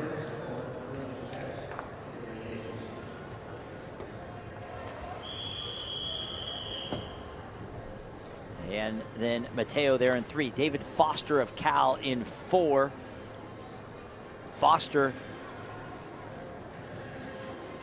has run 6:54 already in this event this season up in Spokane last weekend. He's the school record holder at Cal in the 100 meters, 10:14 legal, but he's also run a 9:91 wind aided. So a sub 10 seconds he ran in the Olympic trials last summer, representing Cal there. Next to David Foster is Justin Rains. The freshman has already run 6:67 this year. It's a top 30 NCAA mark back in December for Grand Canyon. We saw him, he was 3rd in the 200 last night, was Rains. That's a top 10 mark in the nation. And then David Dunlap of Altus, a 10:27, 20:39 runner last year, there in 6 with the black kit with the white stripe, the diagonal stripe on it. Then Ryan Zizi right next to him in the Nike kit there. Another one of our French Olympians in the 4x1. He's broken 20 seconds for 200, running in lane 7. And then Kron Dean running unattached on the outside, the former UTEP star from the Bahamas. This is a loaded field from the top down. Harding, Schur, Mateo, Foster, Rains, Dunlap, Zize, and Dean, with the 2 French Olympians, Mateo in 3, Zeze in 7. That made up half of the 4x1 French national team at the Olympics this summer. Foster out very well in the middle of the track. David Foster trying to turn away a great field. David Foster of Cal, as I said, he ran 9:91 outdoors, wind aided.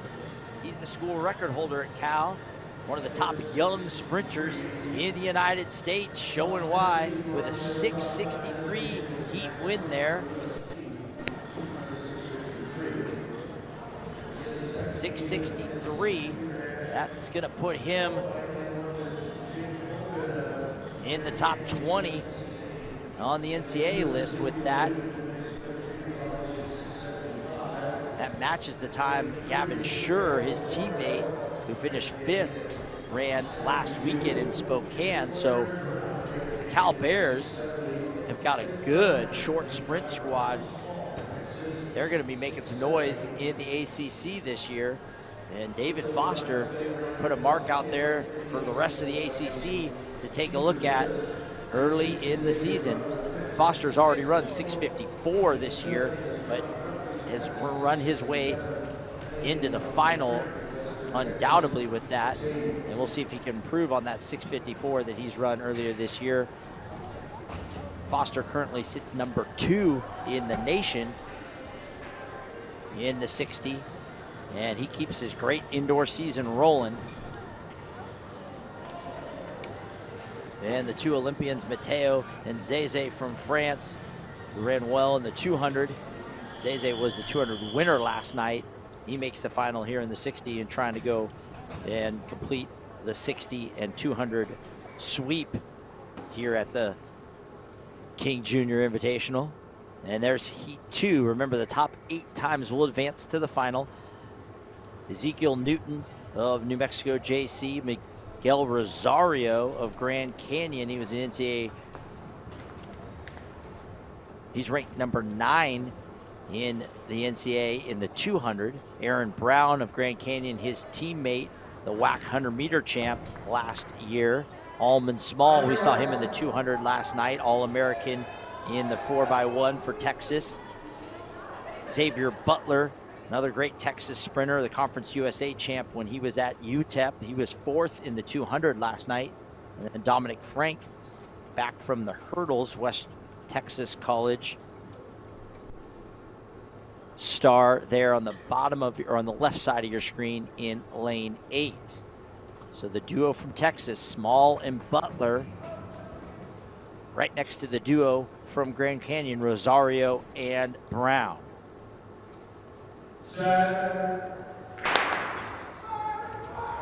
And it looks like Rosario out well. Now Brown. And here comes Butler, Xavier Butler. Didn't get a great start, but closed very well. He was 4th in the 200. So you can see as things stretch out a bit, he doesn't love the time. 674 though, should get him in that final. And then his teammate Allman Small up for 2nd. Former Barton Community College star Small was a part of that great Texas 4x1 last year that earned All-American honors. They go 674 and 677. Rosario, the transfer from Seattle U, running well for Grand Canyon, up for 3rd. And we'll start to look at where those top 8 marks are. Remember, there's only 1 heat remaining, with the 8 moving on to finals. Those runs for Butler and Small should put them in the hunt for the final at the top of that heat. In our final section here, they can kind of shake up those runners in the final.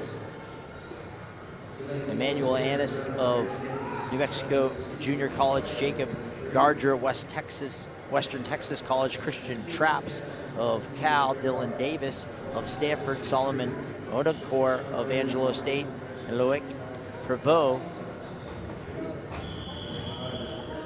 the 400-meter specialist from France, was a world championship competitor in the 4x4, so 60 meters is going to be short distance for him. Obviously working on some speed work. Dylan Davis there in 6th for Stanford, former Seattle area prep star, now for the Cardinal. And Christian Traps of Cal, part of that great short sprint squad at Cal. We already saw Schur and Foster run so well in Heat 1, 2 of the top 20 in the country. Traps should be a part of their 4x1 that's going to be a force this year. So Annis, Traps, Davis, and Prevost.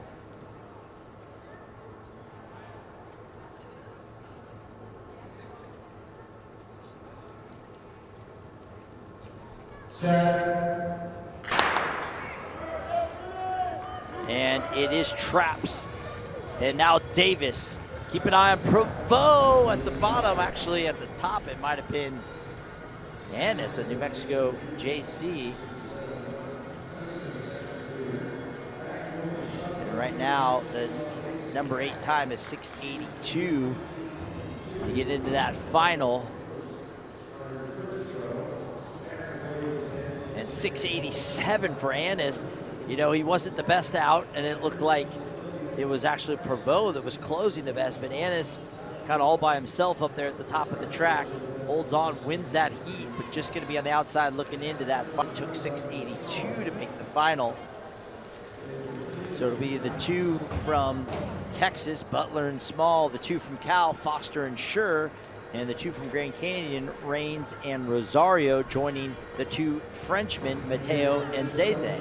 So a bunch of duos gonna all lock horns in that 60-meter men's final. 4 sets of duos. The 2 Frenchmen, the 2 Grand Canyon stars, the 2 Cal stars, and the 2 Longhorns from Texas. That should be an outstanding men's final. We have some great hurdle finals already set for this afternoon.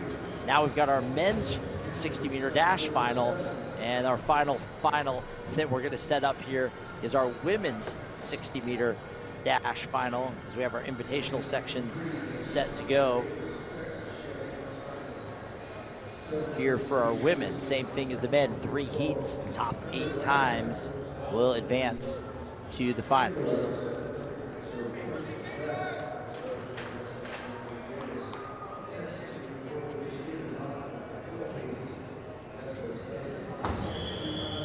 And here's heat number 1. Jacet Namahunje of Angelo State, and then Tegan Zwanstra of Stanford. In lane 3, Keandra Davis of Texas. We saw her in the 200 finish 3rd last night. She has a top 15 mark in the country in that event, the All-American for Texas. Then Christina Knott in the middle of the track there, the Philippines national record holder at 100 and 200 meters, was 5th in the 200. She's there in 4. Knowledge Omovo running unattached in 5. Marian Abdul Rashid back. We saw her already make the hurdle final, and now she's back here. The Canadian 100 hurdle champ in 6. Aisha Shahid, number 4 all time for the Cal Bears at 200 meters, dropping down to 60 here, running out of lane 7. And Nita Kum Dadzie of Texas, she was 7th in the 200 last night, there in 8 at the bottom of your screen there. 7. Looked like Omovo out well, top of the track. Tegan Zwanstra trying to steal this race, but Omovo closes best.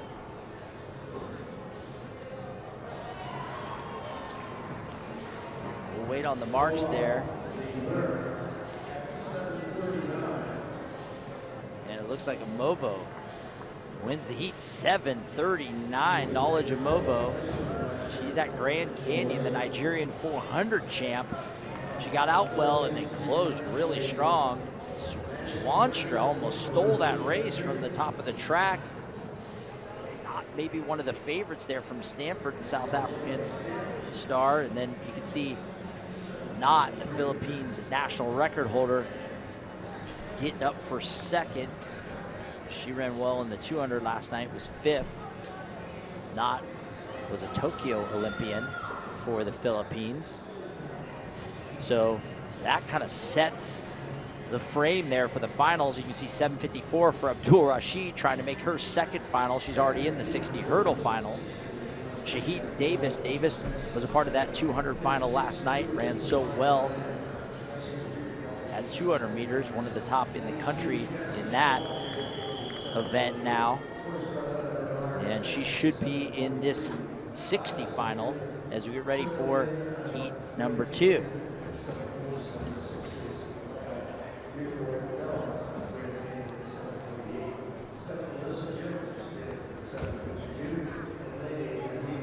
And there is heat 2. Christiana Boyd back from the hurdles for West Texas College. Kamaria Knight, New Mexico JC. Cassie Small back from the hurdles from Grand Canyon. Carletta Bernard, we saw her finished 2nd in the 200 last night. She's currently the number 11 runner in the NCAA for Texas there in lane 4. Right next to her, Nina Thevinin from Grand Canyon, the French star. And then Alyssa Jones, the All-American jumper for Stanford, with Grayson of Grand Canyon. But look at Carlita Bernard doing what she did last night. She seems to be in top form early in this indoor season. She's a top 15 mark in the country at 200 meters, and then she absolutely dominates that heat here in the 60 meters, 7:33. So Bernard is on a heater here at the Dr. Martin Luther King Jr. Invitational for the Longhorns. Turned away a nice field there in section 2.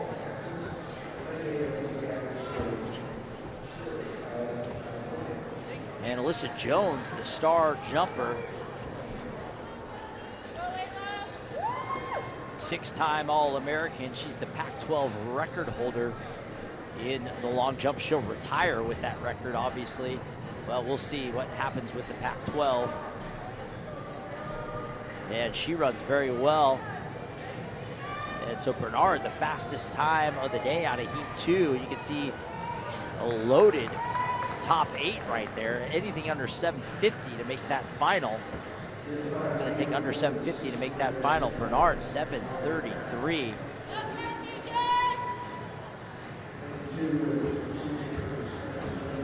They add 0.2 here at altitude. We're going to see where that puts her on the national list. That's going to be a top 30 mark in the nation, probably for Bernard. We'll see if she runs faster in the final. Here is your third and final heat. Hope's last chance to make this final. Ta'Aja Fawn of Cal Poly Pomona, Ryan Lacefield of Cal, Aaliyah Foster of Texas, Layla Lawson in New Mexico, Jody and Stewart, Eastern New Mexico, and Janice Everett of CSU Pueblo.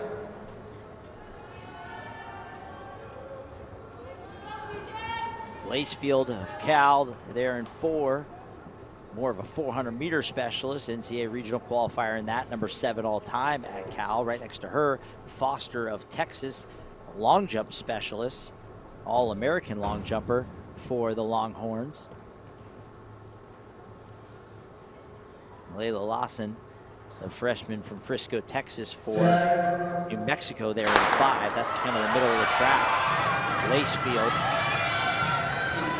Foster, and it's Foster. And look at Lawson trying to close the freshman, but it is the long jump star, Aaliyah Foster, going to join fellow long jump All-American, Alyssa Jones. Well, we'll see if the time holds up and she makes that final. We'll get the time there for Foster. She doesn't seem to love it, 7:67. Yeah, that's going to keep her out of the final, unfortunately, for Foster. So, but there is no shame in that. This is a loaded 60 final we're going to see later this afternoon. And there are your finalists. Bernard, I don't want any part of her right now. She is running so well for Coach Edric Florial of Texas. Ricky Morgan Jr., the sprint coach at Texas, has got to love what he's seeing from Bernard early in the season. The Jamaican star is going to be a factor in the Big 12 and possibly at the national level, as she moves so easily. Ramovo looked good out of Heat 1. The All-American long jumper Jones, not the Olympian for Philippines. Swadstra was somewhat of a surprise. So 2 Stanford Cardinal in the top 5 in that final, and then 3 Longhorns of Texas. That should make for a great final. So our finals, our short sprint finals, are now set in both the 60 hurdles and the 60 dash. So for now, that closes down the interior part of the oval. Next event on the track, scheduled for 11:20, is the men's 300.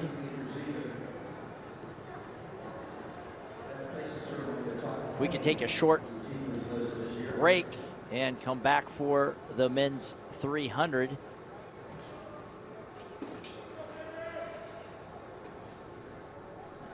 Scheduled in just about 3 minutes.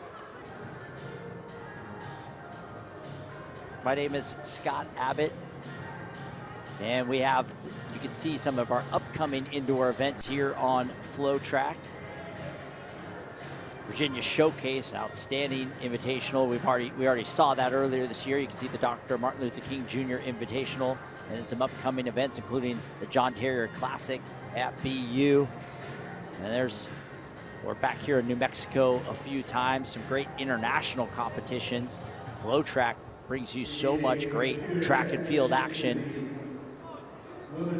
So many great meets coming up on this indoor season. Number of meets at that great Boston University facility, as well as many here in Albuquerque, and then a lot of those great indoor events internationally, and then a great lineup of outdoor events. Here you can see the 10, an outstanding distance event in Southern California. Some of the top distance runners in the world participating there. The Brian Clay Invitational, really the premier collegiate invitational on the West Coast. Number of great high school meets, Junior Olympics, Texas State Championships, California State Championships, FloTrack, your spot for track and field. And this is something very exciting, the Diamond League coming up on FloTrack this summer. This is the premier track and field events in the world, seeing the best athletes in the world going to compete right here on FloTrack in the Diamond League. We've got some exciting things for you from FloTrack, both indoors, outdoors, and then capped off with that Diamond League schedule. Thank you for joining us here on FloTrack. We're back at the Dr. Martin Luther King Jr. Invitational. Great short sprint races, and now we're ready for the 300s. Two athletes here in the 300. In this first heat of the 300, that is a lap and a half of this indoor track, a non-traditional event.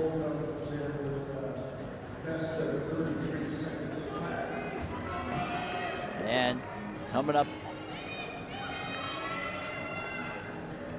capital cities. That's Austin Cole, I believe. 33.4 for Cole.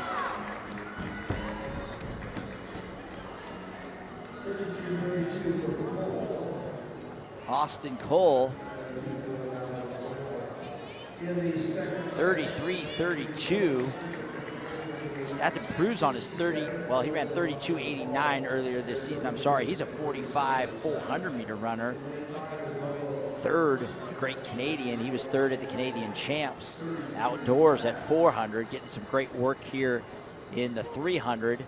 This is a really good event for 400 meter runners to really early season get that push, feel the sting of the race, and really kind of prepare that kind of key piece as they get ready to stretch out to 400 meters outdoors. And Cole, one of the best in Canada at 400 meters, as I said, 45.51, winning that first heat all by himself out there on the outside. Here's heat number 2, Colton Smith, the Ranger Community College, Alonzo Paul of Arizona Christian, and then the duo from New Mexico Junior College, Bovell McPherson and Benjamin Nisaya.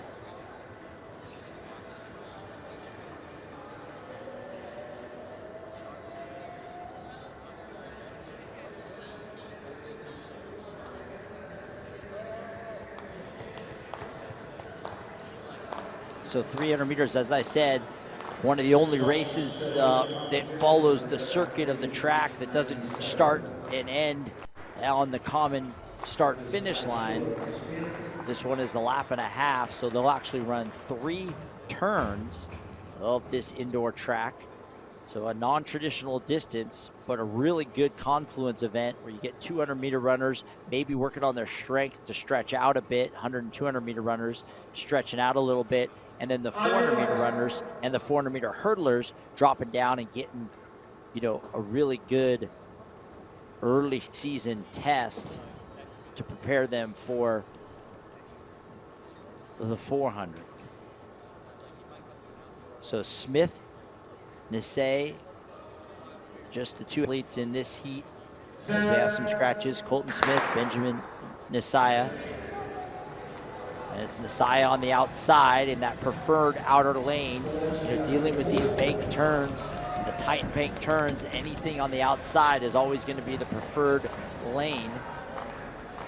And it is Nisaya of New Mexico Junior College leading this second heat. We saw Cole win out of that outside lane in the first heat. Nisaya going to do the same here in the second heat.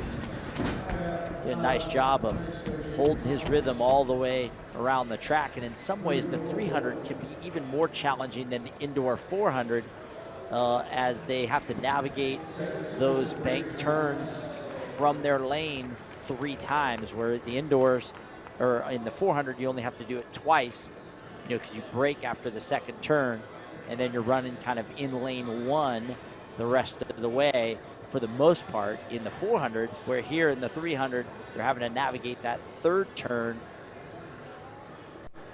from their, you know, just kind of an interesting event for these long sprinters, a chance to, take some time to develop and learn the event, but it definitely is something where you see 400-meter runners really thrive in this event.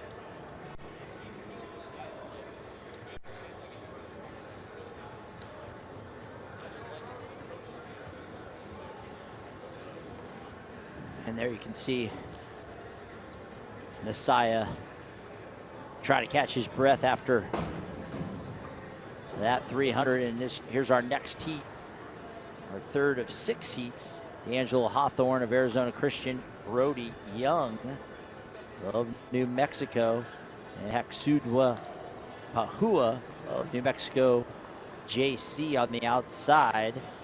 Let's keep an eye on Brody Young here in New Mexico. You can see in the all red kit right there in the middle with his blocks between the U and the E of Albuquerque. Brody Young, a Scottish star, has run 45.71 for the Lobos. That's number 3 all time at New Mexico in the 400. All Mountain West performer. We saw him yesterday in the 200.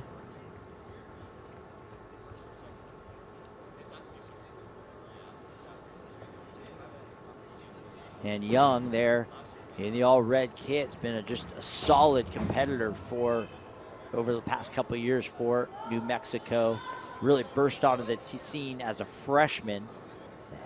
Has performed really well at international competition at the U20 level for Great Britain, the Scottish native from Glasgow.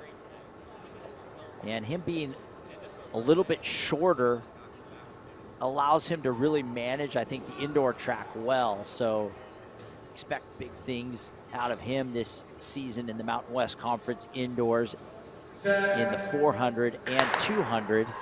And kind of the in-between event here in the 300. We'll see how he does against Pahua, who's on his outside in that preferred lane. Remember, the outside lanes are always the preferred lanes, so Young is going to try to challenge Pahua. And there they are. They're neck and neck with 1 turn to go. Brody Young of New Mexico overtakes Pahua, who's got that preferred lane. Let's see if Pahua can come back, but no, it's Young that powers away. 32.8, he loves it. Young really likes that mark. He is fired up. 32.79 for the Scottish star. Non-traditional event, that's not an NCAA event, so won't really be on a descending order list to qualify for the national championships, but that bodes really well, a mark like that for Young as he sets himself up to be a Mountain West champion, potentially in the 400 and 200. And obviously, New Mexico, we're going to get to see you in the mile event later. They lead with distance running. They have one of the best distance programs in the country, but having someone like Brody Young can be a huge ace in the hole for the Lobos as they look for points all over the track and field in the Mountain West to complement their great distance program.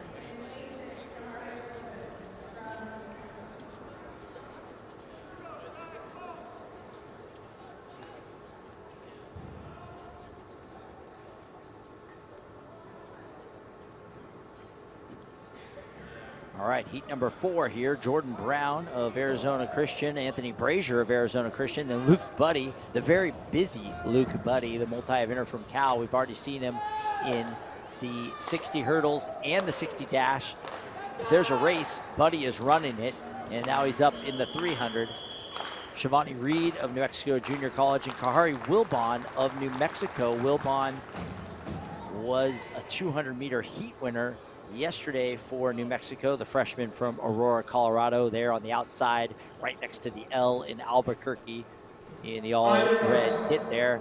And Buddy of Cal in the yellow top, or the gold top, and the blue shorts of Cal. in his third race of the day for the Bears. The multi-eventer getting a lot of good work here in at the Dr. Martin Luther King Jr. Invitational. Ari Wilbon out well on the outside. It's Wilbon trying to hold off Reed of New Mexico Junior College. You can see Reed really giving a nice chase inside of him in the white top. So it's Wilbon and Reed in a dead heat right now. The freshman Wilbon trying to hold on like he did in the 200 yesterday, but right now he's getting all he can handle from Shivani Reed. Shivani Reed, Jahari Wilbon, and Wilbon answers back. And it is going to be Jahari Wilbon, the excellent freshman from Aurora, Colorado, and he seems to like it as well. So between Young and Reed, the Lobos fired up right now. The Lobos long sprinters fired up. And there's Buddy. We'll see if he can find any more races to run today, or maybe he'll be in the field. We got obviously some great field event action going on here as well. Now look at Wilbon. Second consecutive heat win there for the Lobos. The freshman getting his career started very nicely here at the Dr. Martin Luther King Invitational as he notches his second heat win of the weekend. Now heat 5, Maximus Gidley of Arizona Christian, Eastern New Mexico's Jude Murray, Seth Johnson, another multi-eventer for Cal there in 4, Tyrell Smith of CSU Pueblo, and Antonio Munoz, the fine freshman for New Mexico, on the outside.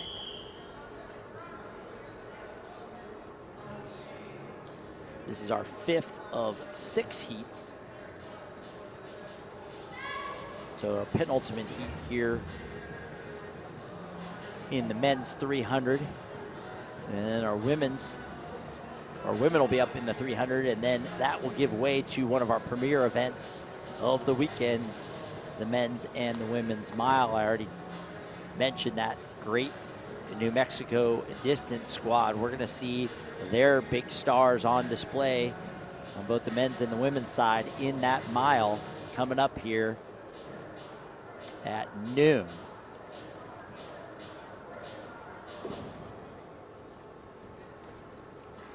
Some of the very best in the country, early season, gonna get after it in the mile right in the middle of the meet, and that'll be right before our hurdle and sprint finals that we saw the prelims for already, those invitational sections.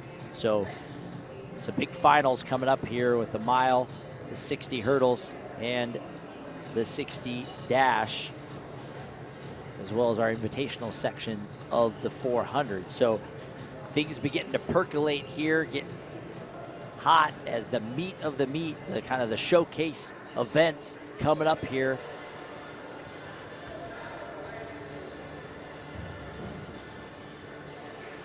And the next heat of the men's 300.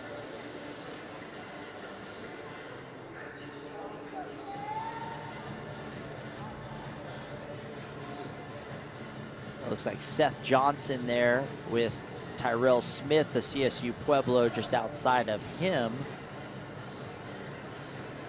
Just the two of them here in heat number 5. Oh, way down on the far right side of your screen is also Gidley of Arizona Christian. So 3 is open and 6 is open. So it's Gidley, Johnson, and Smith.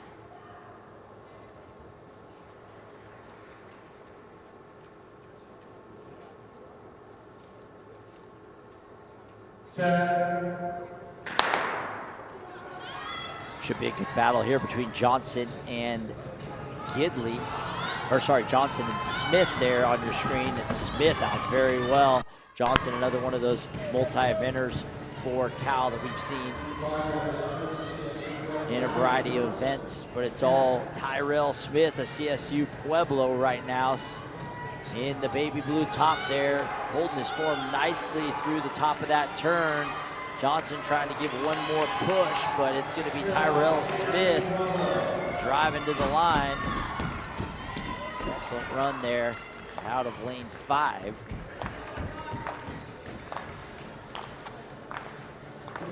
Good wide shot there of this Albuquerque facility. And there's Smith, the heat winner there.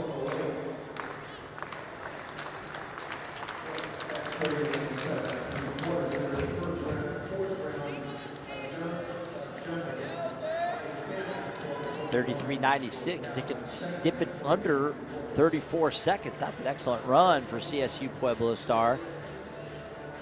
They're a top Division II program. We saw their distance runners run so well last night. Numerous All-Americans, both men and women. We'll see some of them back coming up here in the mile and 800s later this afternoon for the Thunderwolves. And there's just the final heat of the 600. I'm sorry, the final heat of the 300.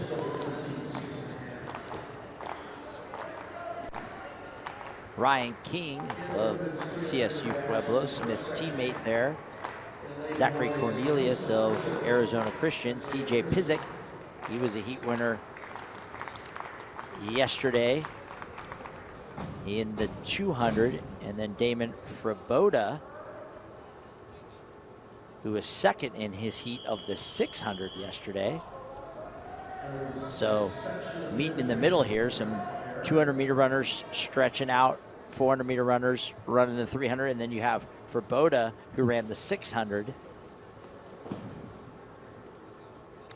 And you can see him on the outside in the all-orange Texas kit. His block's right next to the L in Albuquerque. He's gonna have lane 5 open, so he's gonna be running a little blind there on the outside. We'll see if Pizik can bring him back from the middle of the track in the all red there for New Mexico.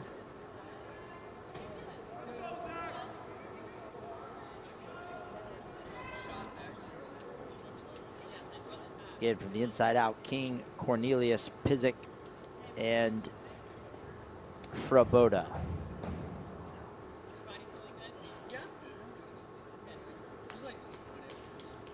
Set.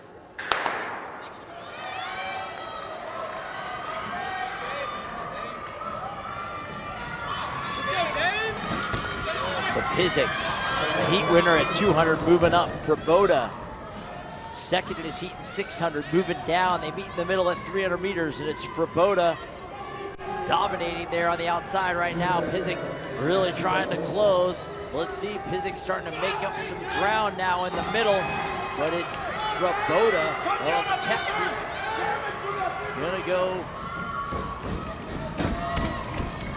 gonna win this 6-in final heat. So some good work there, 600 and 300 for Damon Fraboda there. 34.07, just missed breaking 34 seconds. But a nice 900 meters of work on the weekend for Fraboda.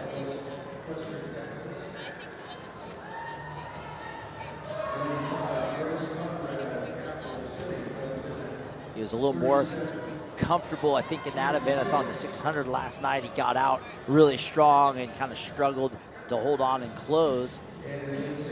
And the 300 today was able to kind of really hold his form all the way through around those 3 different turns that he had to navigate on this banked indoor track. Now our women's 300. There are 6 heats of the women's 300. Crystal Curson of Arizona Christian in lane 3, Mia Morris of Western Texas College in 4, Grace Conrad, Capital City Track Club in 5, the Canadian, and in lane 6, Lauren Lewis of Texas, the All-American from Prosper, Texas for the Longhorns. She's a mountain, or a Big 12 scorer in the 400. Part of their 4x4 team that went to the NCAA finals, earned All-American honors as a part of that relay. Did Lewis there in lane 6 in the orange on the outside with blocks right next to the L. She's gonna have to deal with Grace Conrad, the Canadian club star, there in lane 5.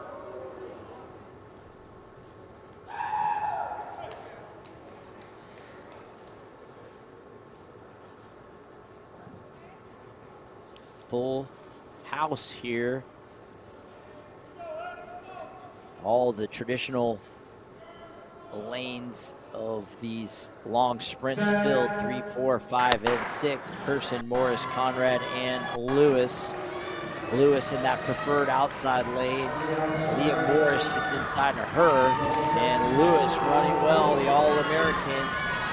Kind of strikes first. And let's see if Conrad can lock her down. Here comes Conrad, really slingshotting off of turn number 2 into turn 3, and it is Grace Conrad.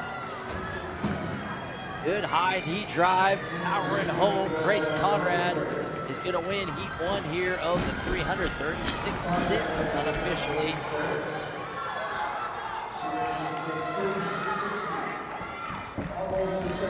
Really managed those indoor turns well. Came off of that, really the first main turn that they have to navigate as they start on the staggers. So the first full turn, and she slingshotted down into that backstretch so well and just exploded by Lewis. And was able to hold on, got a little tight late, but still held on, 36-6 for Conrad. So Capital City Track Club winning on the men's side that first heat, and also now the women's side this first heat. Heat number 2, Georgia Gomez, Luann Posanere. In 4, Nandy Kihu of New Mexico Junior College in 5, and Leah Martinez of CSU Pueblo scheduled for lane 6. And there you can see her in the baby blue top of the Thunderwolves. So Martinez on the outside with Kihu just inside of her of New Mexico Junior College.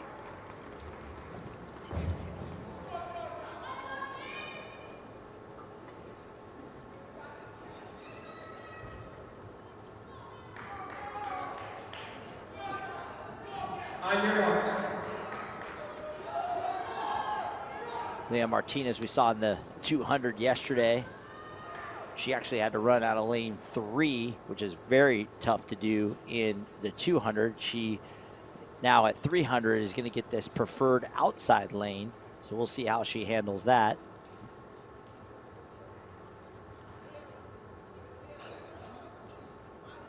Set.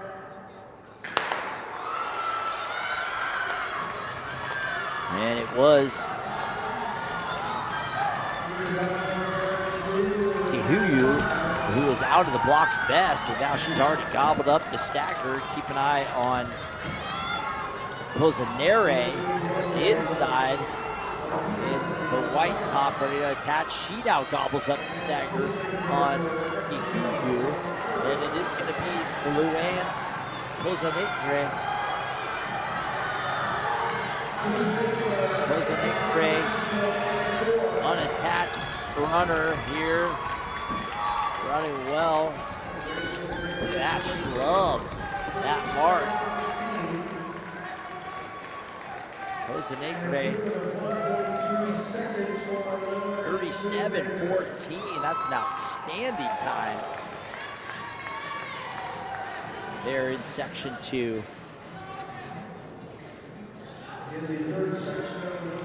In not the most ideal lane in the middle of the track, was able to really navigate those bank turns well, and on that second turn overtake Kihuyu, who holds on to run 38.52.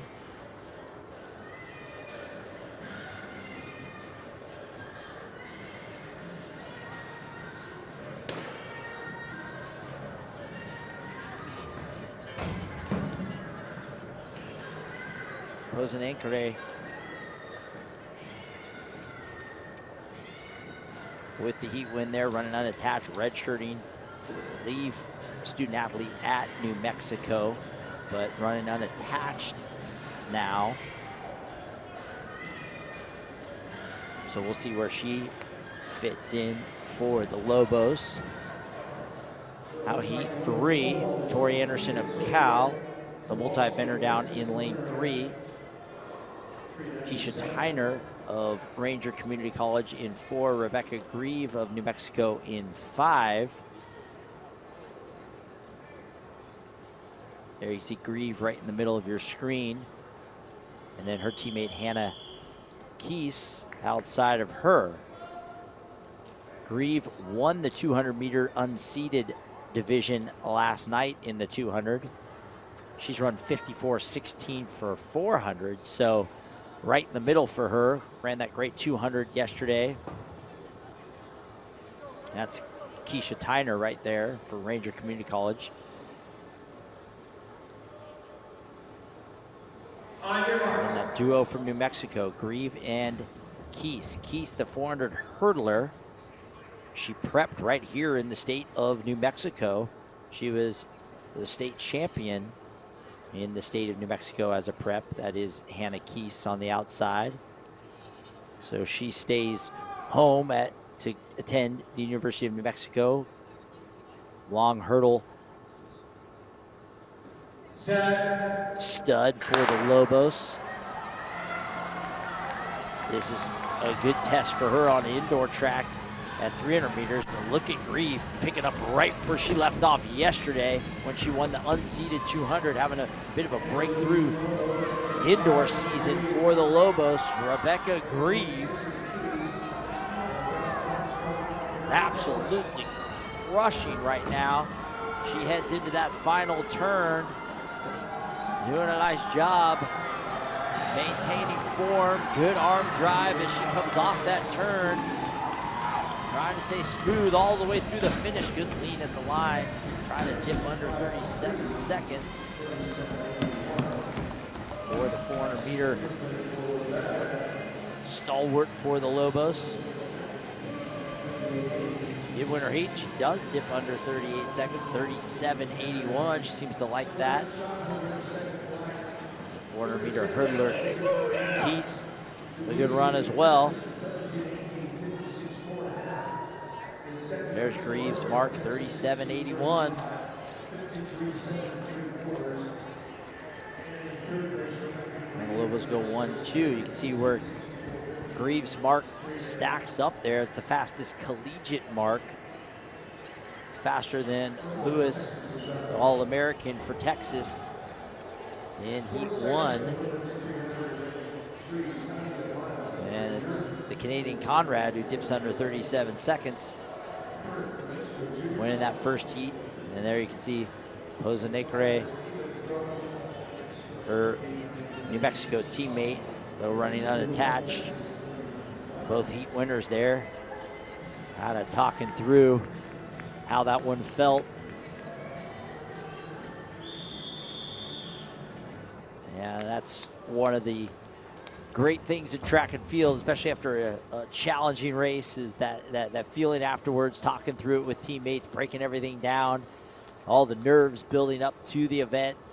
These events go very quickly, especially the sprint events. You have a lot of buildup, and then just the relief and endorphins that are flowing after the race, and getting to celebrate with teammates is a big part of this sport, especially at the collegiate level. All right, here we go. Heat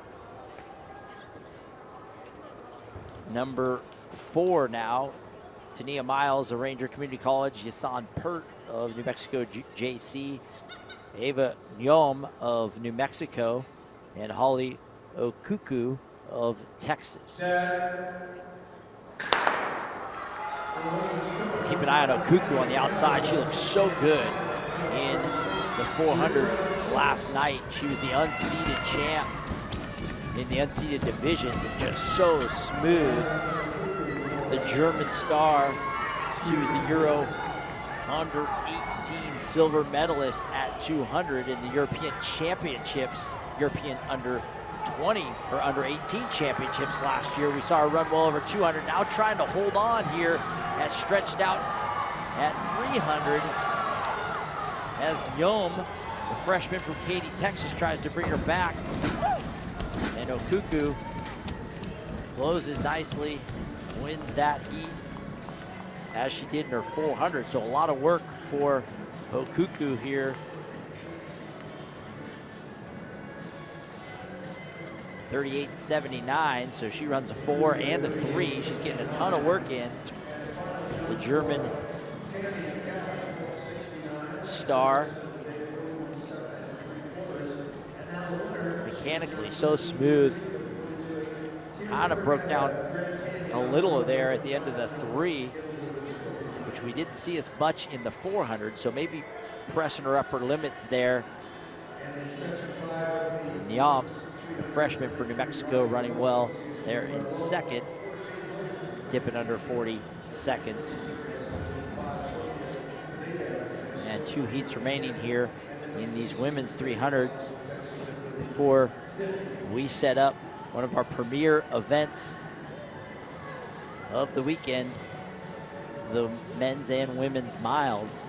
Here's section 5, Jade Williams of Grand Canyon, Sofia Pineda of New Mexico, and then Mackenzie Collins of Texas. Collins we saw win the 200, or at least win her heat of the 200 last night.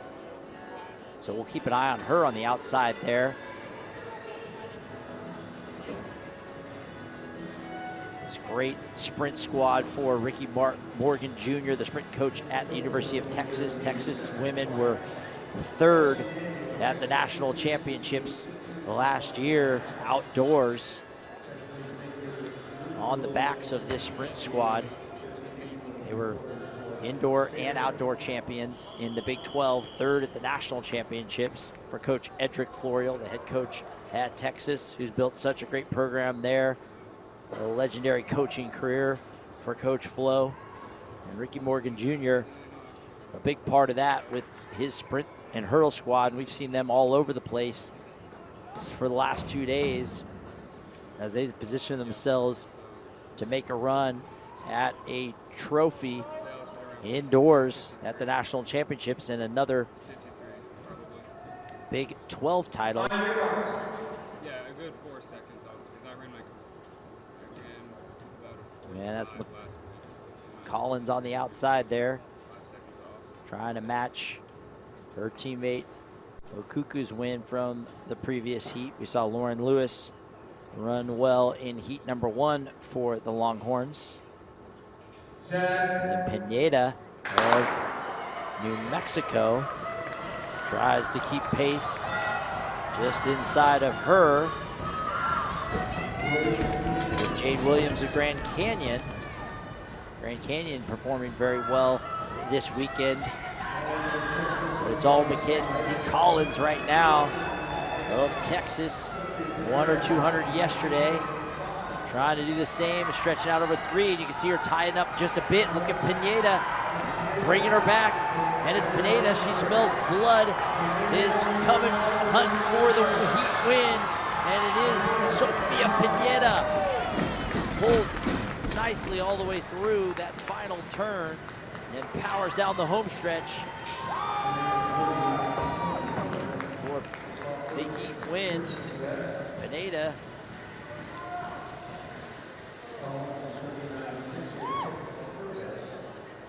nice job maintaining form all the way through, staying smooth. Collins looks like she attacked early and then got very, very tight late. truncated stride a little bit, got on the backside, and Pineda just stayed smooth through the turn. You could tell she kind of got sucked in to Collins's wake a little bit, felt the energy from that, and was able to shoot off that final turn and power home. Sofia Pineda, the heat win, 39-21. Collins does dip under 40 seconds.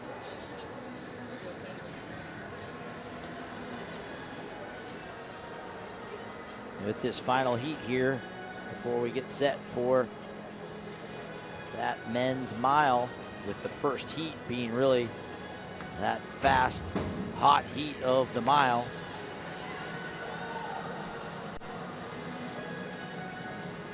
Featuring numerous All-Americans, some top professional competitors in that mile coming up here.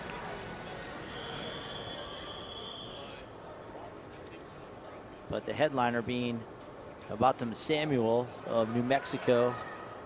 We're excited to watch him run. The defending NCAA champion at 10 kilometers. Number 2 all time collegiately at 10 kilometers. Gonna drop down and run the mile here. The 6-time All-American. He's on the Bowerman watch list for the coveted Bowerman Award for the very best track athlete in the country. Samuel on that watch list. Here's that final heat of the women's 300. Kyla Rusic, Roxy Alvarado, Anaya Corliss, and Gabriel Dunich. The 2 athletes from CSU Pueblo bookend this field, Rusic and Dunich. Rusic down on the inside, on the right side of your screen, Dunich on the outside, on the left side of your screen. And then Corliss in New Mexico just inside of her, with Roxy Alvarado of Western Texas College in lane 4. Corliss was the heat winner yesterday, but it's Dunich out well. Now here comes Corliss, and it's Anaya Corliss of New Mexico. Takes up the stagger on Dunich, but Dunich still battling on the outside. But Corliss beginning to separate a bit from Dunich. And now it's Anaya Corliss of New Mexico in the 6th and final heat of the 300. As she's coming home, getting a little long with the mechanics there, but is able to close it out. Just over 40 seconds. As I said, when I say she's getting long, you kind of get a little of that swim technique when you get tired, where the arms start to swim, the legs get a little long. And her and her coaches will tighten that up a bit. But still, a great heat win there for Corliss, backing up the heat wins of Pineda and Grieve. And you can see the Lobos with 4 in the top 10 there in the 300 behind the unattached athletes. And technically, Bosanekere is a New Mexico student athlete and just redshirting this season, getting an opportunity at these home indoor meets. Great opportunity for her to hop in, get some great work in. So that long sprint crew looking good for the Lobos there in the 300. And that brings our milers to the track. Like I said, one of the premier events of the day here.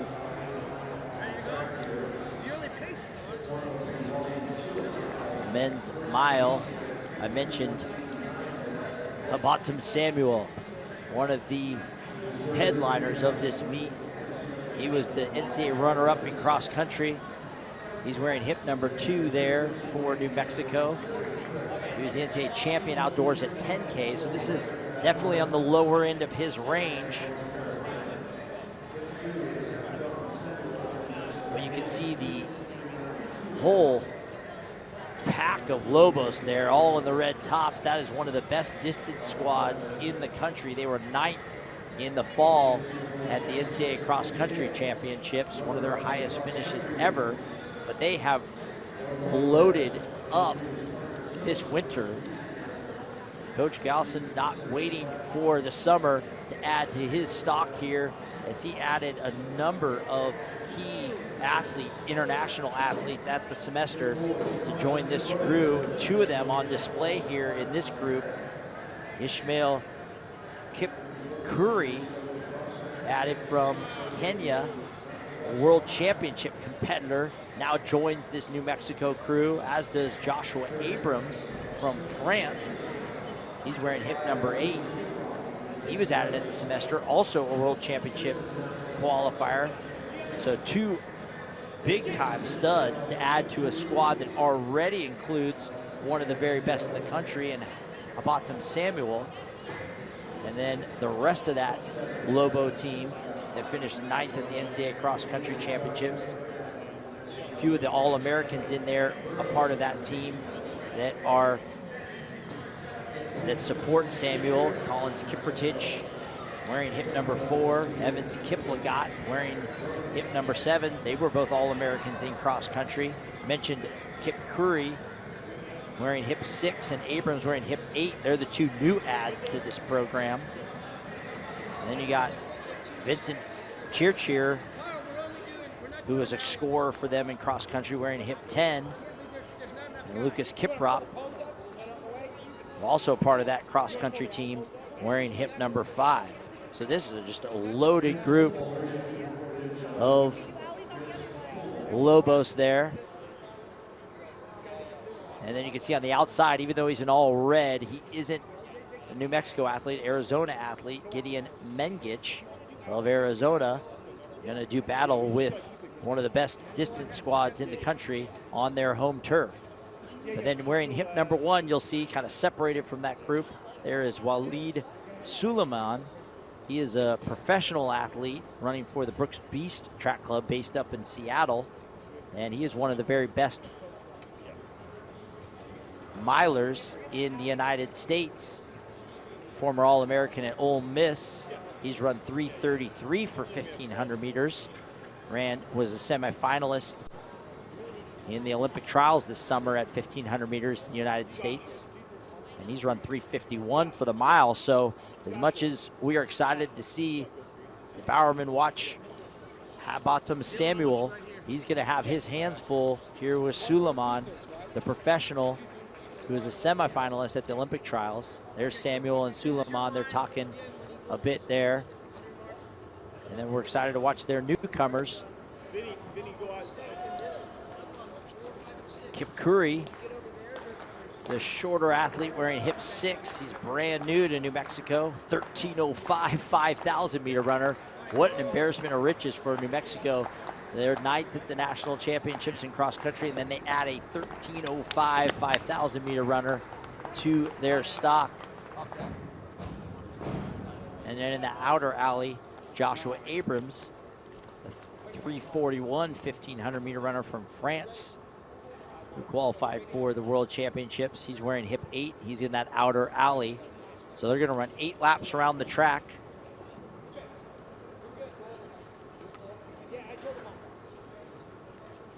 Just a tick over 8 laps to make the full mile here. And there's Suleiman and Samuel.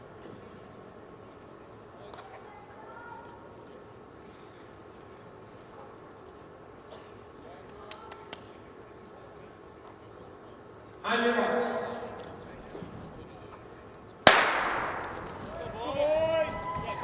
And we're ready, we're off here. We're gonna get about a 6-second altitude adjustment. So anything under about 4:05 or so is gonna be a equivalent of a sub 4-minute mile. So that's like right around 31 seconds or so through 200 meters is what we'd be looking for. And it looks like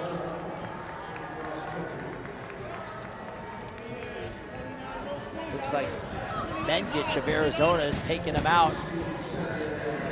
Not sure if he's in there to rabbit the race or just jumped on it early, but he is clear of the field right now. And then it's Suleiman and Samuel, kind of comfortable right now. The pace is not really quick with that chase pack. And it's Mengich There, oh no, I'm sorry, that's number 9. That's Dylan Burrows of New Mexico. So he might be in there to pace and get things going. And he comes through in right around 61 seconds, which would have him on sub-4 pace with the altitude conversion, but they didn't seem to want to go with them. And it's Suleiman kind of leading that main group right now.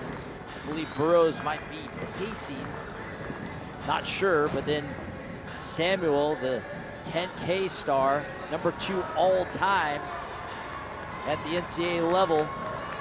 And still Burrows, your leader. Suleiman, one of the best in America at the professional level, 351 miler. They've now bridged back up to Burrows. So it's Suleiman, Samuel,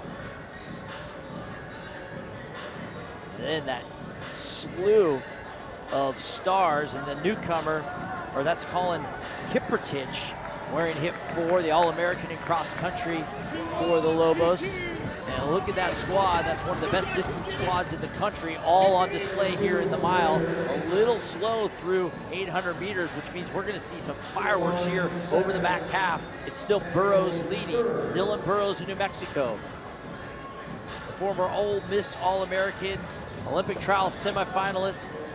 Suleiman, now Burrows' work is done. He slides by through 1 kilometer, and now it's Suleiman. Let's see if Samuel can hang tight. The middle distance star starting to put it on. The 10,000 meter runner, which you'd think it would be the other way around, as we're not sure that we'll see if Samuel has the wheels to hang in there, as his specialty is at the longer distances. And then it's still Kiprotich, Collins Kiprotich, who seems up to the task, hanging right there with Samuel and Suleiman. And then you can see Kiprot and Kipkuri, the newcomer for New Mexico, as they get into their final 400 meters here. And look at Kiprotich challenging Samuel. Collins Kiprotich slides into second, goes by the Bowerman Watch list performer Samuel, but it's all in the lead Suleiman right now. And look at Kiprotich trying to get a huge win here over a great field. And as Kiprotich strikes first at the bell, let's see if Suleiman can answer back.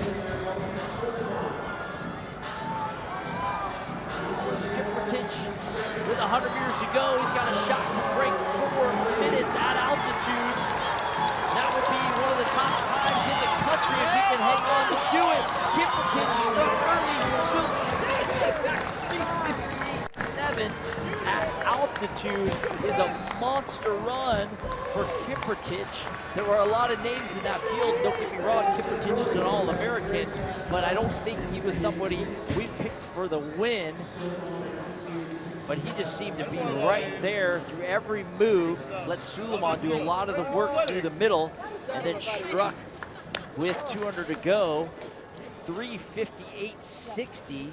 That's gonna go down to like a 3:53, I think. That might put him number 3 when the altitude adjustment comes in.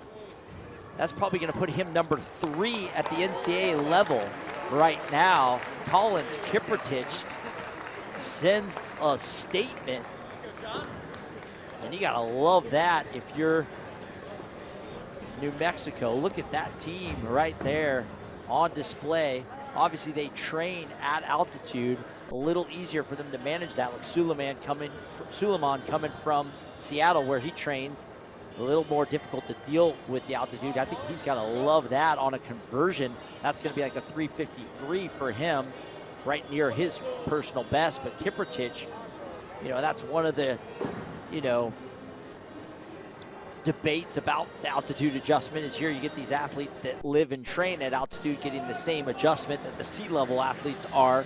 So it is a nice advantage, especially when you start talking about qualifying marks for the national championships, when you can get athletes that live and train at altitude, running at altitude, and they get that big boost. But that's the way the cookie crumbles, and traditionally the best times are always going to come from sea level races. But Kiprotich and Samuel. Samuel will probably not run that event at the national championships, as he is more of a long distance runner. Mountain West record holder Samuel is at he has 4 different Mountain West records: the 5K indoors and outdoors, the 3K indoors, and the 10K outdoors. So more of a long distance runner. We will expect to see him in the 3K and the 5K at the national championships. But now Kiprotich puts himself on that descending order list in a spot to go to the national championships in the mile for New Mexico. Wow, well, that did not disappoint. Sub 4 minute miles at altitude here.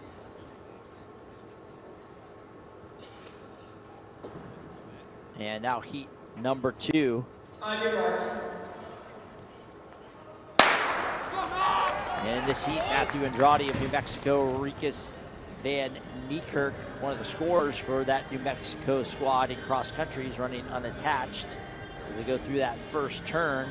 Micah Pays of Wingate, one of the top Division II programs in the country for distance running. John Sweepy, we saw him last night of CSU Pueblo, great middle distance runner for them. Another good D2 program. And it looks like that is Thomas Termodi of unattached going to the front. Kiprotich Koich of New Mexico in there. Matthew Hamilton of Grand Canyon in there as well. And a couple more from New Mexico, Reese Crawford and Blake Reynolds, as well as Will Pardue. And they're strung out there. You can see Sweep of CSU Pueblo behind the early lead, Termodi, as they go through 62 seconds. Very good first 400 meters here. So they aren't messing around up front. Termodi actually pretty close to the pace of that first section. Now we'll see if they can stay with it. And obviously they closed very well in that first heat. You can think things settling down just a bit here. John Sweep of CSU Pueblo in a good spot. He won his heat last night at 600 meters, I believe.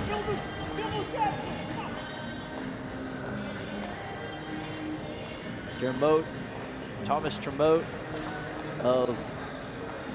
he's a red shirt at New Mexico, on the pointy end of things right now, keeping things rolling. We're gonna get a halfway split coming up here. They were 62, so maybe right around 205 we're looking for, which would be very excellent running if they can break 410. That's gonna put them down right around 402, 403 with the conversion. Sweep seems up to the task. And it is Termodi now sliding by. It seems like they've got pace setters through 1 kilometer for all these races. And now it's Sweep on the front with Enrodi of New Mexico right on his heels. And this is the difficult part now that the pace setter is gone. Sweep gonna kind of keep things rolling, trying to keep them on that 62, 63 second rhythm for 400 meters, keeping them under 410, which would put them around 402, 403 with the altitude conversion, which would be excellent time for Sweep. That'd be an NCAA Division II qualifier for sure. And Rody is looking up at a ton of teammates that just ran very fast, trying to add his name to that list. And look at Sweep starting to kind of break off in Rody right now. And it's John Sweep in the final 400 meters here. And Rody not giving in just yet. He's kind of keeping that cord tight between the two of them as Sweep tries to break him off. We'll see if Rody can mount another charge. You can see the rest of the field there in the battle for third. Sweep begins to separate a little bit more. He's got a little daylight there with 200 meters to go. And Roddy is digging deep, trying to close, but John Sweep, an impressive performance here, basically leading start to finish. Obviously had a pace setter early on, but he tucked it right behind that pace setter and is now sawed off Roddy. Let's see if Roddy can mount one more late charge. Sweep battling to get home, trying to dip under 4:10. He did all he could to keep that thing on 62-second pace to stay under 4:10.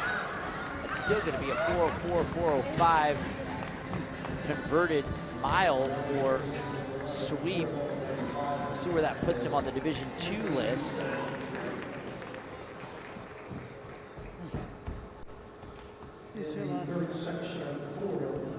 His teammate, Sharman Newell, leads that list, but that will probably, with an altitude conversion, should put him in the top 10 in the nation for Division II. So Sharman Newell, his teammate, who we saw win the 3K last night, is your national leader at Division II.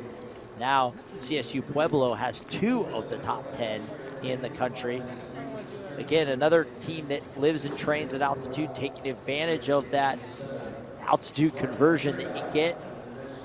Nice run for Enradi, 4:11. That's going to convert down to about a 4:05, 4:06.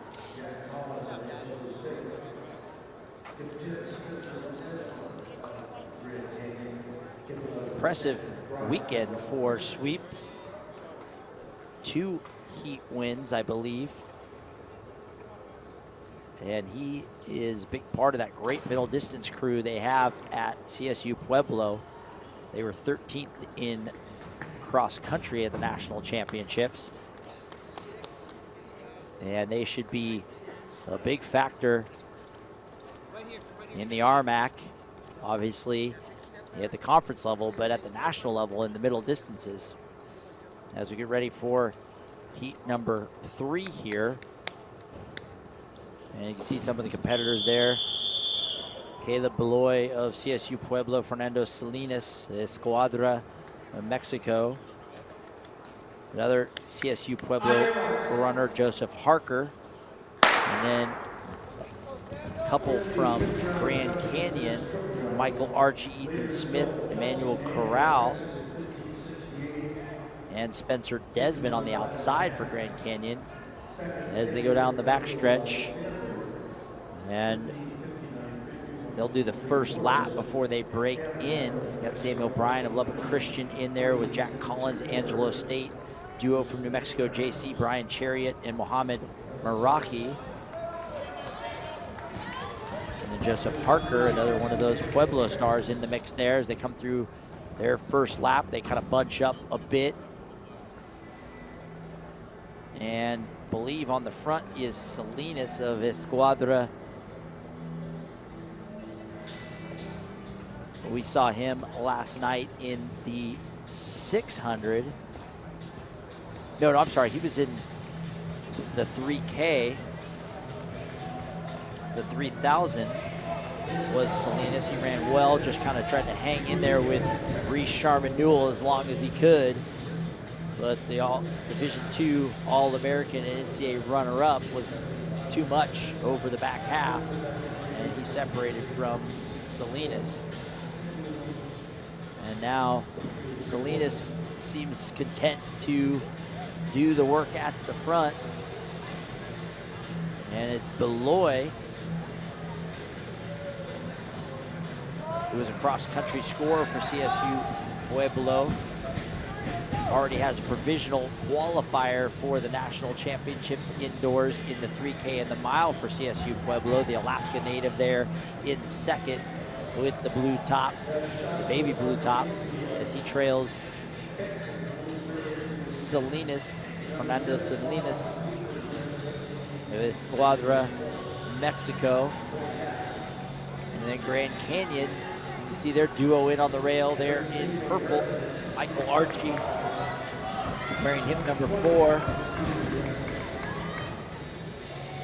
2:11 through 600 meters.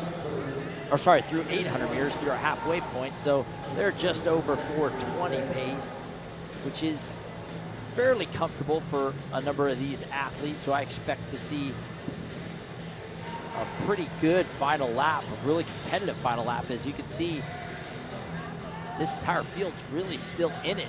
Salinas now really trying to tighten the screws and ramp things up a bit here, inject a little pace so that it doesn't turn into an kick over the final 400 meters. And he's been successful in sawing off a few off the back, but there's still 5 still there. The duo from CSU Pueblo, the duo from Grand Canyon, as they all try to keep pace with this long burn that Salinas is putting on them over the final 800 meters. They're going to come up on 1200 here.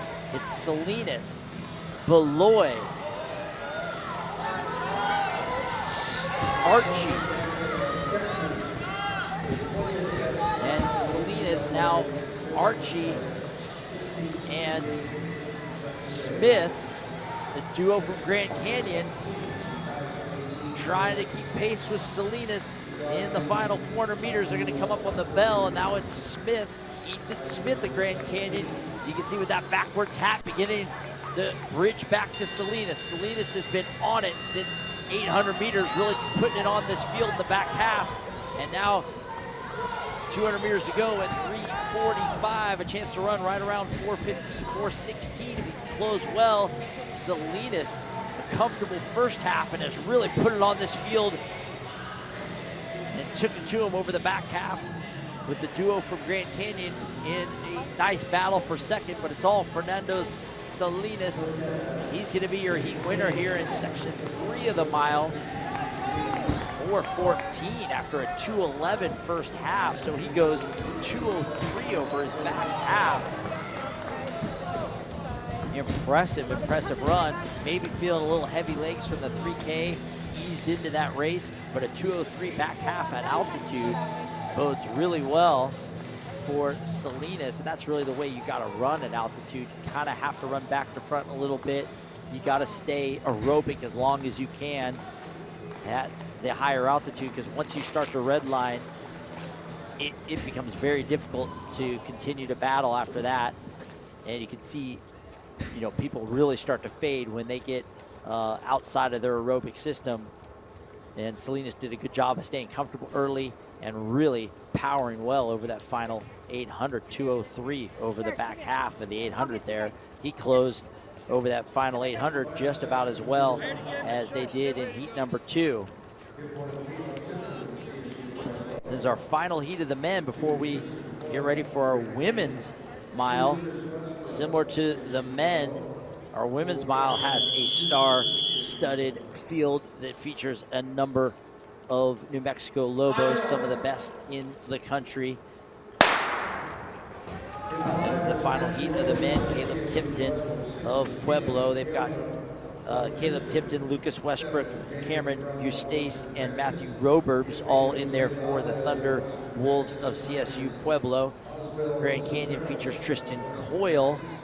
You can see him in that outer alley, I believe. And then Western Texas College has Jacob Corral, Jose Valdez, and Osbel Cisneros, with Angelo State's Boston Southern. Ranger Community College's John Russell Jr. and Caleb Goana of Lubbock Christian makes up that heat here. And you can see CSU Pueblo with 4 athletes in there, most motivated to make sure the pace is right for all of their athletes in this field.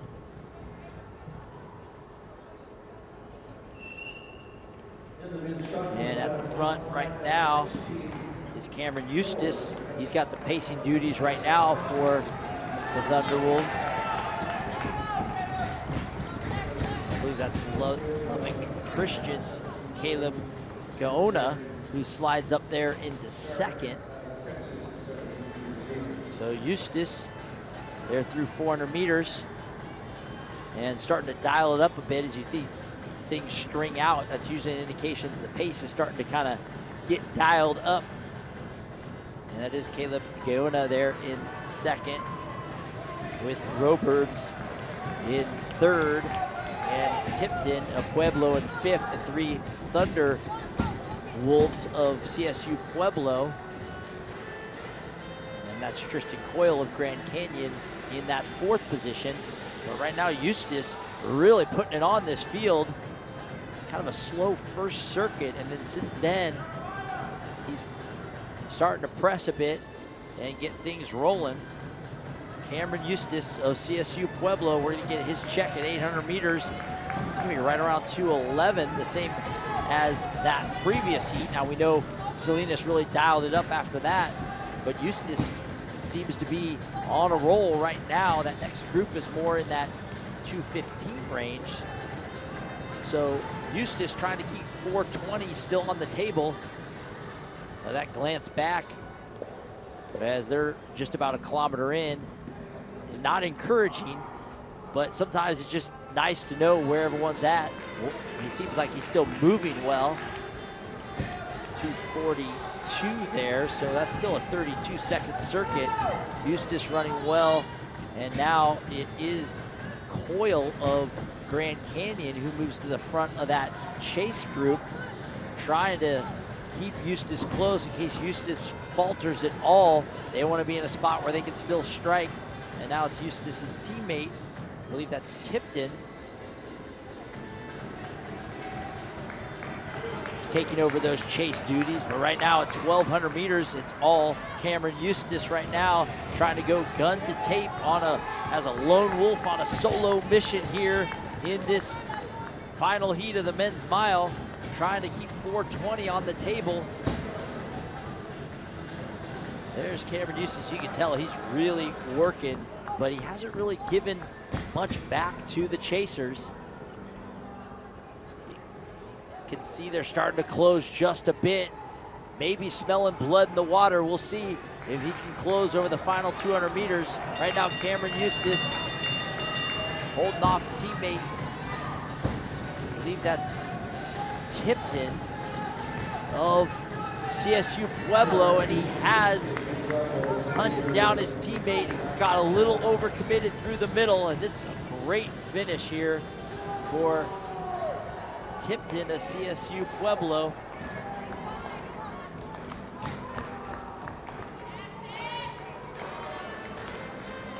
And that is Caleb Tipton, who measures out his effort to perfection, 4:24.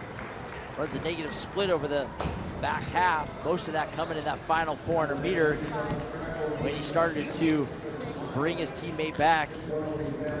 Caleb Tipton will win heat number 4. That'll altitude convert to a sub 424, sub 420 for Tipton. And then there you can see our women milers on the infield, waiting for their turn at this Albuquerque track that's already yielded some big marks, including a national top 5 mark on the men's side, and 2 sub 4-minute miles. You can see, sorry, 3 sub 4-minute miles at altitude. So those are going to convert down to 3:53, 3:54. Not sure how New Mexico recognizes school records. Obviously, they have one of the great mile stars of all time, the collegiate record holder Josh Kerr, as their school record holder. And those marks, at least for marks run at altitude, are some of the best in program history. And speaking of program history for the Lobos, we have quite the field here of New Mexico stars, highlighted by bib number 1, Pamela Koskai. She was the NCAA runner-up in cross country and led the Lobos to the 7th place finish at the cross country national championships this fall. A number of her teammates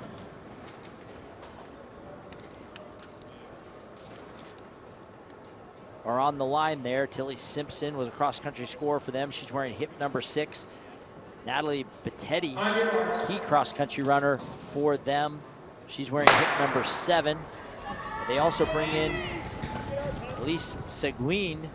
She was a semester addition here. Same on the men's side. They are not messing around. 7th place team at the national championships in cross country. They're adding some big time talent, including Alice Seguin and Bridget Hanley, both in the field here. Seguin from France.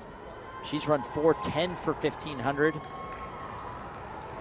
And Bridget Hanley, the Division III All-American from Emory, She's in there as well.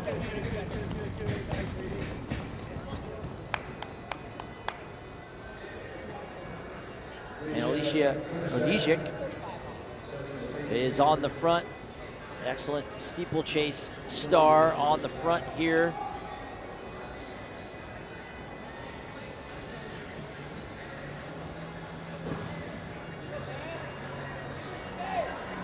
And she leads Koskai. This thing is not messing around. They're gonna come through 400 very quick here. 68. That's gonna be right around 436, 435 pace early on. That's gonna convert to right around 430. That is a monster effort early on here. And they are not messing around. Konishik has got this thing rolling. The Polish steeplechase star. And then there's Pamela Koskai, the NCAA runner-up in cross country, tucked in right behind. Like Samuel, this is at the lower end of her range, but she seems up to the task put on by Konishik right now.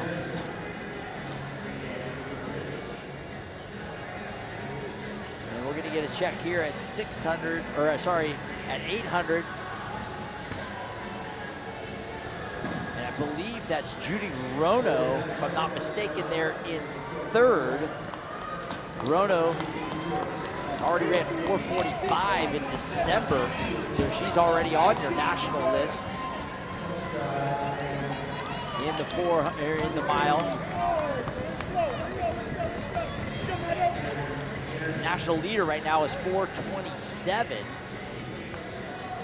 and Koskai seems to be in a position right now to make a run at that with the altitude conversion. She's going to be close. Their school record by Wayne Kaladi is 4:37 at altitude, which converts to 4:31.70. That's going to be on the table here. It's Konishik and there's your chase group in the battle for fourth, and they are not running slow back there. That's a very good effort in that next group. That tells you how fast they're running up front. Konishik is absolutely putting it on this field right now. She seems to be wavering just a bit. Koskai is staying close. We'll see if Koskai, the legend in cross country, has already pulled even now. Konishik seems like she's fully committed and running out of gas, and Koskai has some pep in her step as they come up on the bell. We're on 400 meters to go. I'm sorry, it would be the bell outdoors. And Konishik pulls aside. I'm not sure if she was just trying to pace through 1,200 meters or it's just being, yeah, she was just pacing through 1,200 meters, and she was all in making that thing go. And now it's the Pamela Koskai show right now. She was the NCAA runner-up in cross country and absolutely put on a show here at home, trying to chase down a school record and a national lead in the mile. At the bell at 4:03. Remember, she's gonna need under 4:37 to break their school record set by the legend Wayne Kaladi, who's the American record holder at the half marathon recently. And now Koskai trying to steal her school record in her very first year at New Mexico. And here comes Koskai, dominating a great field of milers here. 4:37 and change. We'll see. I think it's 4:37.75 is Kaladi's school record that she ran at altitude, which converts to 4:31.70. So nonetheless, that's still, even at altitude, it's a top 20 national mark. With the conversion, it's going to put her in the top 4 or 5 in the country. Again, probably not an event she'll run at the national championships like Samuel, but nonetheless, they're calling it a facility record here in the stadium, which I believe would then be a school record, because I think Kaladi's mark was run right here in this building. So Pamela Koskai, yes, 36.70. That is a school and facility record by over a second, and will probably put her right around 4:30 and change. That should be number 3 on the NCAA descending order list. School record for Koskei. Great career that just starting out here at New Mexico. Obviously the sister of legendary marathoner Bridget Koskei, one of the very best marathoners of all time, and her sister making a name for herself early in her career. There she's flashing the Lobo sign. Pamela Koskei, a star in the sport, NCAA runner-up in cross country.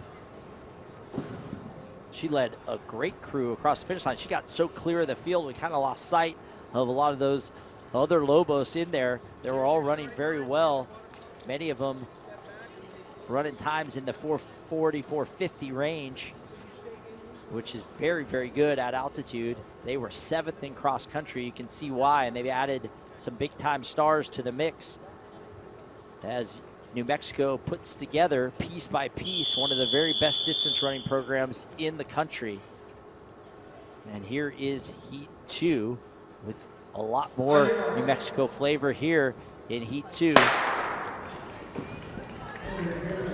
You can see those red jerseys in New Mexico: Riley Stevens, Fiona Holloway, Christina Nisoli, Stefana Perkovic, Sylvia Schwedler, and Katrina Endris, as well as Millie Freeland and Anaya Belisel. That's all the New Mexico Lobos in this heat. You can also see Bridget Hanley, or no, sorry,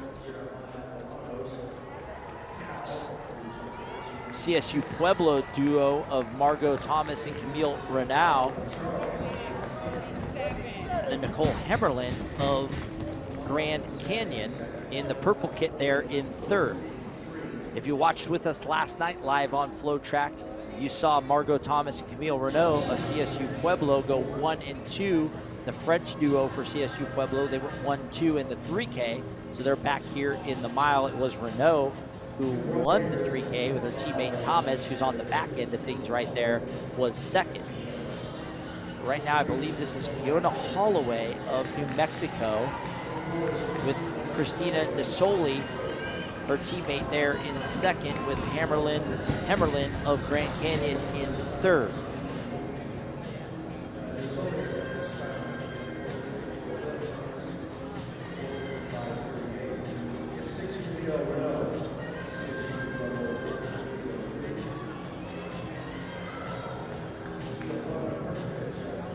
So Belize, Holloway, Hemmerlin.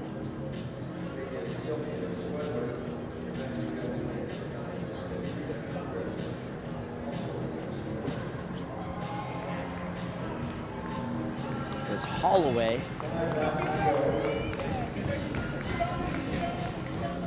Actually might be Nisoli actually in 2nd. Holloway, Nisoli, and now Christina Nisoli taking over.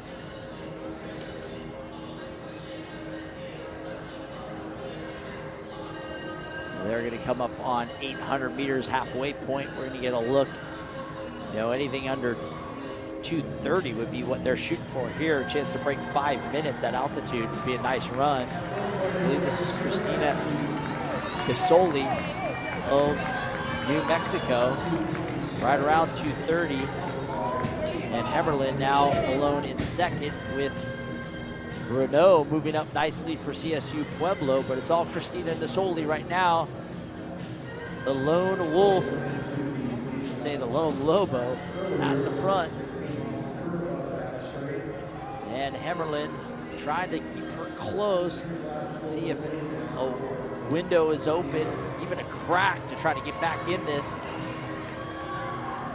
If she falters late, which can happen at altitude. As I said, you know, you start to get into a little oxygen dent late in a race, and things can kind of come off the rails pretty quickly. But right now, Nisoli looks really strong. And a good battle there for 2nd between Renault and Hemmerlin. But it's all Christina Nisoli right now for New Mexico. And we'll get a look. Anything right around 3:45 puts her on pace to break 5 minutes. And there is Renault and Hammerlin with Thomas moving up nicely. The duo from, and there it is, 3:44, as I said, right at 5-minute mile pace at altitude. That's going to convert down to about 4:53 or so, 4:54 maybe. So some great running solo here for Christina Nasoli of New Mexico, hunting down a sub 5-minute mile. Top of the turn now. This is where things get very challenging. She's had to do so much work on her own. You can see Renault, Hammerlin, Thomas kind of engaged in a little bit of a competitive battle that can get them through these tough sections. Nasoli is racing the clock right now. She needs a 37-second last 200. Actually, probably more like 36 to break 5 minutes. There she is on the backstretch. I haven't really seen a change in gears, so it's not like she's able to dial it up at all. She's just trying to hang on and get there under 5 minutes. There's the duo from CSU Pueblo. They went 1-2 in the 3K, running well here on the double. The French duo that led them to a third-place finish at the National Championships outdoors and cross-country. Nasoli, a part of the Division I team that was 7th at the cross-country championships in Division I, and she just misses breaking 5 minutes, 5:01. That'll convert to a sub-5 with altitude. But as he said, it was like she just kind of was dialed in on that pace, kind of locked in on that 37-second, 75-second 400 pace, and couldn't quite change gears late. And that's hard to do when you don't really have any competition and you're just really trying to run against the pain rather than race somebody that was challenging you. And I feel like if she had been challenged in some way, might have been able to dip under 5 minutes. But nonetheless, a great effort, gun to tape for Christina Nasoli, 5:01.62. That's going to convert to right around a 4:55 or so with the altitude conversion. Renault and Thomas complete the great doubles for themselves after that 3K last night.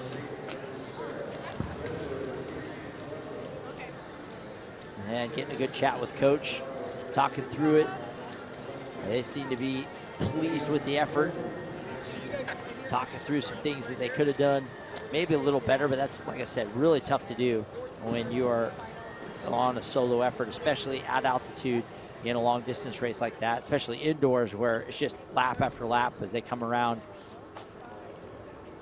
Sometimes you can kind of lose track of where you're at, but she seemed to be really consistent with her 75-second 400s there. Just couldn't quite change gears late. Section 3, Victorine Mutai, Lydia Fedio of New Mexico, Mutai of Ranger Community College, Madeline Merrill of Lubbock Christian, Christian Johansson, Jade Kingston of Cal Poly Pomona. In the outer alley there, you got Olivia Wider of Lubbock Christian, Taylor Hansen, Grand Canyon, Angela States, Mary Brown, Sarah Renberg of CSU Pueblo, and Francesca Alvarado of New Mexico JC with the white top there in the sleeves in that outer alley. Section 3 of 4 of these miles. Then we get ready for the hurdle final. We saw those prelims earlier today, and now we get the hurdle final as we go back to that center lane, those laned races in the middle of the oval. This is bunched up behind the New Mexico athlete there. I believe that's Fedio.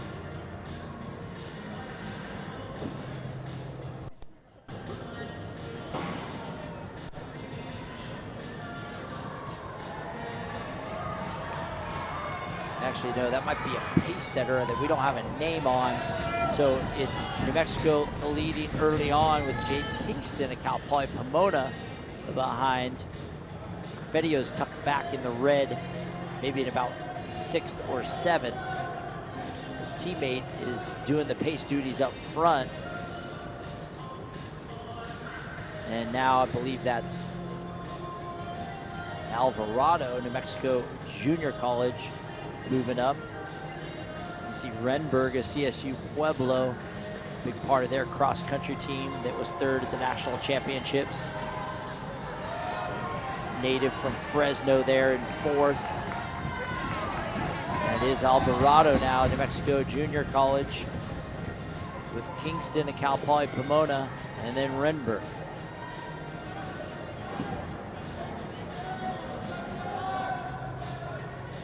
With 5 to go. So that was 600 meters. Coming up on the halfway point, we'll get a look at where they're at. Remember, 80-second circuits is 5:20. Seem to be a little quicker than that. Maybe in the 5:15 range. Alvarado. Oh no, maybe it's, yeah, 5:18 range, but things picked up just a bit there with Alvarado taking over. So 5:15 might be on the table. Alvarado looks really good at the front, and it seems like Kingston has been content to just kind of sit behind whoever is leading. She looks good. Renberg up to the task, moving well. Saw her teammates run well there in the previous heat. Renberg was in that 3K last night, so we got to wonder if how her legs feel after a 3K. But now a little bit of separation. Alvarado separate from Kingston, and Renberg is the one who goes around and bridges back up. So Renberg maybe feeling a little bit better than Kingston with this pace that Alvarado has set. They're gonna come up on 1,200 meters. Keep an eye on Angelo State there in fourth. They've been chipping away at that lead group.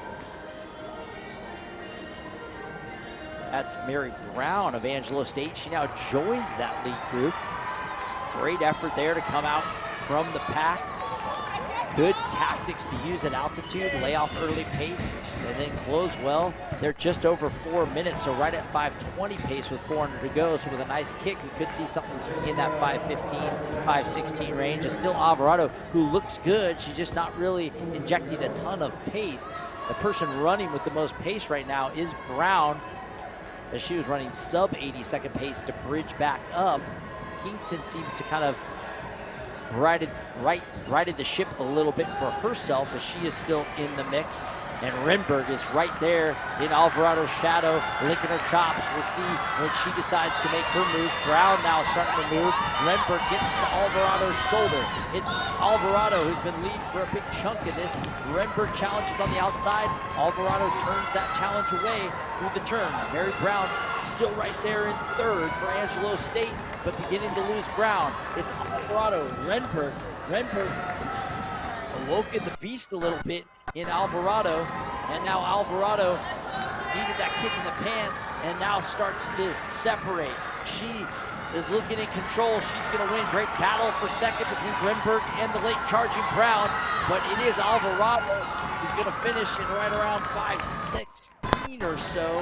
As we said, they were kind of 5:20 pace most of the way, and then that nice close that really got activated by Renberg's push at the bell, and then Alvarado changed gears and separated. 5:16 at altitude. It's going to be right around 5:10 with conversion. And Renberg, big day for her, or big weekend for her, 3K and the mile.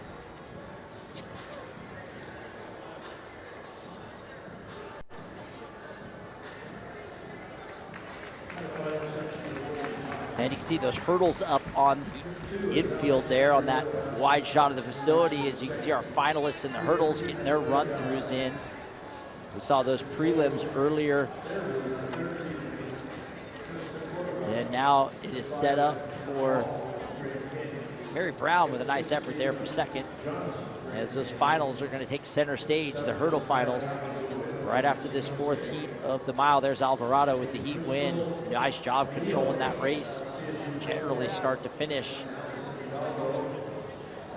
Mary Brown with a really savvy effort, laying off the pace early, closing through the middle, putting herself in a position. And she is rewarded with a sub 5:20 effort and a second place finish. All right, now our third heat here. Sorry, our fourth heat of the mile. On your marks.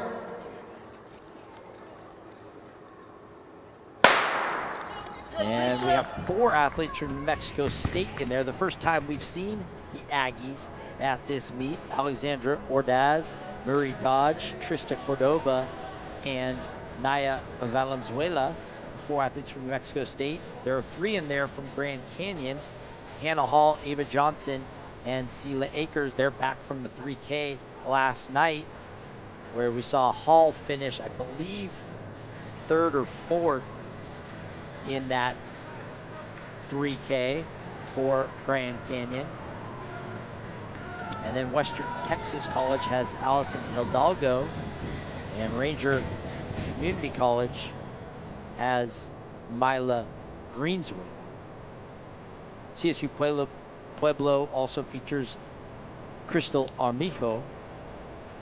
You can see her near the right side of your screen in the baby blue top.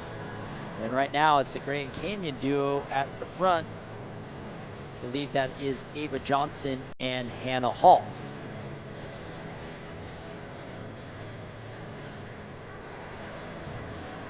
So Ava Johnson and Hannah Hall leading the way here in section number 4. Hall had the great prep career at Flagstaff High School, where she won 3 Arizona state titles in her division, and is putting together a nice career. She led their Lopes this fall in cross country to an 8th place finish at the WAC Cross Country Championships. And Ava Johnson, big part of that Lopes team for Coach Shayla Houlihan. And now you can see the UC Davis, sorry, not the UC Davis Aggies, the New Mexico State Aggies starting to gather a bit at the front behind Johnson.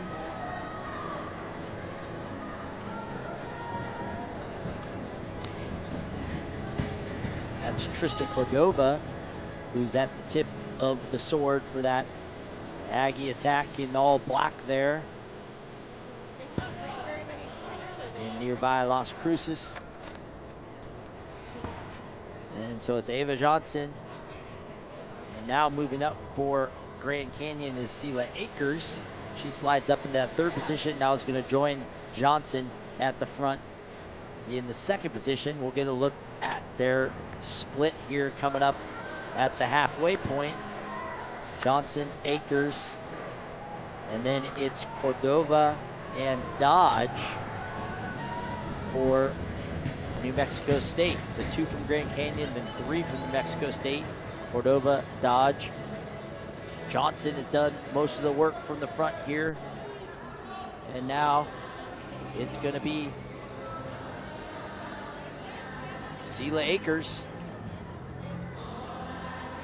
of Grand Canyon taking her turn at the front, trying to keep things going. And then Hannah Hall emerges from the group with a nice push here at the halfway point, shaking out that 3K in her legs. She ran really well in that 3K last night. Now moving up, and the Lopes are gathered at the front here of heat number 4.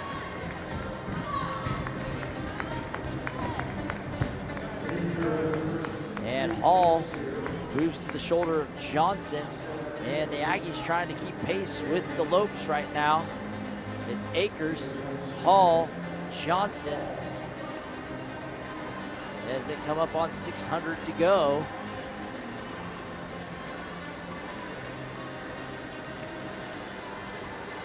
Sorry, 500 to go, I apologize. And it's Hall who seems to have measured her effort very nicely here, kind of climbing up the field one by one, and now has slid into that 2nd position, gathering, putting herself in a good position at the bell. And all 3 Lopes have assembled with, when I said bell, it was the outdoor bell, 1,200 meters, 400 to go. Indoors, they still got 1 more before the bell, but nonetheless, they're in that final 400 meters, and you can see kind of the rhythm start to change here in that final 400, and the Lopes doing battle. Each of them have had a different kind of movement. It was Johnson early, then Akers, and then Hall kind of moved well in the latter half. And now it's just Akers and Hall here with 200 to go. They're gonna be right around 5:30, maybe right around 5:30 here if they can close well. Akers has done such a nice job. Hall seemed to have used a lot of energy to get up there. Now she's trying to find one more gear, but it's gonna be Sela Akers who controls this heat for the most part and is gonna power away down the home stretch. She's gonna be your heat winner just over 5:30, or maybe right at 5:30. And then Hall completes a nice double for her. And that wraps up our women's mile. We saw some great running, including a new facility record, a new school record, and that is a school record from a legend, Wayne Kalati, one of the very best distance runners in the United States. And Pamela Koskai snatches her facility and school record here in Albuquerque. There's Akers' mark. She does dip under 5:30. That's a nice push over that final 400 meters. And Hall there in second, 5:32. Nice double after her 3K last night.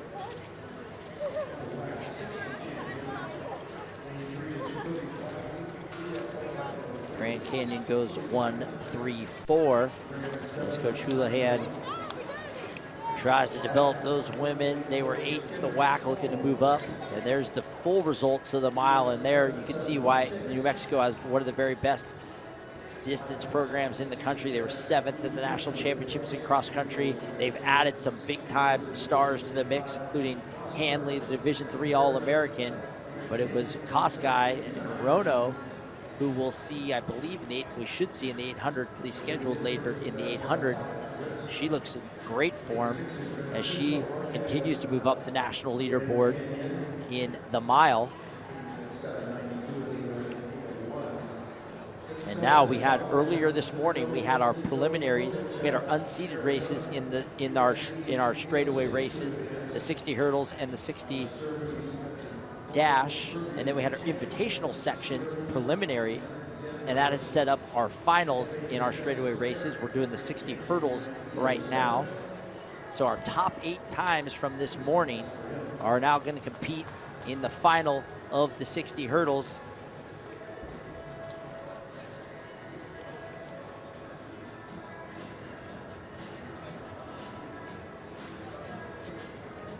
And we're gonna have not seen the heat sheet here pop up, so I want to make sure I let you know exactly who's in each lane. There they are, Cameron Wilmington of Grand Canyon. You can see the 5 lopes here. Cameron Wilmington, Davicia McCartney in 1 and 2. The duo from Texas, Cody Blackwood, Kendrick Smallwood in 3 and 4. Prosper Ekperore of Grand Canyon, Francisco Marquez of Grand Canyon in 5 and 6. Bogdan Vidojevic of Arizona in 7, and Justice Fair of Grand Canyon in 8. So Smallwood and Blackwood there in the middle, the duo from Texas. Blackwood, the Texas state champ from McKinney North High School, was a Big 12 scorer in the hurdles. And then Smallwood has been a part of those All-American relay teams for Texas. And it was Smallwood that put together that 7:76 run. That was the fastest time of qualifying. And then you can see all the lopes in there. Ekperore was maybe the most surprising in that first heat. He's now got himself a middle lane on the track there in lane number 6 there.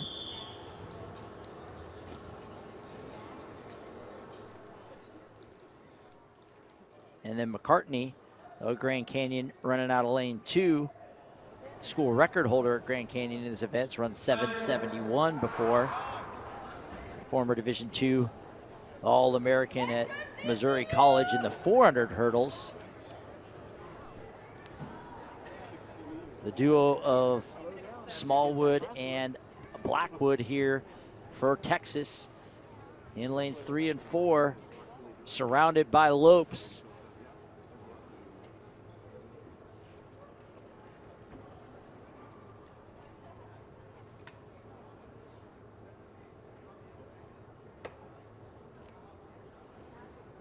So from the top down there, Wilmington, McCartney, Blackwood, Smallwood, Ekperore, Marquez, and Vidojevic. Vidojevic of Arizona ran very well in the preliminary heats.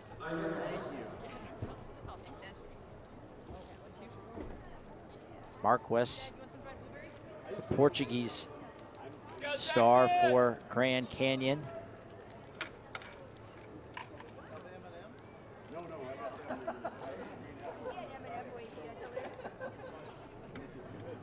And we'll keep an eye on Ekperore. We kind of lost sight of him in the preliminaries. He was at the top of the track, and he ran well and got up for second in his heat. And now he's right in the middle of the track. And he is the one out of the blocks best. But it looks like Blackwood, now Smallwood, turns it on like he did in the preliminaries. And Kendrick Smallwood, wow. He backs up what he did in the prelims, waiting on the mark. But what a day. He's put together 7:69. That is a great run for Smallwood. We're going to see where that puts him on the national descending order list. I think we bumped by 0.02 here at altitude, so 769 probably becomes 771. That puts him at number 12 on the national list. 769 bumps up to 771, and Ekperore keeps his massive day going. 783, that bumps to 785. That's a top 30 mark in the country. And you can see why the Lopes are going to be a lot to handle in the WAC for Coach there, and they've been numerous WAC titles. Grand Canyon has. They were runner-up. They were surprised and didn't win the indoor title on the men's side last year. They did win outdoors, so Coach Tom Flood is going to try to get back indoors, back on top there, and he looks like his hurdle crew is going to be filling up that final and be a big point scorer for them. And Ricky Morgan Jr. has got to love where Smallwood is at right now. Kendrick Smallwood, the relay stalwart for the Longhorns, emerging into a top sprint talent. Going to be a factor in the Big 12 Conference and possibly in the hunt for an NCAA qualifying mark, as he's got himself now in the top 15 in the country in that event after that run right there. All right, let's look at our women's 60-meter hurdle final. This is a loaded final. We saw great preliminary runs here. Inara Ukawupa of Cal in 1 at the top of the track. Tess Stapleton continues to have great breakthroughs in the sport there in lane 2 for Stanford. Taylin Wise, one of the surprise of the morning, running well. And the jumper, is in lane 3, a middle lane. And then we've got the Canadian duo. They were 1st and 3rd outdoors at the Canadian National Championships in the hurdles. Miriam Abdul-Rashid in 4 and Tatiana Ohulu in 5. And then the duo from Cal, Aisha Atkinson in 6, Mari Testa in 7, and then Amanda True of Grand Canyon, the all WAC hurdler and multi-event athlete, out there in 8. So Cal's got 3 in this final. Ukawuba, Atkinson, and Testa. Ukawuba, the freshman star from Oklahoma, had a great prep career there. One of the fastest times in the state of Oklahoma last year. Testa was a heat winner out of Heat 2, the great prep star from Northern California, Campo Lindo High School, one of the top prep sprinters in the state of California. And then Atkinson was the NCAA regional qualifier, number 5 all-time outdoors for the Bears. Those are the Cal Bears hurdle squad.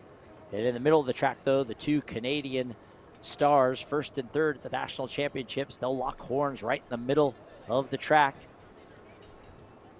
At the top is Abdul Rashid, who we saw in the 60 and the 60 hurdle. So we'll see how she holds up here. This will be her 3rd of 4 races this morning.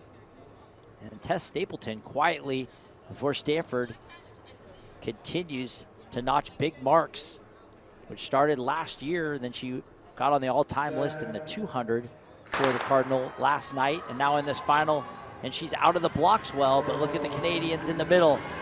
It is Abdul Rashid. It looks like Abdul Rashid turns away a great field, but Stapleton continues to put together breakthrough races for the Cardinal. That camera angle was not most optimal for catching the finish of that race, and it definitely looked like Abdul Rashid won 8:17, but look at Stapleton, 8:22, continues to just put together race after race. At 8:22 will jump up to 8:25, but that's top 20 on the NCAA list for Tess Stapleton. What a weekend she is having. Top 10 all time in the 200 for Stanford, and now top 20 on the NCAA list. And Wise, Taylin Wise, the great jumper from Arizona, gets up for 3rd. And Abdul Rashid, her 3rd of 4 races. We'll see if she's back for that 60 final. She did make the 60 final. That's going to be in a little bit, but those are some great hurdle races. The Cal hurdle crew holds up nicely.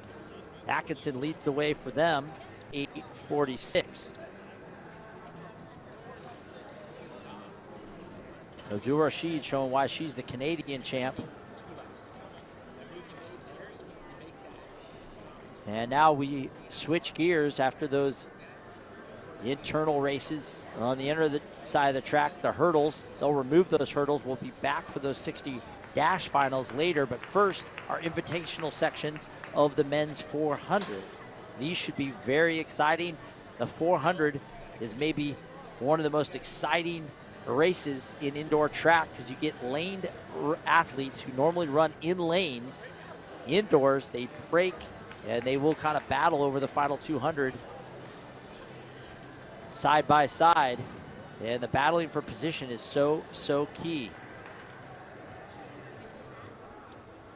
So we have 4 heats of the men's 400 here, 3 athletes in each heat.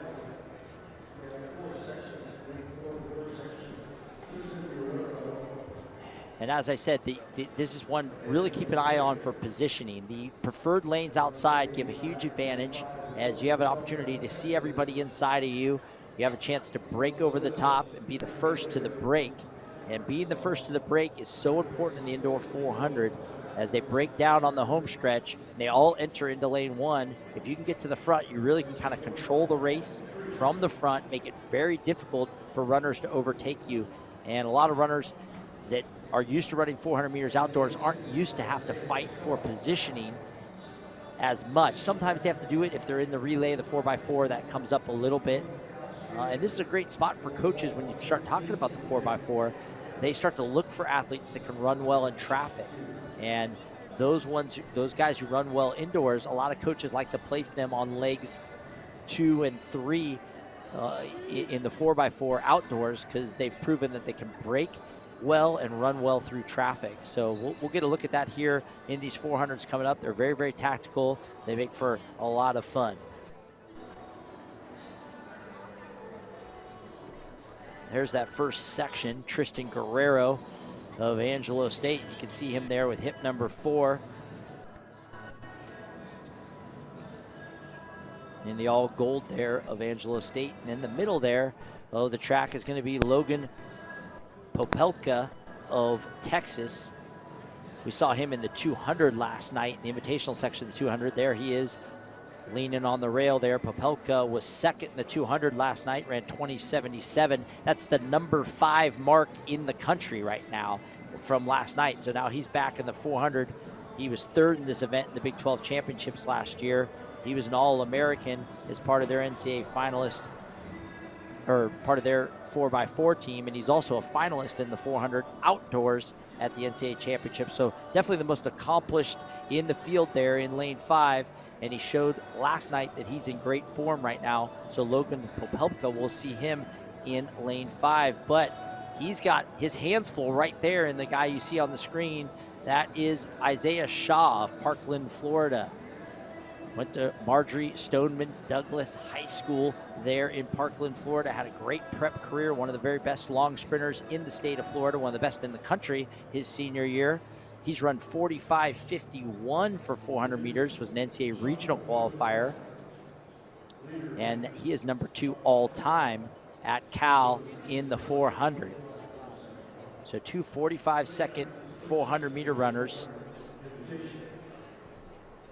in 5 and 6, and really the key thing to keep an eye on is who is the first to the break,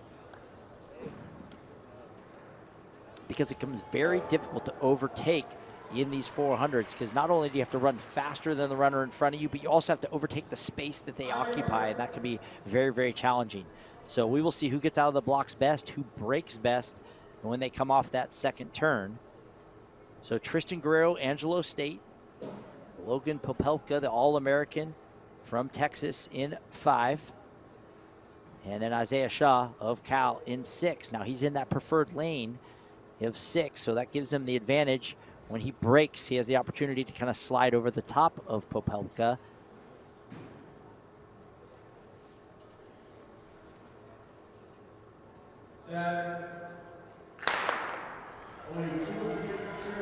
Shaw, or Guerrero, Popelka, and Shaw. And it is tight right now between Popelka and Shaw. And Popelka's already made up the stagger, but Shaw has a chance here to come down over the top and beat Popelka to the break, and he does just that. That is such an important move there for the Cal athlete. We'll see how Popelka responds. And he starts to challenge. Shaw tries to press him wide, but doesn't have an answer for the big move by Popelka through the turn. And it is Logan Popelka, who was second in the 200, and he wins at least his section of the 400. An impressive effort. He doesn't love his time. You see him shaking his head. 45:97, but I'll tell you, that 45:97, having to overtake Shaw, is an excellent run. He's just gonna need to do a little better job getting out, being the first to the break, so he can run from the front and kind of control the race. And I think he got a 45 low in there, but he is in fine form right now. 45:97 to open up at 400 meters. He's already run a great 300 meters this year. One of the top in the country, number 5 at 200 meters, and now puts his name on the descending order list at 400 meters.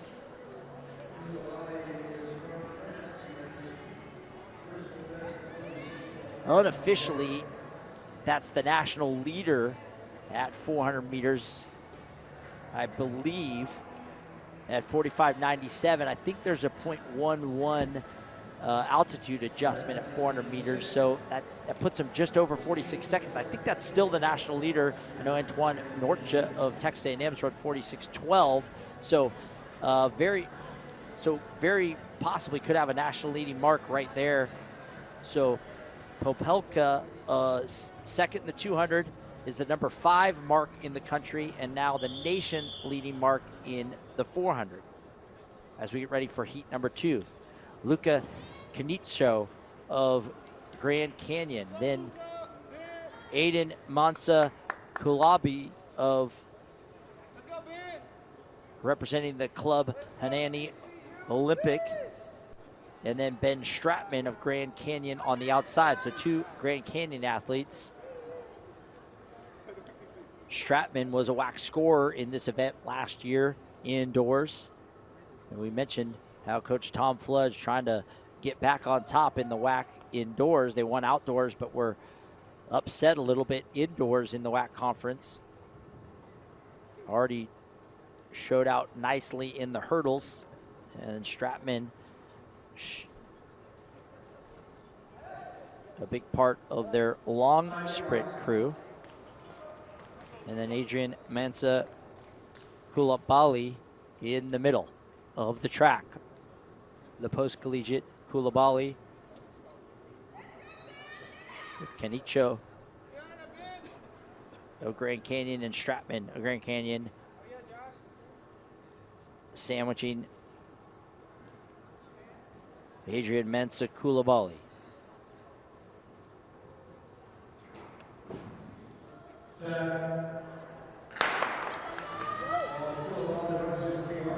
And it's Stratman out best out of the blocks as he opens up coming down that bank turn as they go into the second turn.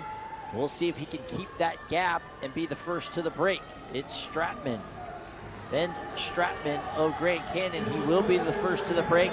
He occupies that key position, fills up his lane, and now we'll see what Koulibaly can do to challenge. This is where things get interesting in the indoor 4. Koulibaly trying to find a spot to challenge, but Stratman turns him away, now keeps him in on the rail, pressing him wide, and that makes it very, very difficult to get by and not much runway coming home. Stratman does a very nice job, and you can see right there how important that pole position is at the break, because there just isn't a lot of room and a lot of time to overtake in that 400. And Stratman looking like he is in a good spot. 46.82, a very nice run for Stratman there. That's going to be one of the top times in the WAC conference. I shouldn't say the WAC conference, that's redundant, but the WAC, the Western Athletic Conference.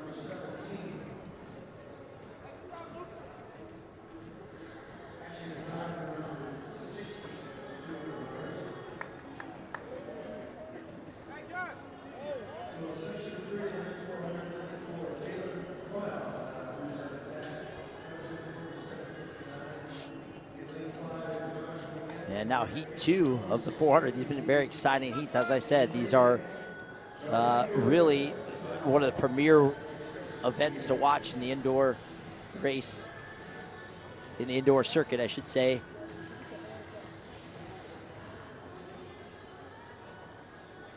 As get these athletes that run in lanes through that first half of the race and then battle side by side, head to head, trade and paint. A little bit like a NASCAR type setting, where the positioning is so important. They're all kind of operating at the same speed. It really just comes down to positioning. And here in heat 3, Jalen Tryon running unattached in 4. Joshua Gittins of Grand Canyon, you can see there in the purple on the right of your screen. And then Johnny Good of California on the outside. He's already opened up 46.68 indoors in winning his 400 at the Spokane Indoor Classic last weekend up in Spokane. He was a 200 and a 400 heat winner up there in Spokane. So Johnny Good already showing fine form. The College of San Mateo star at the community college level is matriculated nicely to Cal and finding comfort in the indoor track so far this season. We'll see if Giddens can challenge him, as well as Tryon unattached there in lane number 4.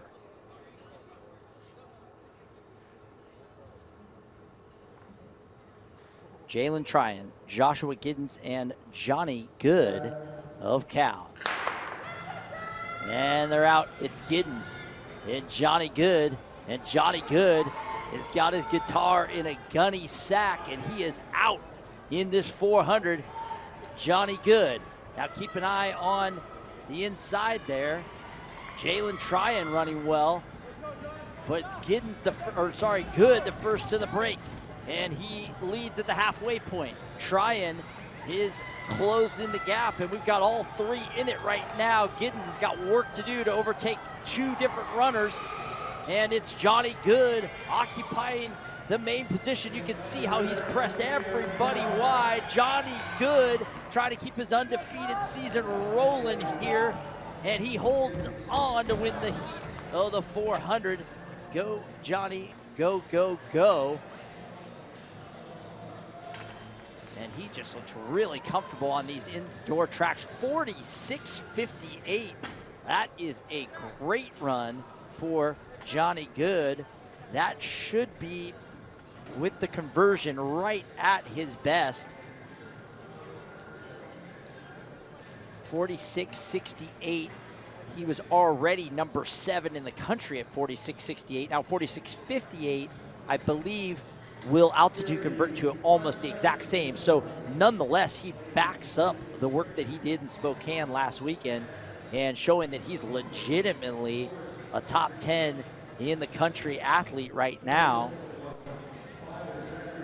And somebody that everybody in the Atlantic Coast Conference is going to have to keep an eye on. I know that's weird to say the Cal Bears, whose school borders the Pacific Ocean, is going to be running in the Atlantic Coast Conference, but that is college sports these days. You can see the ACC patch that's been ironed on to that Golden Bear jersey of Johnny Good. But he is one of the favorites now in the 400 in the ACC. Final heat here of the men's Invitational 400. Right now, we've seen 2 top 10 marks in the country. Popelka is the national leader, and Johnny Good, the top 10 mark in the country. This heat includes Trey Buchanan, unattached. And then Trique Johnson of Western Texas College. Zachary Ryan is a scratch there for Stanford in lane 5. In lane 6, Chris Brinkley of Texas, the 400 hurdle national qualifier last year. He opened at 47.65 at the Arkansas Invitational in this event.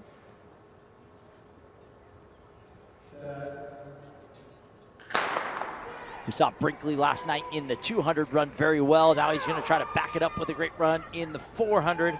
It's Brinkley, Tyreek Johnson of West Texas College, trying to gobble up ground early on here and challenge Brinkley at the break, but it looks like Brinkley is up for the challenge, and Brinkley to the lead. The former Texas high school state champ at Thurgood Marshall High School in Houston, Texas, is rolling now down the backstretch. Great 400-meter hurdler. Getting a nice challenge from Johnson. And we'll see if Johnson can close, bringing some heat, but it looks like Brinkley is going to hang on and win. Chris Brinkley. Now he went 47.65 earlier this year. Looks like he might have improved on that. 47.30, he does improve on that. So Brinkley continues to get better week by week. Nice run there for Tyreek Johnson of Western Texas College. 47.58, it's still going to be a sub 47.7 run with conversion. That wraps up our men's 400. Now we go to the women's 400s before we go back to the inner oval, the center stage, to find out who the fastest man and woman of the Dr. Martin Luther King Jr. Invitational are in the 60s. So we got our 400s, then our 60s, then the 800s, and then a lot of these athletes will be coming back for the 4x4s at the end of the meet.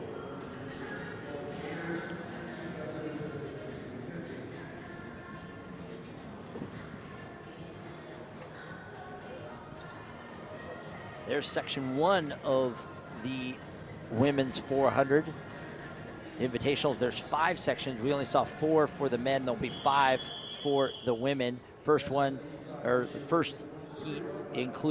section includes Janae Dawes of Western Texas College, then Akala Garrett of Texas, and Ramaya Elliott of Texas. So the duo from Texas you can see there, 2 big-time studs for the Longhorns. Garrett there in the middle of the track is a world under 20 400-meter hurdle champ, 6-time high school state champion in the state of North Carolina, one of the very best long hurdlers in the nation. And then Ramaya Elliott, the transfer from Florida, was a relay stalwart there.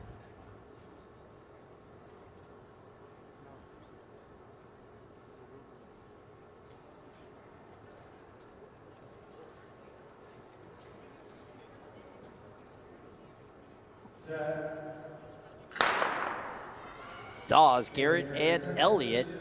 And it looks like Elliott might have been the best out of the blocks and in control here early. Let's see if Akala Garrett can challenge her, and she does. This will be interesting at the break. It does look like Elliott is going to be the first over the top. And you can see she occupies a ton of space. Very tall athlete. Getting to the front is so key.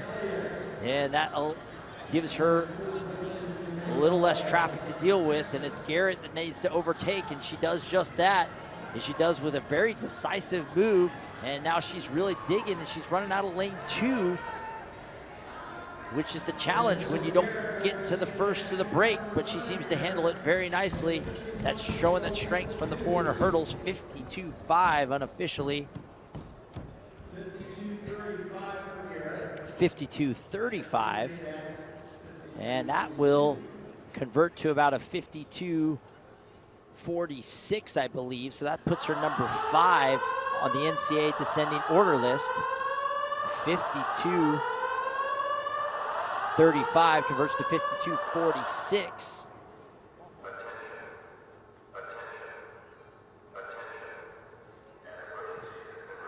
Seems like we have an alarm going off in the Albuquerque Convention Center here. We'll see what that's all about, but we just saw a top 5 mark in the country. I missed that announcement from our PA addresser, but it looks like some activity with they're clearing out the stands here, and we might see a suspension of competition. Delay there. There was a false alarm that went off here in the convention center. They brought the athletes back, and we are getting ready. It looks like they have altered the schedule a bit, but they got the 400. We were in the middle of those women's 400s, and those are scheduled to go resume again here at 12:45 in just about 5 minutes. You can see the athletes there for the 60-meter race. We have our 60-meter hurdle or 60-meter dash finalists on the inner oval. We were in the middle of the women's 400 when things got delayed. We saw our first heat of the women's 400. Akala Garrett ran very well, a top 10 time in the nation in the 400. And there are still 4 heats remaining of that women's 400 before they turn the track back over to the short sprinters for the men's and women's 60 finals. And you can see those 60 finalists warming up there. We've seen such great action over the past 2 days. Seen some nation leading marks. We've also seen some great performances from some professional athletes, many Olympians in Paris, as well as world championship competitors, top runners from their respective countries, kind of get their indoor seasons kicked off here at the Albuquerque Convention Center.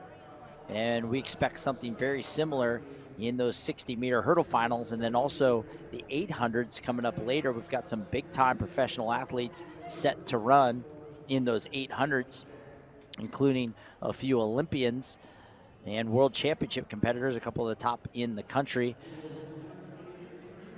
as well as some top collegians who are in the thick of their indoor season. Really, this is still the front end of that indoor season, but they're really starting to formulate that national list. We've seen a number of top 10, top 15 marks in the country right here. Albuquerque always yields big marks, especially in the sprints in this thin air here in Albuquerque.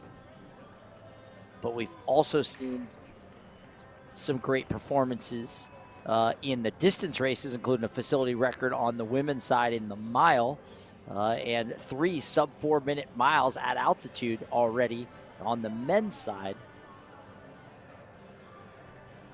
So some great performances as they're about to resume competition here on FloTrack, and we're going to highlight some things coming up on FloTrack this season. Exciting year of track and field on this platform. And you can see right there, maybe the most exciting of all, the Wanda Diamond League going to be live on FloTrack all spring and summer.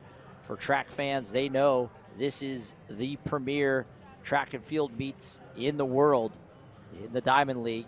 And they're right here on this platform. You can see all the different dates, including the Prefontaine Classic, the one Diamond League race on American soil. All of the Diamond League action going to be brought to you live here on FloTrack. Outstanding. The world's best are going to compete on FloTrack all summer long.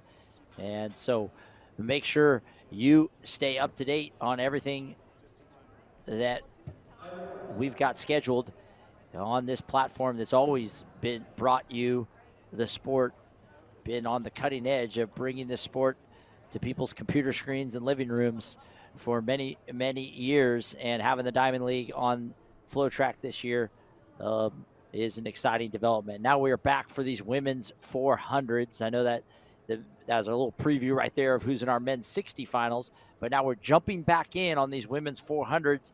We're in heat number 2.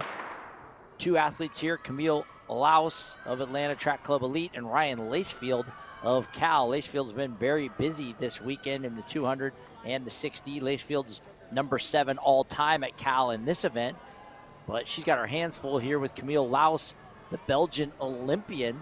She's a part of the 4x4 for Belgium, was the Belgian runner-up at 400 meters. But take a look at Lacefield. She is not deterred. She's the first to the break. Ryan Lacefield, she's run 53:48 in this event.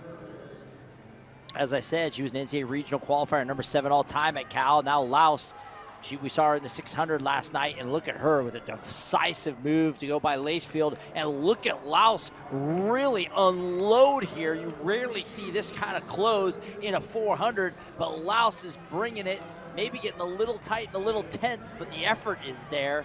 An outstanding run for Laus. We saw her run extremely well at 600 meters. Mentioned she's an Olympian for Belgium, training at the Atlanta Track Club. That's definitely a middle distance elite training group here in the United States. So you wonder if Laus is starting to maybe transition to 800 meters. We'll see as we follow her career, but nonetheless, 53:44, she seems to be in fine form in her main event, the 400, and that's a good run still for Lacefield there in second. There's no shame in finishing second to an Olympian, an experienced Olympian that is currently very strong right now.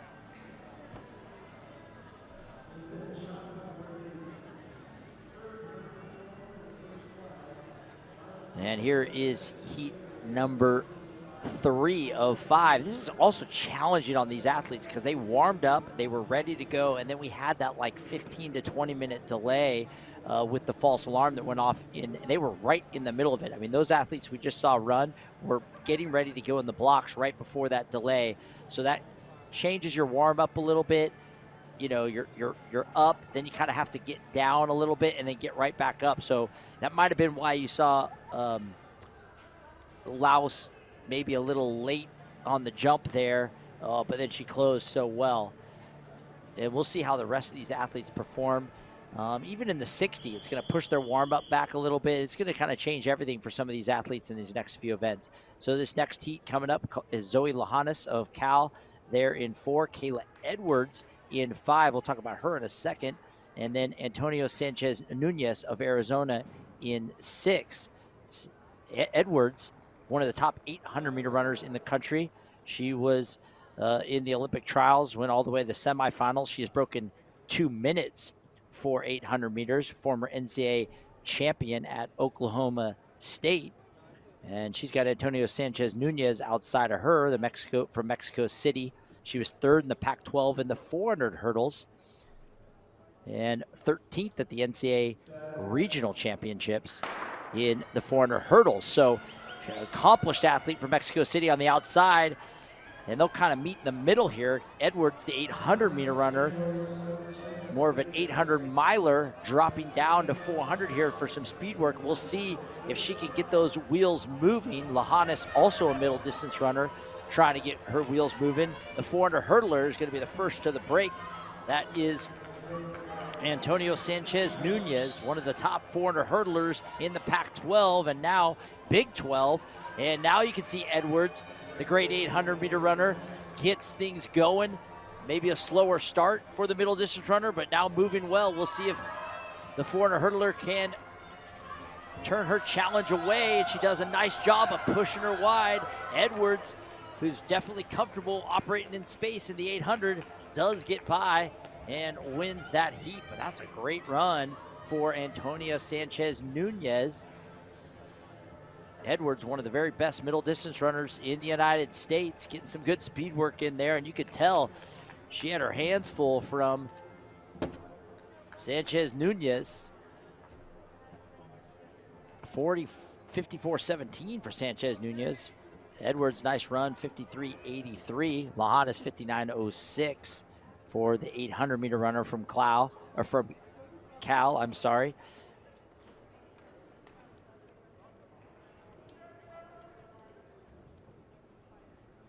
As we have 2 heats remaining of these women's 400, and as we said, a little bit of a challenge there for these women as they had that delay in their warm-up. In fact, these athletes were already warm and ready to race, and they really had to manage a 20-minute delay.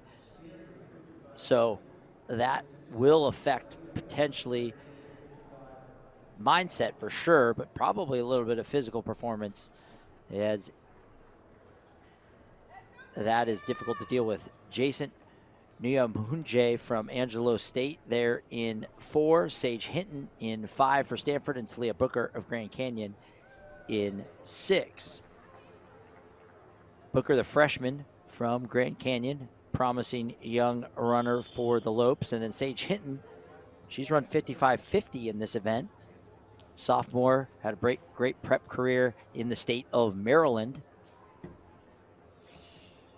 Now running well for the Cardinal. Looking to be a part of their relay pool this year in the 4x4. Naya Monhunge, Hinton, and Booker.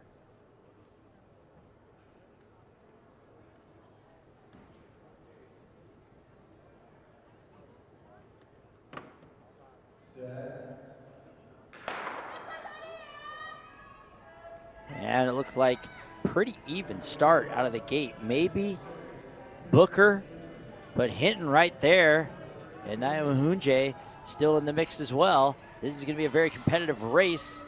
It'll be really key to see who gets to the break first. Hinton seems to be in front, but look at Nyamhunje challenging her.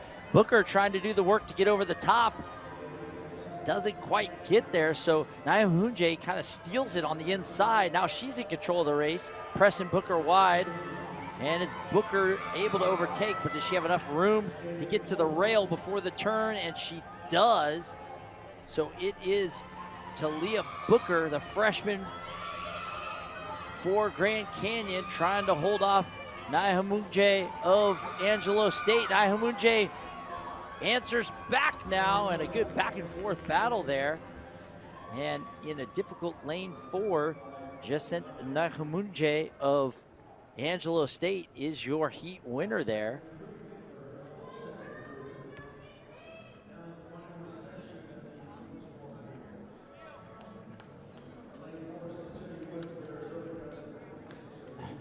That was a good kind of showcase of the fun of the indoor 400 as they were back and forth there, and that battle at the break is really that kind of key piece. And Booker did do the work early to get over the top and get to the front, so then she had to really over press on that backstretch to overtake Nyamhunje, and I think that left her out of gas coming home.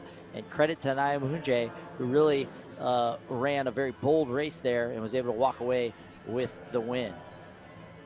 Final heat here before we go to our straightaway races and determine who the fastest in the convention center is this weekend in the 60 dash finals. We got the duo from Arizona here, Cecilia Woods and Brooke Nordman in 4 and 5, and Camille Peisner of Stanford on the outside there in 6.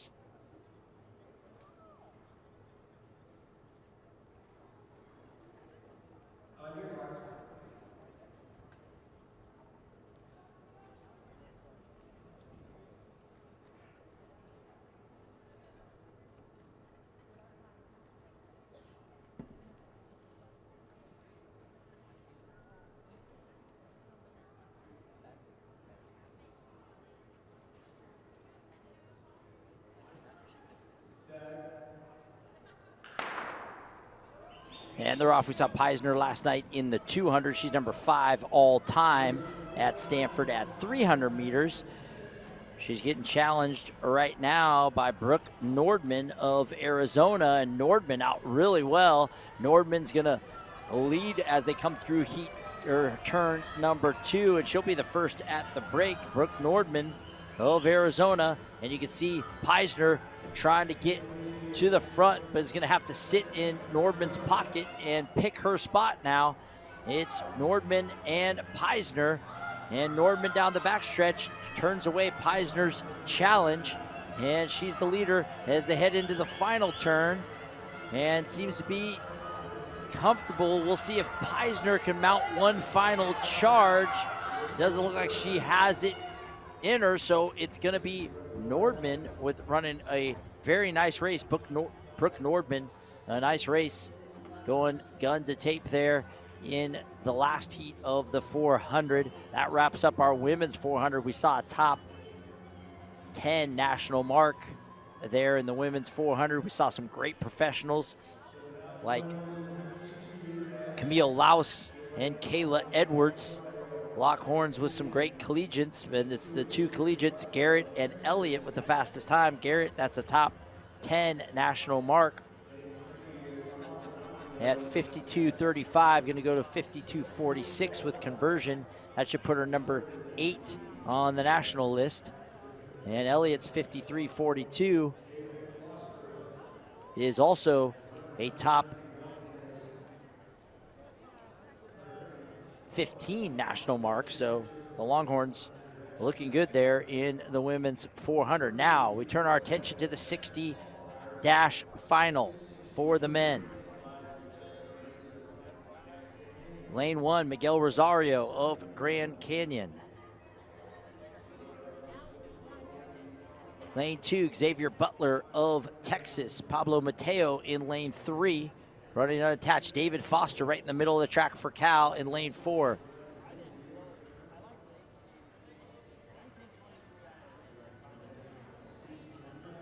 Let me confirm actually that those are the correct lanes. That might have been from the prelims.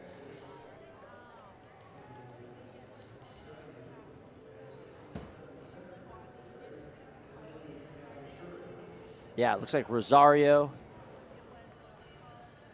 Butler, Mateo. They're similar to the prelims, so that's why I got a little confused. David Foster in 4, Justin Raines of Grand Canyon in 5, Ryan Zeze unattached in 6, Almond Small of Texas, looks like he is a scratch in 7, and then Gavin Schur of Cal in 8. So we can see all the duos there.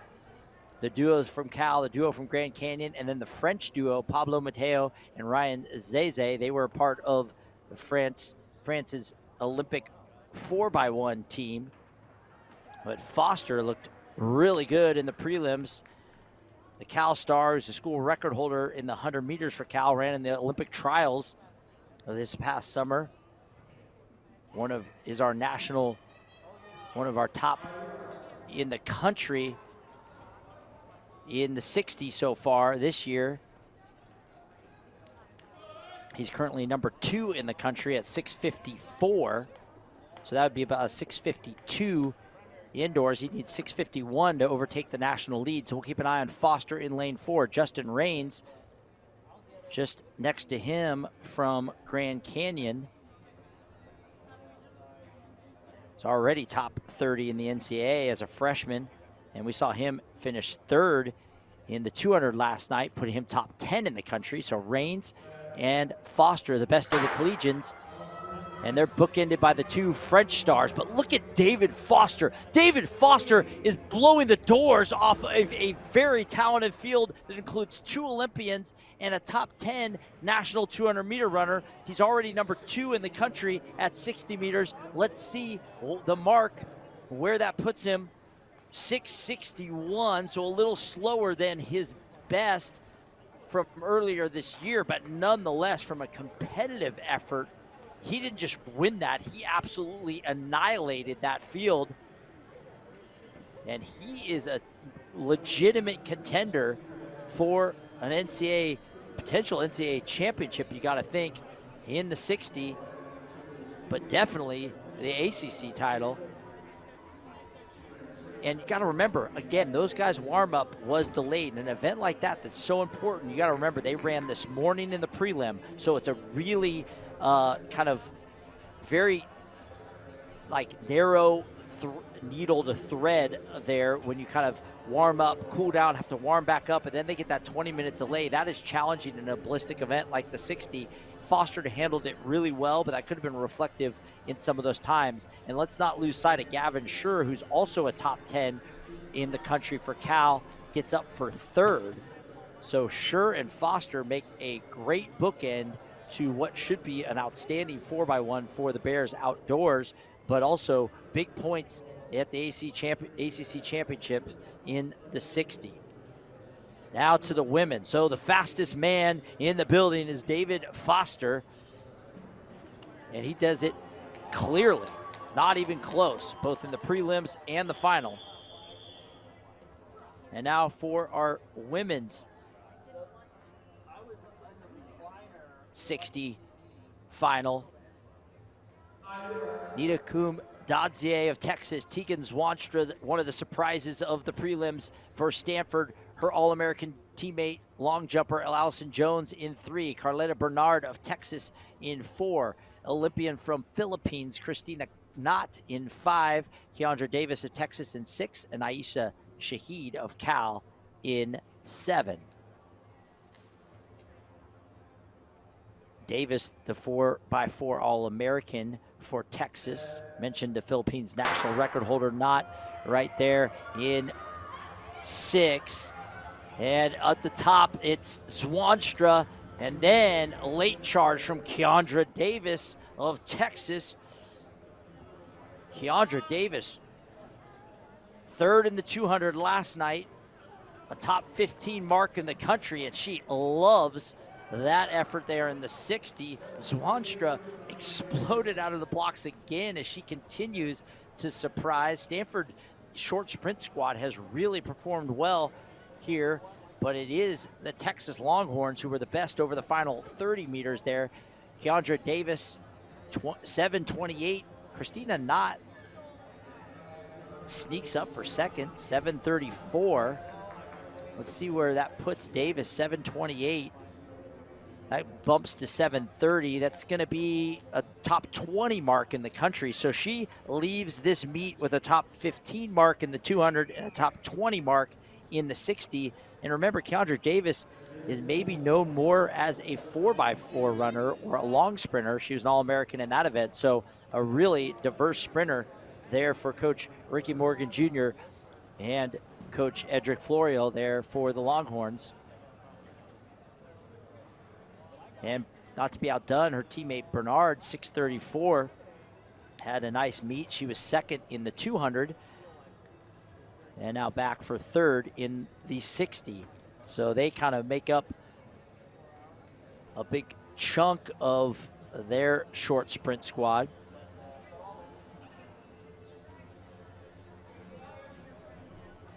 And the Longhorns seem to be in good spot now. We turn our attention to the 800, and this is an absolutely loaded race. You can see the 2 on the inside there in the multicolored Brooks Beast jerseys. Those 2 are 2 of the very best 800-meter runners in the world, 2 of definitely the best in the United States. Isaiah Harris is wearing hip number 1 on the inside. He's a former NCAA champion at Penn State. He's run 144 in this event, went to the World Championships in this event 3 different times, including a 7th place finish back in 2022. So he's a great 800-meter runner, but he seems to thrive indoors more than anything. And then he's right next to his Brooks Beast teammate, Brandon Miller. Brandon Miller, an Olympian in this event in Paris, was third at the Olympic trials for the United States, ran 1:43.73, and he is a former NCAA champion at Texas A&M indoors in this event. So two former NCAA champions, two of the very best in the world who've represented the U.S. on the indoor or on the international level. They're in 1 and 2 there.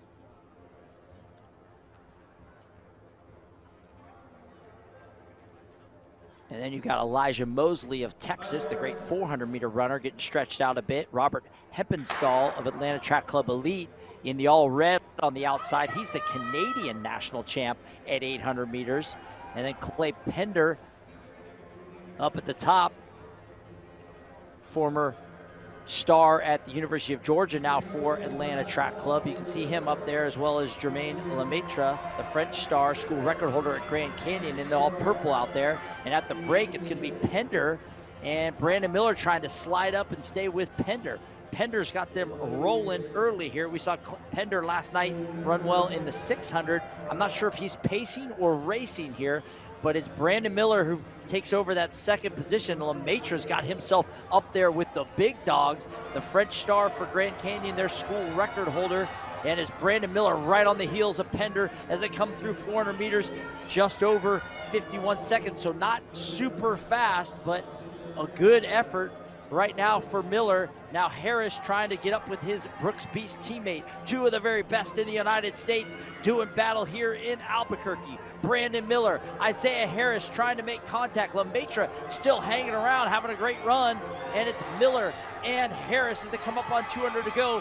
Harris is going to have to get contact if he's going to have any shot right now, because Brandon Miller, the Olympian at 800 meters for the United States last year, his run 1:43. Now he starts to separate, and he is pouring it on. He is beating a great field right now. Brandon Miller showing he is in great form, getting ready for the Millrose Games coming up as he takes on some big names next week. But Brandon Miller looks like he's in fine form. The runs are very steady, 1:45. Pretty much gun to tape. I know Pender got him out. Brandon Miller looks like he is sharp right now. Not a blazing time, but they didn't get out really fast, so it kind of just seems like that's where he's at right now. But he ran smooth all the way through, where you can see Harris was kind of working to close it and then couldn't quite get to contact, and then the cord got cut and Brandon Miller just unloaded in that back half. Great run there for Miller. Heppenstall, the Canadian champ, gets up 1:49. Lemaitre's got to love 1:49.52 this early in the season. I mean, he tested the waters there with two big guns in Miller and Harris, and still hangs on for a sub 150 effort. A good start to his season. He'll be a factor in the WAC for sure. But there we go, two of the best in the United States, two of the best in the world there in the 800. Looking good here in New Mexico, in Albuquerque, in this early season. There are 5 heats of the men's 800. Next heat, Alex Rafferty of Grand Canyon, Luke Cunningham of New Mexico, Reese Crawford of New Mexico, Michael Cunningham of Grand Canyon, Tim Anstett of CSU Pueblo, and Rayan Belkire of Grand Canyon. In this next heat of the 800. The 800 indoors, like the 400, is all about positioning. Difficult to pass and move through these fields, so it's really important to get out, get into calm waters up front, and run smooth. And we saw Brandon Miller do just that in heat 1, just slid in right behind Pender, who did a good job of pacing that one. But it really requires maybe a more aggressive start than the outdoor 8. And we'll see if we get that here. And it appears That is Cunningham of New Mexico on the inside, trying to slide up and take control of this race as Belkire of Grand Canyon pulls to his shoulder and Pueblos Anstedt tucks into that third position. And so it's Cunningham doing the early work, and now teammate Reese Crawford slides to the front. A good looking stride there from Crawford. Now he's on the move. You got to be careful in the 8. You don't make too many aggressive moves. You really only get about one a race, and you have to decide when to use it. And it looks like Crawford fully commits early in this 800 off of a fairly slow pace. So we'll see if he can hold that all the way to the end. Crawford beginning to separate his teammate. Cunningham is kind of speed bumping the rest of the field right now. And we'll see if that is somewhat by design, and if he can close the gap on his teammate Crawford as they come up on the bell. Reese Crawford is the leader at the bell. Made that big move early in the race, now trying to hold on. Cunningham, his teammate, leading the duo from Grand Canyon in third and fourth, but Crawford not given an inch at all. As 100 meters to go, Reese Crawford of New Mexico continues to lead. Here comes Luke Cunningham, but it's going to be too little too late. Reese Crawford's going to hang on and win section 2 of the men's 800.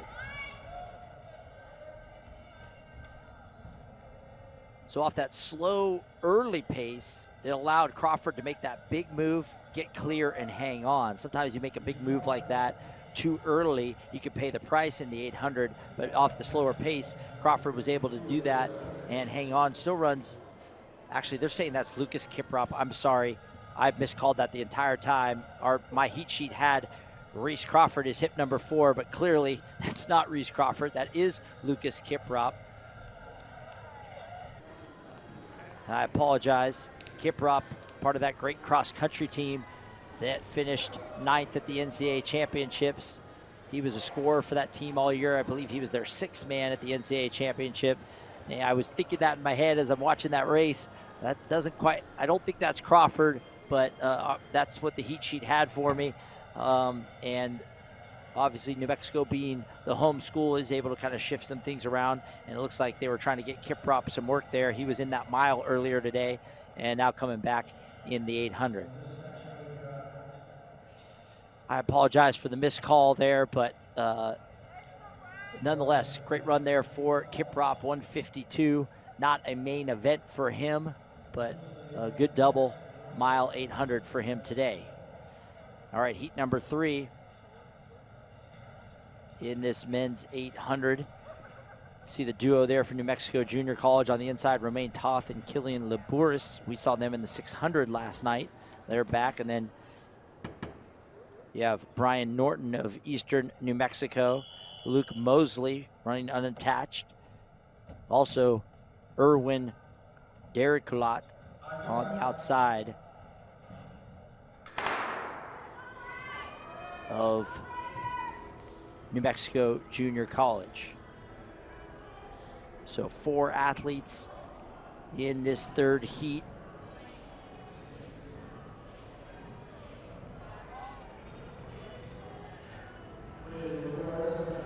Looks like on the outside there, hip number 6, that should be Dericulat of New Mexico Community College. He's going to be the first at the break coming off that outer alley. It's a little challenging with how they seed these 800s. You know, they're putting some of the faster seeds in on the rail, but it is a little easier to get to the front coming off that outer alley. And you can see Derek Clow able to do that. And it's Erwin Derilo leading through 400 meters. On pace for maybe a 157, 158, 800 if he can hang on. Maybe faster than that, we'll see. As he continues to stay clear of this field. And it is his teammate, or that's Luke Mosley, starting to bring him back. The unattached runner with 200 to go.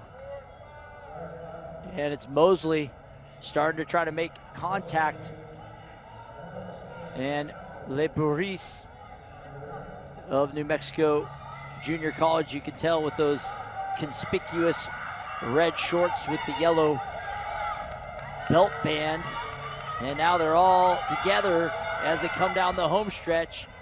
And Erwin Derillo, even though they brought him back, he was able to hang on and win in just under 156, 155.86.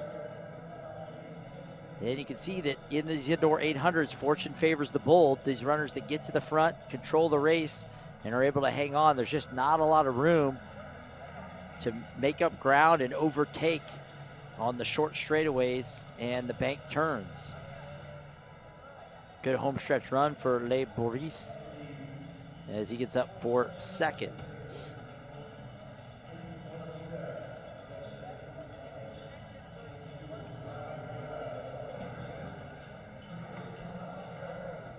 Two more heats of the men's 800, and then we have our women's 800. Those will be our final individual races of the day before our 4x400s. That'll anchor this meet.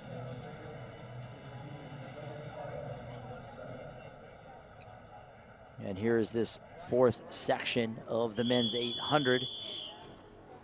Nathan Bonavita, New Mexico JC, Thomas Ernst of Eastern New Mexico, Cyprian Bile of New Mexico JC, Rodolfo Juarez, Western Texas College, and on the outside, the two athletes in yellow there, Tate Hughes and Clayton Carlin from Angelo State. And so you see how that outer alley has that opportunity to stay high all the way through this second turn, and it makes it a little easier to break over to the lead. Again, I think that's an advantage and maybe a challenge with how they seed and putting these faster times in on the rail. We saw that in the fastest heat of the men with Miller and Harris in on the rail. They would actually be better served to be out there in that outer alley. I mean, everybody has different,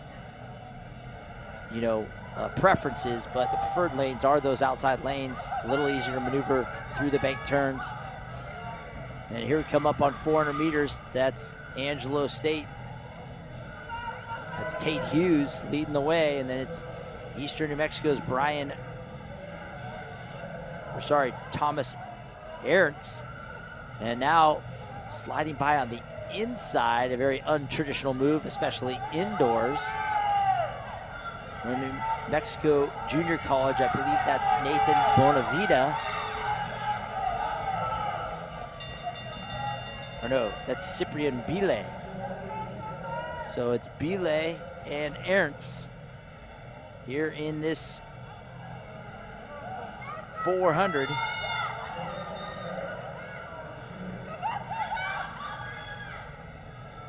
Thomas Ernst trying to challenge Cyprian Bile. Cyprian Bile in on the rail, and Ernst with the home stretch run. And he's going to take it in just under 158. Times his move nicely. Ernst did Bile did a lot of work to get to the front, especially that move that he made on the inside. Had to kind of fight through some traffic. And Ernst, a little smoother management of that 800 and the 4 laps that you have to maneuver through. It requires trying to be as efficient as you can and then time that one move that you got. And Bile used that move to get to the front, and Ernst used it to win coming home. Now our final heat of the men's 800, Tanner Johnson of Arizona Christian, Victor Vasquez Rosas of Ranger Community College, Jaden Morton of Arizona Christian, another Ranger Community College athlete, Kanya Yali. And then you have Joel Morales of Lubbock Christian and Michael Sexton of Arizona Christian on the outside. And you see Arizona Christian on the inside, getting a good start from, I believe that's Tanner Johnson.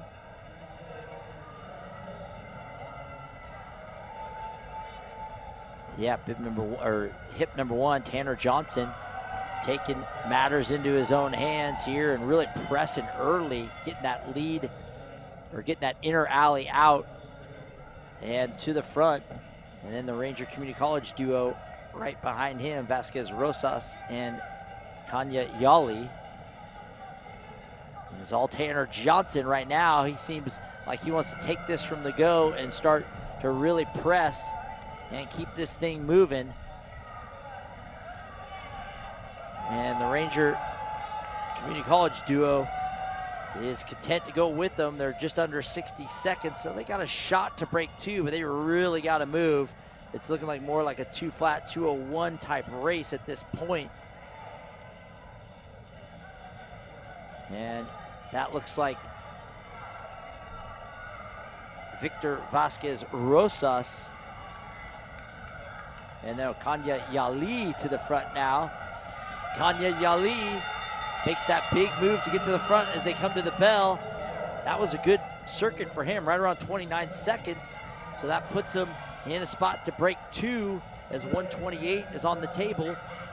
And at 159, 2-flat should be where he's at as he continues to separate, maybe even a 158 at this point. Kanya Yali trying to close.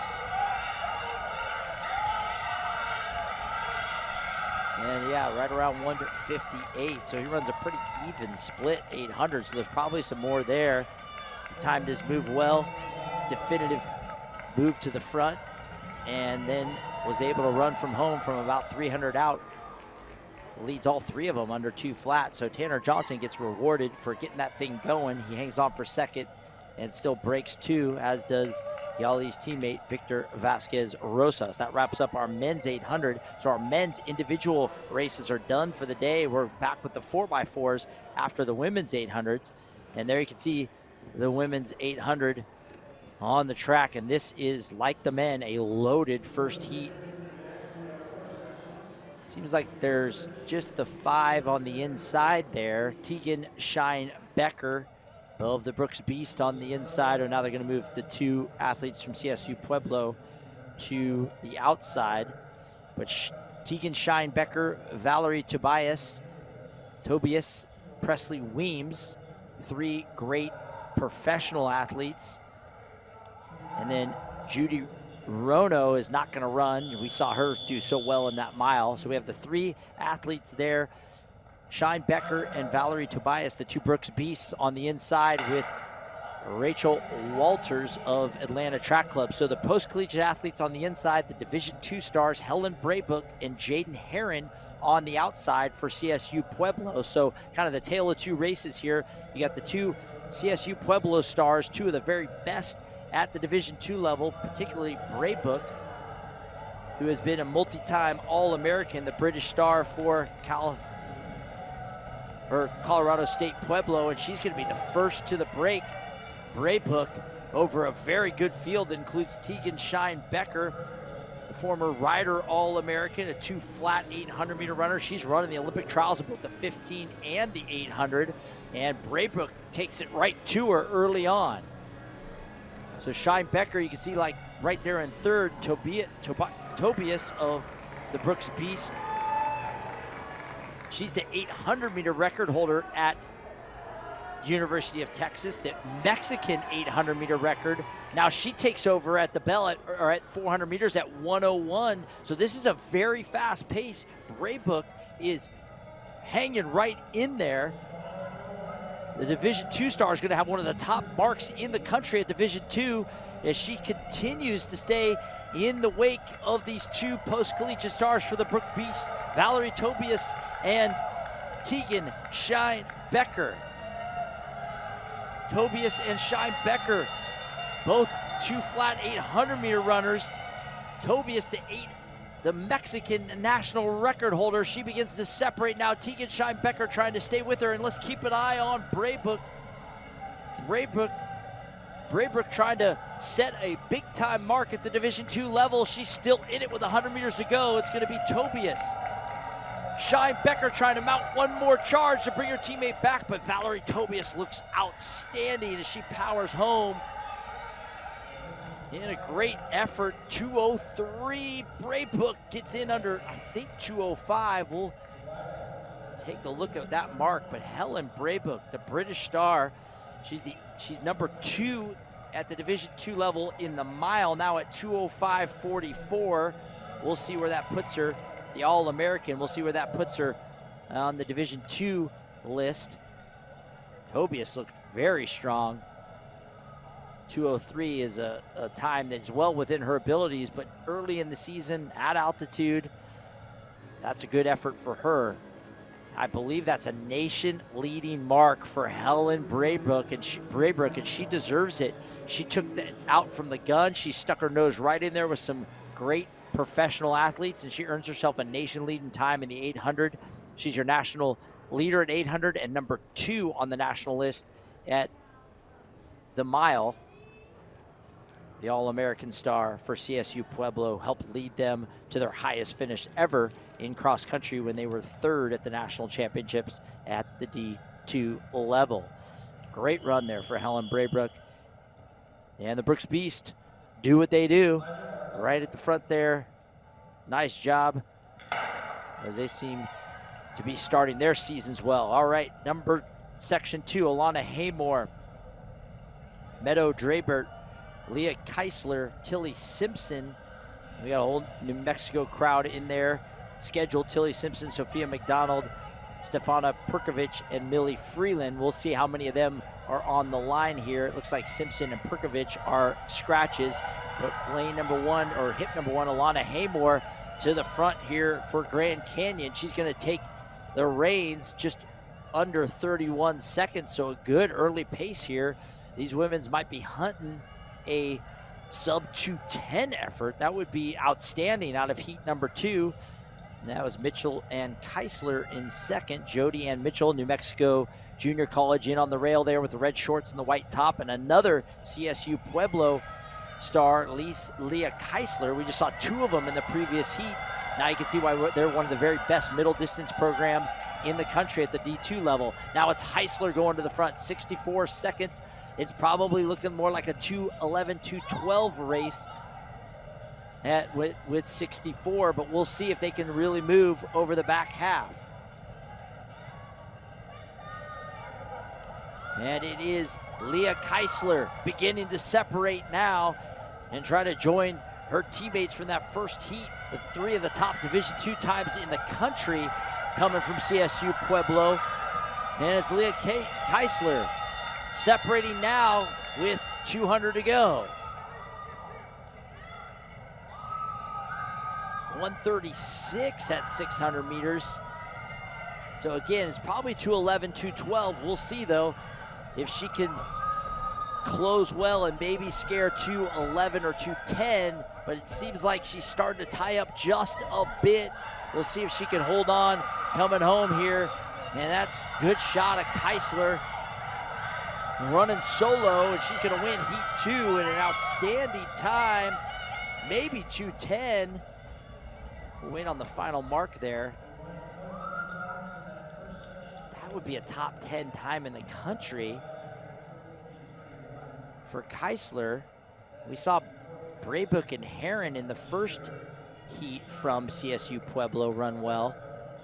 CSU Pueblo, 2:10.25.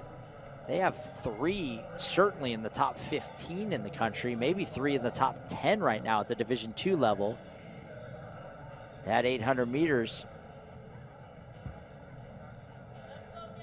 And they continue to back up what they've done for years, last few years at the middle distance level. We saw Reese Sharman Newell and Thomas Staines yesterday, 2 great middle distance stars for CSU Pueblo, and now their women who had that great cross country season getting it done on the indoor track. Marlene Mosqueda, New Mexico State, Amanda Radava, New Mexico State, the duo there from the Aggies in the black there, and then in purple, Mackenzie Rosen of Grand Canyon, and then Emily Silva, New Mexico Junior College, Cal Poly Pomona's Galea Jimenez there on the outside of the inner alley. And then that outer alley, you can see Amal Kachuri of New Mexico JC, Jaden Hill of Cal, and Angela Corday of New Mexico State.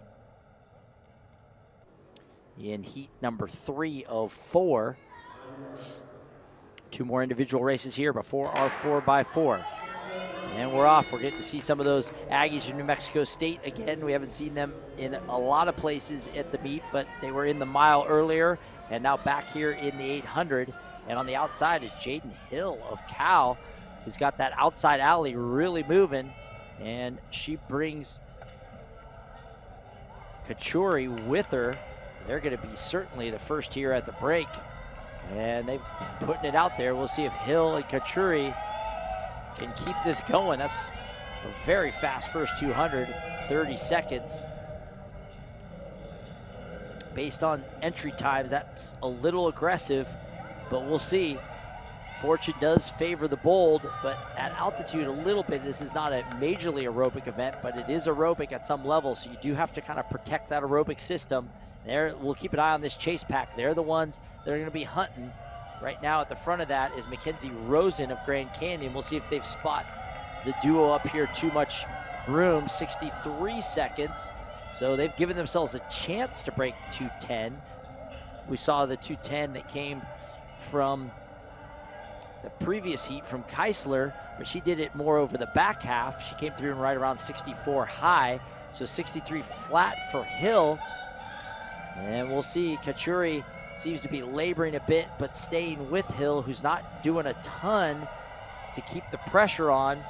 But the chase pack doesn't seem to be doing a ton to bring them back. Now Kachuri makes a little bit of a move there at 136 with 200 to go.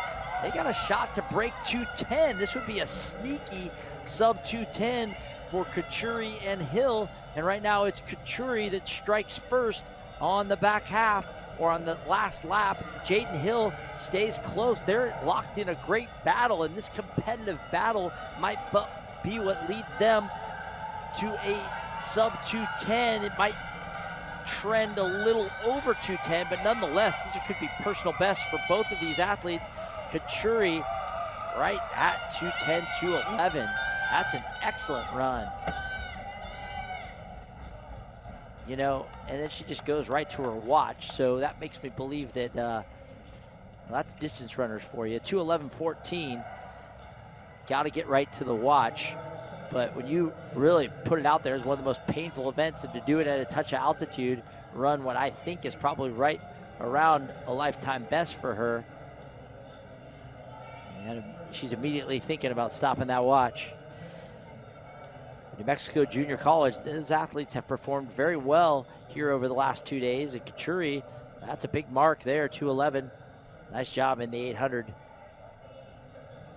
And Hill, who got that thing rolling, is able to hold on and run a great time as well. Final heat here of the women's 800 before the track gets turned over to our 4x4 teams.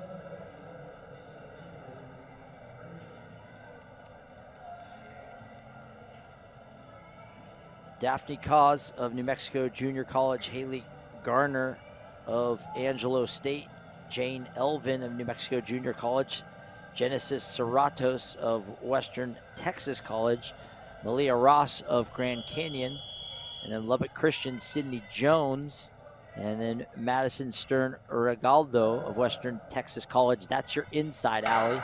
And then 3 athletes on the outside appears are Macy Morales of Ranger Community College, her teammate Alyssa Mabry, and then 1 athlete from New Mexico, or Arizona Christian. I believe that's Adeline Santa Maria in that outer alley. And it looks like on the inner alley, it's Haley Garner of Angelo State leading the way with Alyssa Mabry of Ranger Community College, or Morales of Ranger Community College, the first to the break from that outer alley. And it is Morales, or Mabry and Morales, or Mabry and Garner. I'm sorry, Mabry, Garner, and Ross now of Grand Canyon. So Alyssa Mabry, Ranger Community College, gets to the front, making this thing go early on, 68 seconds. Now Haley Garner, Angelo State, right there with her, seems to be handling this pace nicely. Ross now starts to challenge on the outside. Malia Ross of Grand Canyon challenges on the outside, gets to the front. Now New Mexico Junior College, Jane Elvin going to the front now. I'm sorry, that is Daphne Couts of New Mexico Junior College for a momentary lead, shot at the lead before Ross answers right back and really starting to thunder away down the backstretch. Look at Malia Ross of Grand Canyon, powerful stride down the backstretch, now to the lead at the top of the turn. Let's see if she left enough in the tank to hang on, and it appears that she has. Look at the grit and the effort there from Ross. A really gutsy run here for Ross, and she's going to be the heat winner at 2:22.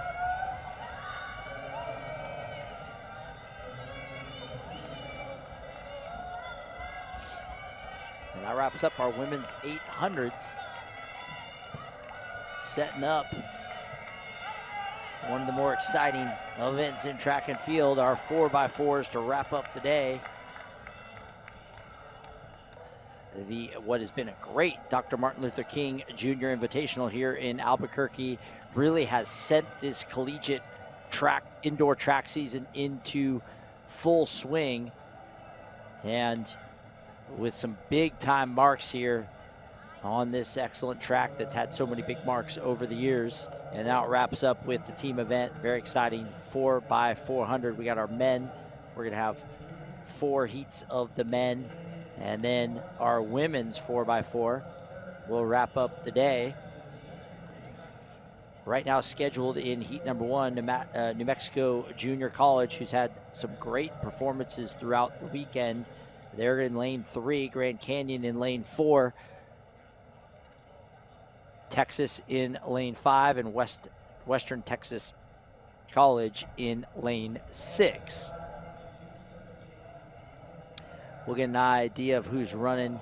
We'll do our best to kind of identify who's running. As I said before the break, these early season invitationals, coaches maybe have an idea of who they'd like to run, but by the time some of these athletes who maybe run 600s, 400s, 300s, 200s, 60s, hurdles, all those different events, you kind of have to see who's fresh, who's feeling good, who needs the work, and you might get a mixed bag of who does show up and carry the stick for each team.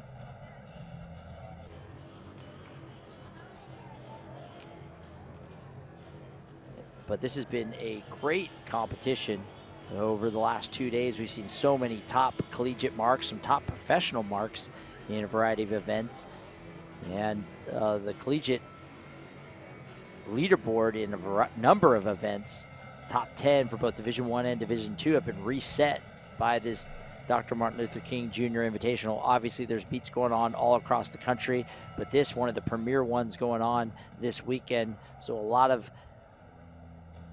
track fans across the country are going to take note of some of these marks. You've been able to watch it live here on FloTrack, been part of all the action. So our final events of the day: New Mexico Junior College, Grand Canyon, Texas, and West Texas College, or Western Texas College, in the blocks here for the first heat of the 4x4. Each athlete running 400 meters. They'll carry that baton around the track. Each one going to do 2 laps of this track. So you always want to try to get a good starter to get you out into a good spot. It's always important to swim in calm waters at the front of a 4x4, but particularly indoors where there's just so much less room to move and so much traffic at all the exchanges. So a good leadoff leg is critical.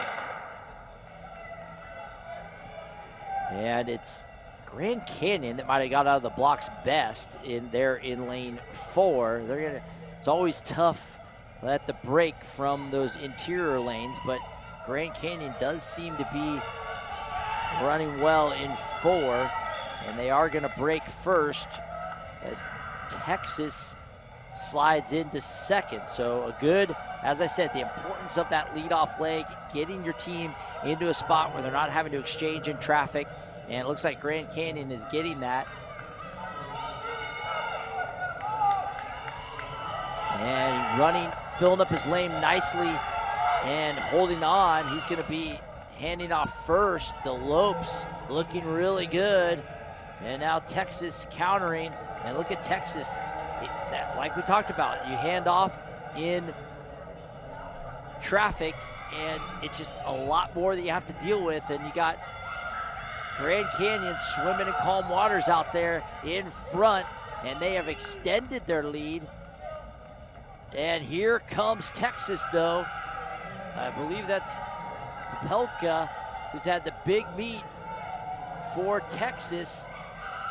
But he's right now got a lot of real estate to make up. He's starting to close now, but Grand Canyon's still holding on. Popelka's got a lot of momentum going on that stick right now, but we'll see if he can carry that momentum. Texas can carry that momentum into leg number 3. So a good carry for Popelka, but he had to battle a lot in traffic at the beginning of that leg, and it's Grand Canyon who got the great leadoff carry.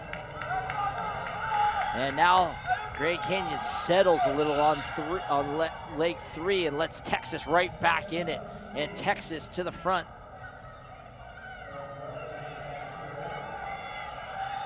Believe this is John Rutledge for Texas, but I'm not sure. That was who was scheduled to be on the carry. And it's Texas and Grand Canyon coming up on the anchor.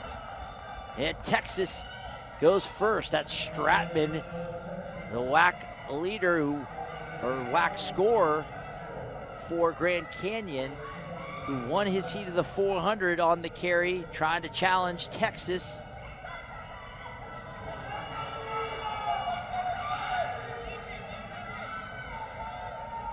Could be Brinkley for Texas.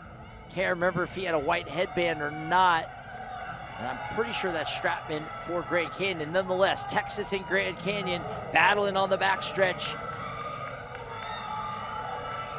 Texas trying to hang on. Stratman trying to push one more time as he swings wide, but Texas does a nice job, filled up his lane, pushing wide, and still a really good mark there. 308, maybe 307 high.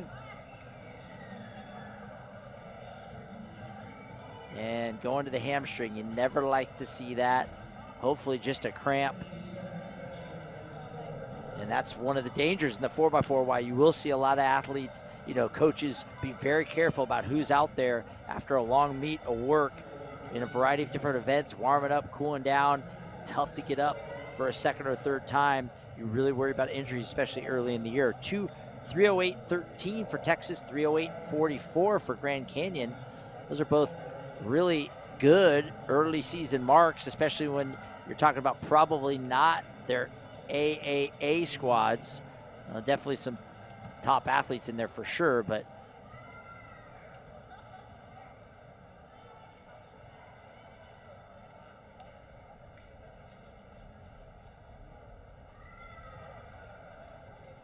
.308. Those marks both probably top 20 NCAA marks for both those schools early season. And when you start talking about top 20 marks, you also have to factor out a lot of B teams that have run a couple of marks already this year. So when you factor those out, it probably puts them both up in the top 15. And now heat number 2 of the men's 4x4. You see New Mexico will get their first team on the track here in lane 3. Cal, their first team on the track in lane 4. And Texas, they had so many sprinters across the day, short sprints and long sprints. They got a very deep squad, so we'll call this their B team, but I'm sure it's going to feature people that will be a part of their A-team relay pool come season end right now as Coach Florial and Coach Morgan Jr. start to sort out who their top 4 are going to be for this important event. And then Arizona on the outside in lane 6. Looks like Cal might be leading off with Isaiah Shaw, their star 400-meter runner. We saw him in that great battle in the Invitational 400 with Pelka of Texas.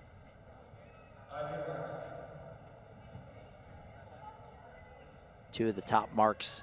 Shaw ran one of the top times in the country already. I believe he's leading off.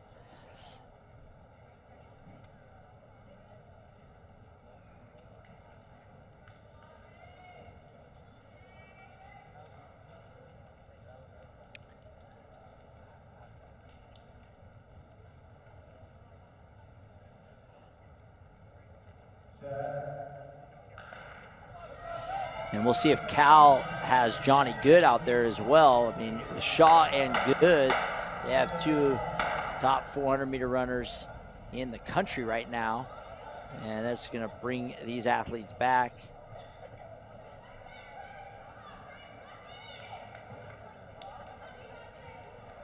Restart here.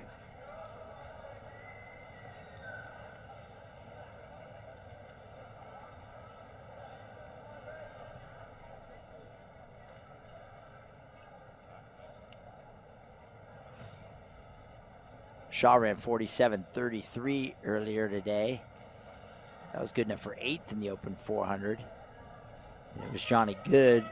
I'm looking down on the infield there for Cal, trying to see if we see Good. He was, second to Popelka overall, but Good won his heat in 46.58, one of the top 10 times in the country.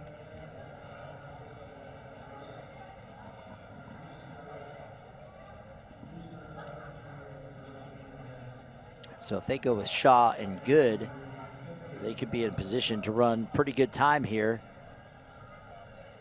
And it looks like a green card there. I believe that is Shaw.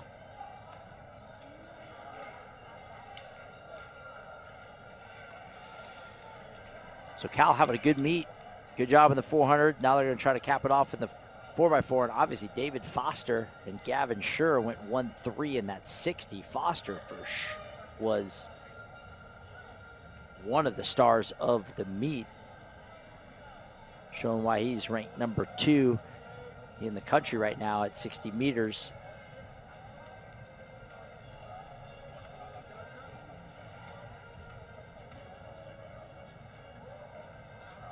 So the sprint squad for Coach Ronnie Harrison at Cal, ready to make a splash in their first year in the ACC. So they're going to restart this second heat. Green cards all around, so maybe someone moved a little, but not enough to warrant a disqualification.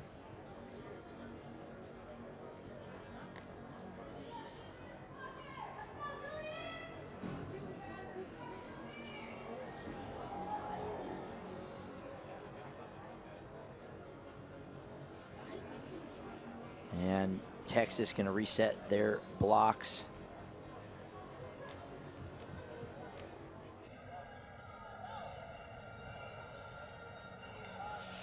So we get ready for heat number 2 here of 4 in these 4x4s. Again, great meet we've had over the past 2 days. Numerous top 10 marks in the country.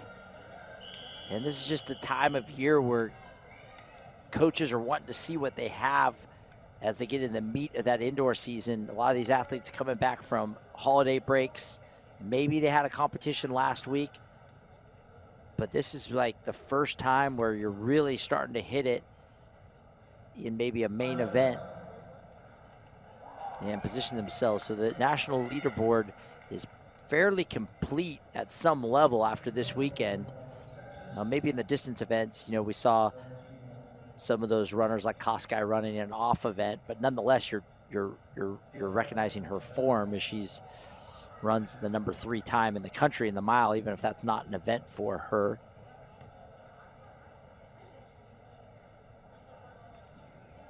These athletes are just trying to get the blocks the way they like them. And it was Shaw, the one that got green carded and brought back. So he may be having a block problem, and that might have been why it slipped or something and caused that restart. And I will say Shaw, for somebody who's run 45 point, you know, he ran 47 earlier today. He did not get the best start on that first start. So the governor stays the sentence for Cal, gets another go at it here. And we'll see if Shaw can get out a little better for the Bears.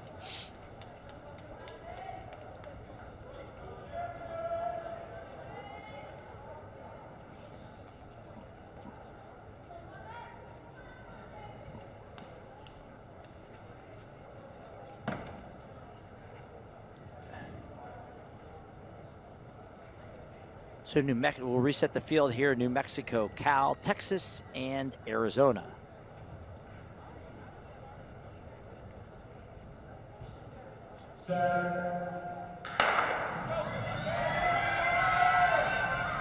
And it's Texas out best there.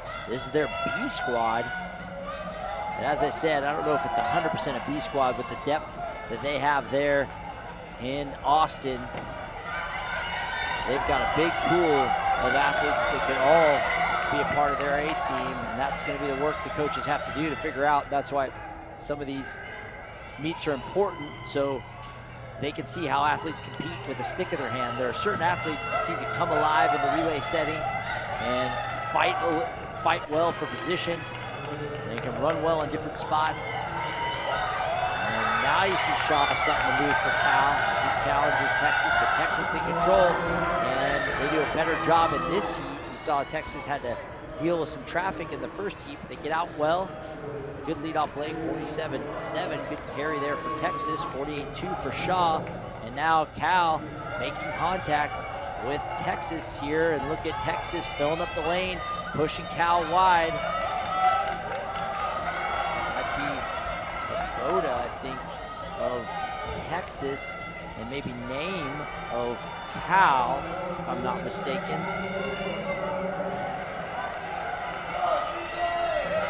And they are, and it was Kubota of Texas who turns away that challenge from Cal. Now Cal moving backwards, and really important to keep the baton moving with speed and momentum. So having those fading late in those legs is extra, kind of, it's a compounding problem because it has that stick coming in the exchange zone slowing down, and you want that stick to constantly moving fast. And here we go. There's Johnny Good of Cal.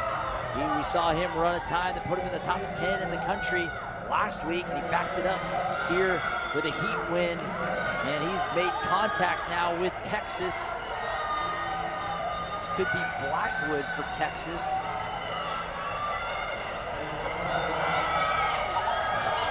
And look at Johnny Good, maybe one of the hottest long sprinters in the country right now, having a big breakthrough, and he's got Cal right back in it.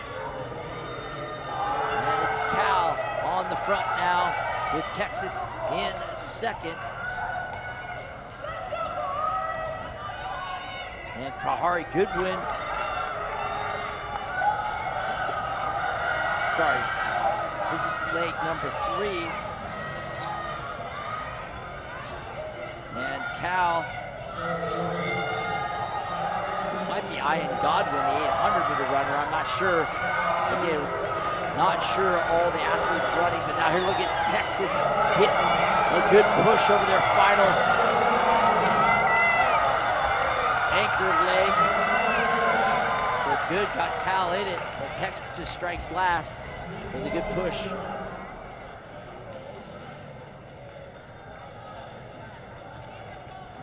And the final anchor there.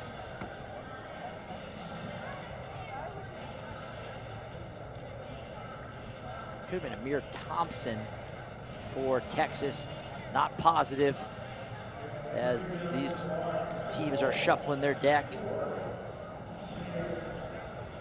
And although we followed these athletes over the course of 2 days, some of the faces start to run together for me just a bit, but that Texas squad, you can see their depth. Their A team goes 308, their B teams goes 312. That mark by Grand Canyon is really nice, the 308 mark for them. Currently in second. It's gonna be a top 15 mark in the country, undoubtedly.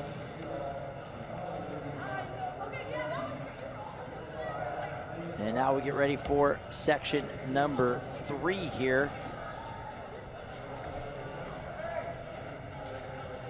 Grand Canyon's gonna run out their B squad. We saw their A team already run 308. New Mexico Junior College has a B squad here.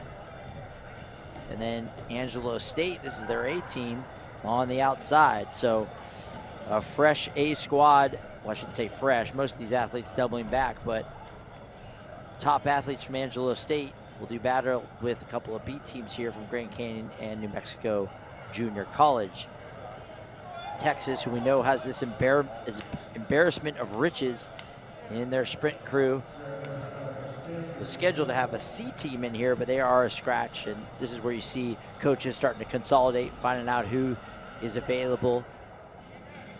And it looks like they're just gonna have the 2 teams, the A and the B squad, who performed very well, winning both heats.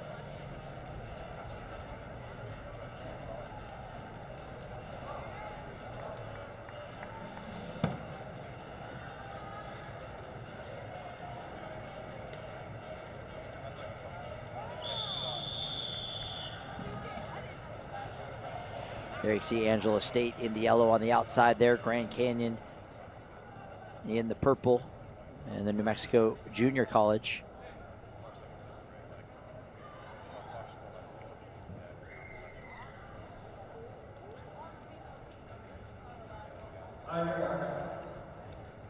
Again, the importance of that good leadoff leg. We've seen getting out of that mess at that first exchange. Really, the first exchange is the one that is usually the most chaotic. And anything you can do to get a solid leadoff leg.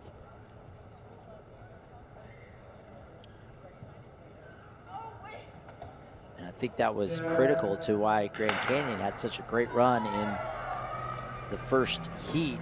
They had that great leadoff leg. And then their second leg was able to really run smooth and easy, clear the field. And this is pretty even through the first 2 turns. Looks like Angelo State is gonna break first over the top.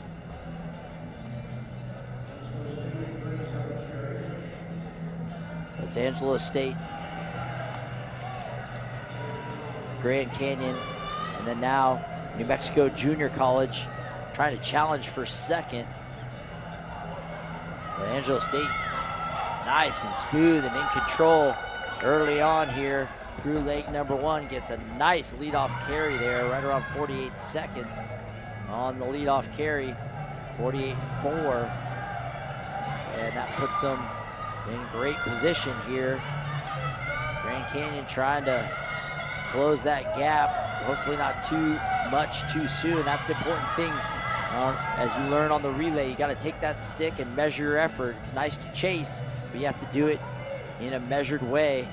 If you go too hard too soon and then tie up late, again, as I said, that baton starts to slow down and fade. And you want to keep momentum on those batons. So it's a different type of running than you would in maybe an open 4, because it puts a premium on speed through the exchange zone. You can see Angelo State does a nice job there. He finished his leg very nicely, sending that baton out with some momentum. And now they are clear of this field and kind of running against the clock. That can be challenging, especially in a hard event like the 400. Sometimes it helps to have a little pressure.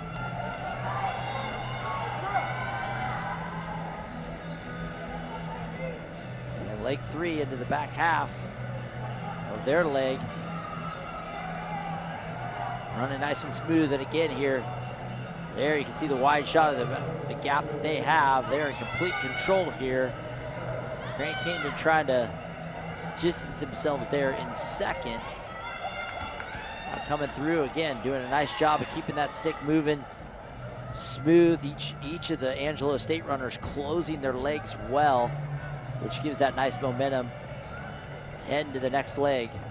And it doesn't have that outgoing runner either having to wait up and not be able to start with any momentum or run away from the incoming runner. So impressive job by Angelo State here in executing this 4x4. And here's their anchor leg down the back stretch.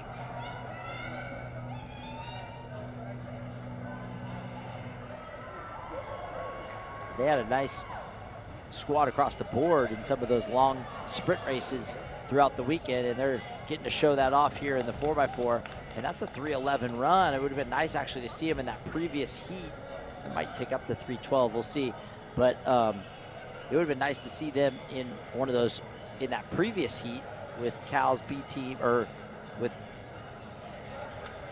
Cal and Texas's B team that both ran 3:12. It'd have been nice to see them in there, but they walk away with a nice heat win, 3:12.04. That might be the third fastest time of the day, if I'm not mistaken. We'll see. And then your final heat, this wraps up our men's competition with this next heat of men before the women take over the track for their final event of the day overall in the women's 4x4. But here's our final heat of the men. Ranger Community College scheduled to be down there in lane 2. And then Angelo State's got a B and C team here in lane 6 and in lane 3, with Western Texas College's B team in 5, and Stanford in the middle of the track. That's their A squad. We'll see who they run out there. They had a lot of multi-event athletes competing this weekend. We'll see who's still available here for the 4x4 for Stanford.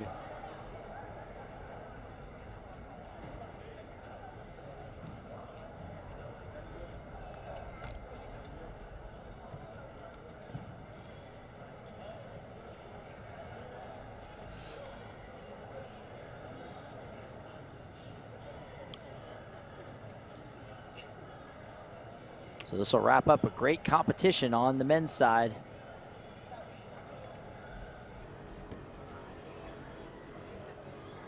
You saw nation leading marks across the board.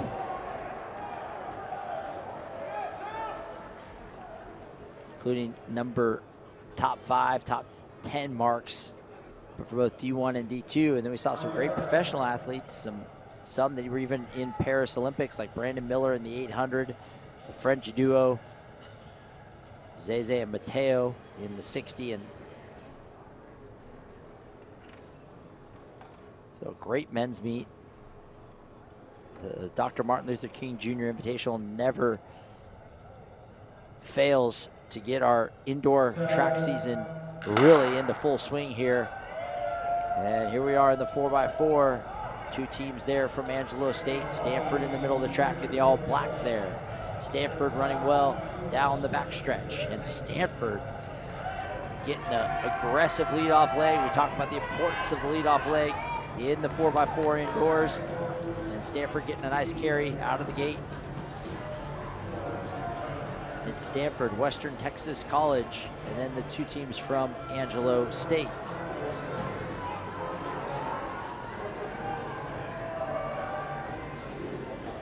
Might be Joseph Bailey for Stanford. Not positive on that, but Stanford getting a nice leadoff carry. It's got them clear of the field. And Western Texas College is about the only team standing in the way of Stanford from the heat win. You can see Western Texas College getting a great second carry here. And they're right back in it now. But again, remember, it's 2 laps, and how you measure that effort and the momentum that you close each leg with is really important in these 4x4s. Stanford, West Texas College, and sometimes you see those big gaps, and guys try to chew up too much of it too early, and this is a good example of that. Western Texas College chewed a bunch up, and then you see Stanford closing out that leg with a lot more momentum, and that sends the stick into leg number 3 with some separation. And likewise, you have to be careful when you're leading that you don't run scared and overrun the first half, and try to run smart and smooth and save something to be able to close the leg with momentum. And right now, we'll see if Western Texas College can start to bridge back up and make contact. And they are doing that, but again, got to close the leg and provide some momentum for that anchor. And they're off. It's not a done deal right now. We'll see if Western Texas College can get a nice anchor.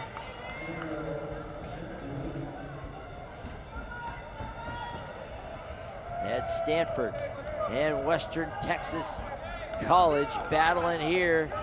Stanford's been clear since the leadoff leg, now trying to hang on. Western Texas College chipping away just a bit. That's a good shot of the gap. And this Stanford looks like they're laboring just a bit. And you can see Western Texas College starting to come with some heat, but maybe a little too little, too late. They're gonna make it interesting coming home, but it's gonna be Stanford that'll win our final heat of the men's 4x4 in 3:15. Maybe dipped under 3:15.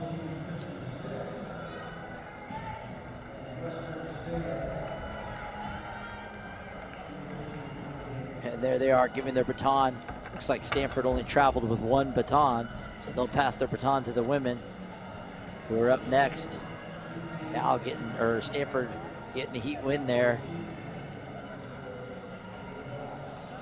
And that wraps up our men's competition. Final event on the track is going to be our women's 4x4. You can see the results there. The men's 4x4, Texas and Grand Canyon, both with top 15 marks in the country right there at 3:08 early season marks.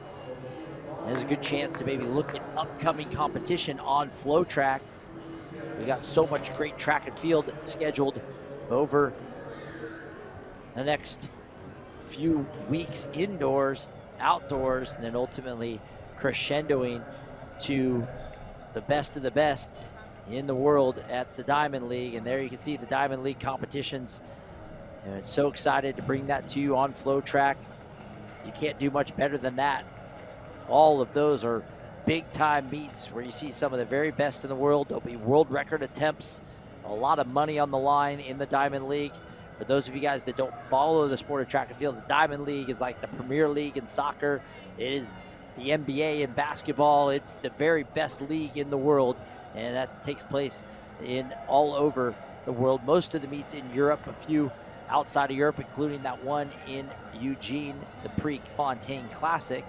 All of that action in the Diamond League going to be live on FloTrack all spring and summer. So great lineup of indoor meets on FloTrack over the next few weeks. Some great outdoor meets in the early spring, and then that Diamond League action. FloTrack, your best place to follow the sport of track and field. All right, our women's 4x4, the final event of the day in Albuquerque at the Dr. Martin Luther King Invitational. Heat number 1, New Mexico's in lane 3, Texas in lane 4. They've got an A team and a B team in 4 and 5, and then Stanford out in lane 6.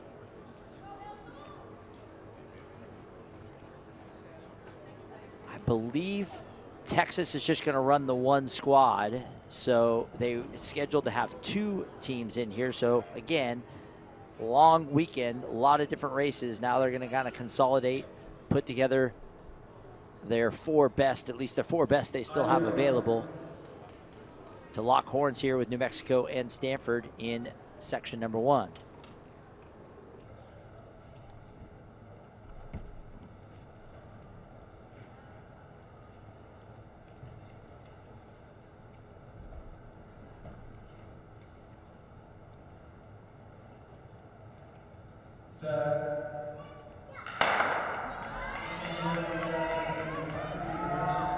And Texas out well early. Wow. Great start. We talked about the importance of that leadoff leg in the indoor 4x4, and it's Texas getting a good early carry. And they're going to break down over the top easily to the front here at 200 meters as Stanford and New Mexico battle for second. Texas may be racing the clock here after this great leadoff leg that they're getting. A great leadoff carry. Now let's see if she can close it with some momentum and send that stick with some momentum into leg 2 and really give that second runner the opportunity to come off the line and go, and they do just that. Excellent leadoff carry there for Texas. A good exchange for Texas there. And Texas is rolling.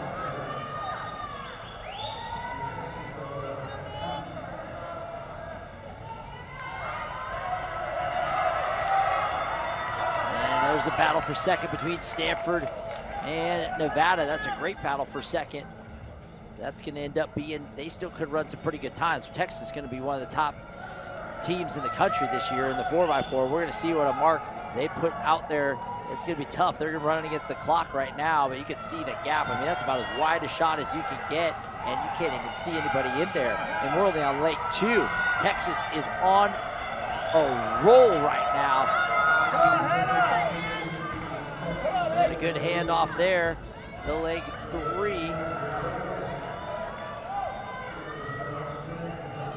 And Texas on the move. This, I believe, is Holly Okuku. We've seen her run well in both the 4 and I believe the 6 earlier today, or earlier this weekend. So she's getting a lot of work, if I'm not mistaken. This is Okuku of Texas.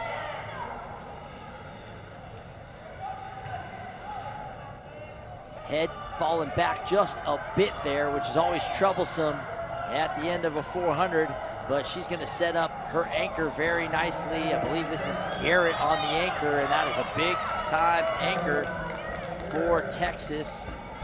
Michaela Garrett. We saw her run very well in the Invitational 400 for Texas, and she seems to be getting after it right now. Good carry there, 54.3 for Okuku. And Kelly Garrett, the world under 20 champ. There's the battle for second between Stanford and New Mexico. Garrett, the world under 20 champ at 400-meter hurdles. She was the winner in the Invitational 400. A great prep career out of the state of North Carolina, 16-time state champ, and she flies across the line, 3:34, 3:34, right around 3:34 flat.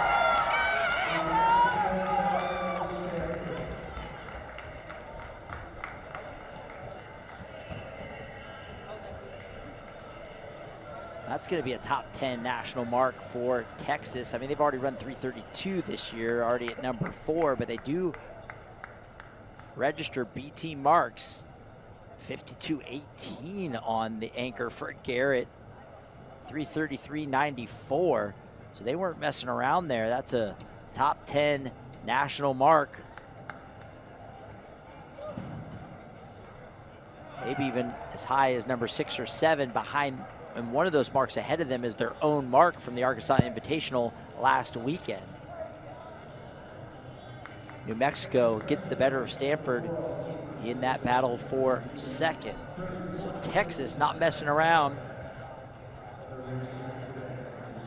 some of those athletes getting a lot of work this weekend, but important to still put a big mark out there. They with their 332, you got to think that they've got a mark that should hold up. You never know, especially when you get to some of the last chance meets and things at the end of the year. A lot of teams will really load up on those relays, and that can shake up quite a bit.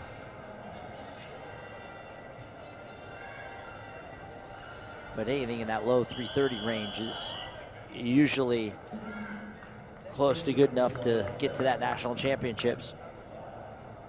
Now heat number 2, New Mexico Junior College in 3, Western Texas College in 4, New Mexico's B squad there in 5, and Grand Canyon on the outside in 6.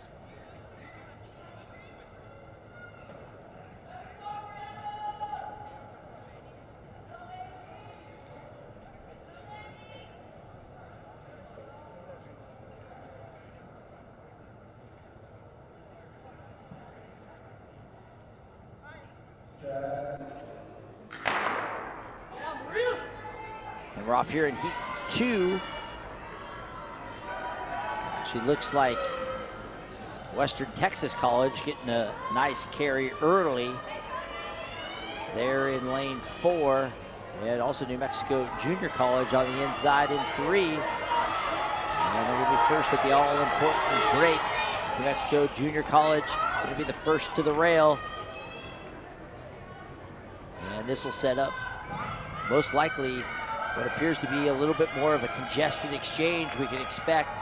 And we'll see who closes the leg the best. That's going to be so important, especially if we're dealing with somewhat of a congested exchange here between New Mexico Junior College, Western Texas College, and Grand Canyon getting into it. Let's see who closes well and sends the momentum into leg number 2. Okay exchange there, but everyone's clean out and out, and they stay in that same setup. And whoa, look at Western Texas College explodes out on leg 2. 56 low carry for New Mexico on one, but now it's Western Texas College, and we'll see, followed by, I believe that's Blockberger from Grand Canyon. But Western Texas College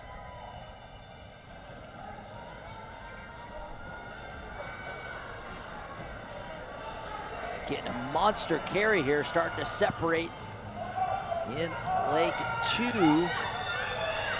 Blockberger trying to keep Grand Canyon close. New Mexico Junior College still in it. And it's going to get congested here at leg 2. We'll see again. I talked about that momentum heading into the next leg, and Grand Canyon's the one that's got it. You can see how Blockberger closed out that leg so well, and it set their third leg up, and you can see the congestion that you get there, getting tripped up a bit, but Grand Canyon is able to get to the rail. 55-6 leg there for Grand Canyon. And now New Mexico Junior College slides back in. There you can see New Mexico trying to get back in it.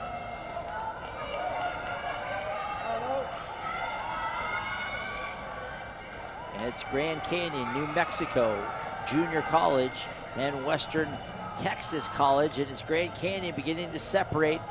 They got that great close to leg 2, which sent their third leg to the front, and now she is controlling things. Let's see if she can do the same, close out the leg strong, which she appears to be doing, and send that momentum into leg number 4. Great job there for the Grand Canyon middle legs. Legs 2 and 3 have really set this squad up, and now they're on to the anchor. I think this is Talia Booker, if I'm not mistaken, on the anchor for Grand Canyon as they begin to separate. They're going to keep in mind a mark that put them near the top of the whack. Booker carried for Grand Canyon. The Lopes are clear of the field. They got great carries in the middle. And now closing it out with a solid anchor to win this first section, the second section of the 4x4.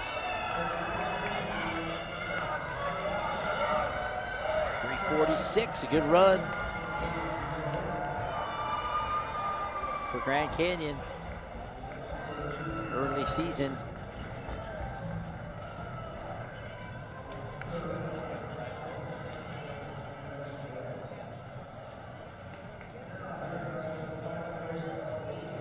That squad that had such a good season last year, their women won the indoor championship in the WAC.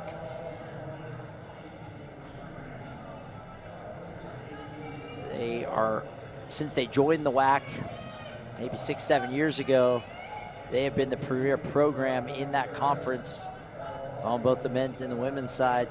Coach Tom Flood's done a nice job with that program. Some great international talent mixed in with some talent from the Southwest high school programs, Colorado, California, Arizona, New Mexico, Texas, and mixed in with some international talent, and they have put together one of the premier programs in the WAC and consistently sending 20 athletes or so to the NCAA first round each and every year. And they do well in just about every event area. Grand Canyon does. They've got great multi-eventers, jumpers, sprinters. We saw their distance runners run well in both the 3K and the mile. And now we're getting ready for Section 3. That's Cal Poly Pomona there in Lake 3. Or sorry, not in Lake 3, in Lane 3. And then Cal there in Lane 4, Angelo State in 5. We won't get them mixed up. They both have those gold tops, but Cal does have the navy blue shorts, where Angelo State is in the all yellow kits. And then Grand Canyon, it's got a B squad, I believe, on the outside. Nope, Grand Canyon's a scratch here. So it's going to be Cal Poly Pomona. Looks like they moved Angelo State into 3. I'm wondering if that means we've got, this might be our final heat then. I'm wondering if they moved Angelo State from Section 4 because there were scratches there. So we'll operate as this might be the final race of the day. And it's Cal getting the leadoff carry there. Scheduled to be L'Oreal Wilson. We'll see if their squad has had a lot of work. You know, Ryan Lacefield, we've seen her run a ton. Aisha Shahid's run quite a bit this weekend, so we'll see who they run out there. But right now, I believe this is L'Oreal Wilson for Cal. Cal Poly Pomona getting a nice carry, Angelo State as well. So it's Cal Poly Pomona, and Angelo State here in Section 3. And now a good close on the leg there for Cal. And they've got some momentum heading into leg number 2. As Angelo State and Cal Poly Pomona have to kind of battle in traffic. It's Cal out in leg number 2. Angelo State trying to bring him back. Again, let's hope it's not too much too soon. You want to try to get contact, but you also want to be able to finish your leg with momentum. And Angelo State has worked really well to get themselves back in it. Let's see if she can hold on. And Angelo State not only has got back in it, but they're going to make a move to go by on the backstretch. So it's Angelo State, now your new leader. And Cal having a hard time getting that baton home here. So Angelo State's going to take over control of this third section of the women's 4x4. And a good pass to the anchor, and Cal Poly overtakes into second. And now Cal now third. So it's Angelo State, Cal Poly, and Cal Poly Pomona, and Cal. Angelo State, this might be Lainey Jernigan if I'm not mistaken. Cal Poly Pomona, could be Mosby for Cal Poly Pomona. I'm not sure. She's off the screen right now, but Angelo State running well. Let's see, it's Zoe Lahanis, I believe, for Cal, trying to get them back in it. The 800-meter runner. Well, she's way back in third, and Cal Poly Pomona distant second. Angelo State getting a great carry here on leg 2 to keep them clear of the field. And setting up what should be a comfortable anchor for Angelo State. They've got a little bit of a time going here for themselves. That might be Kylie Frush. It's at least scheduled to be Kylie Frush of Angelo State.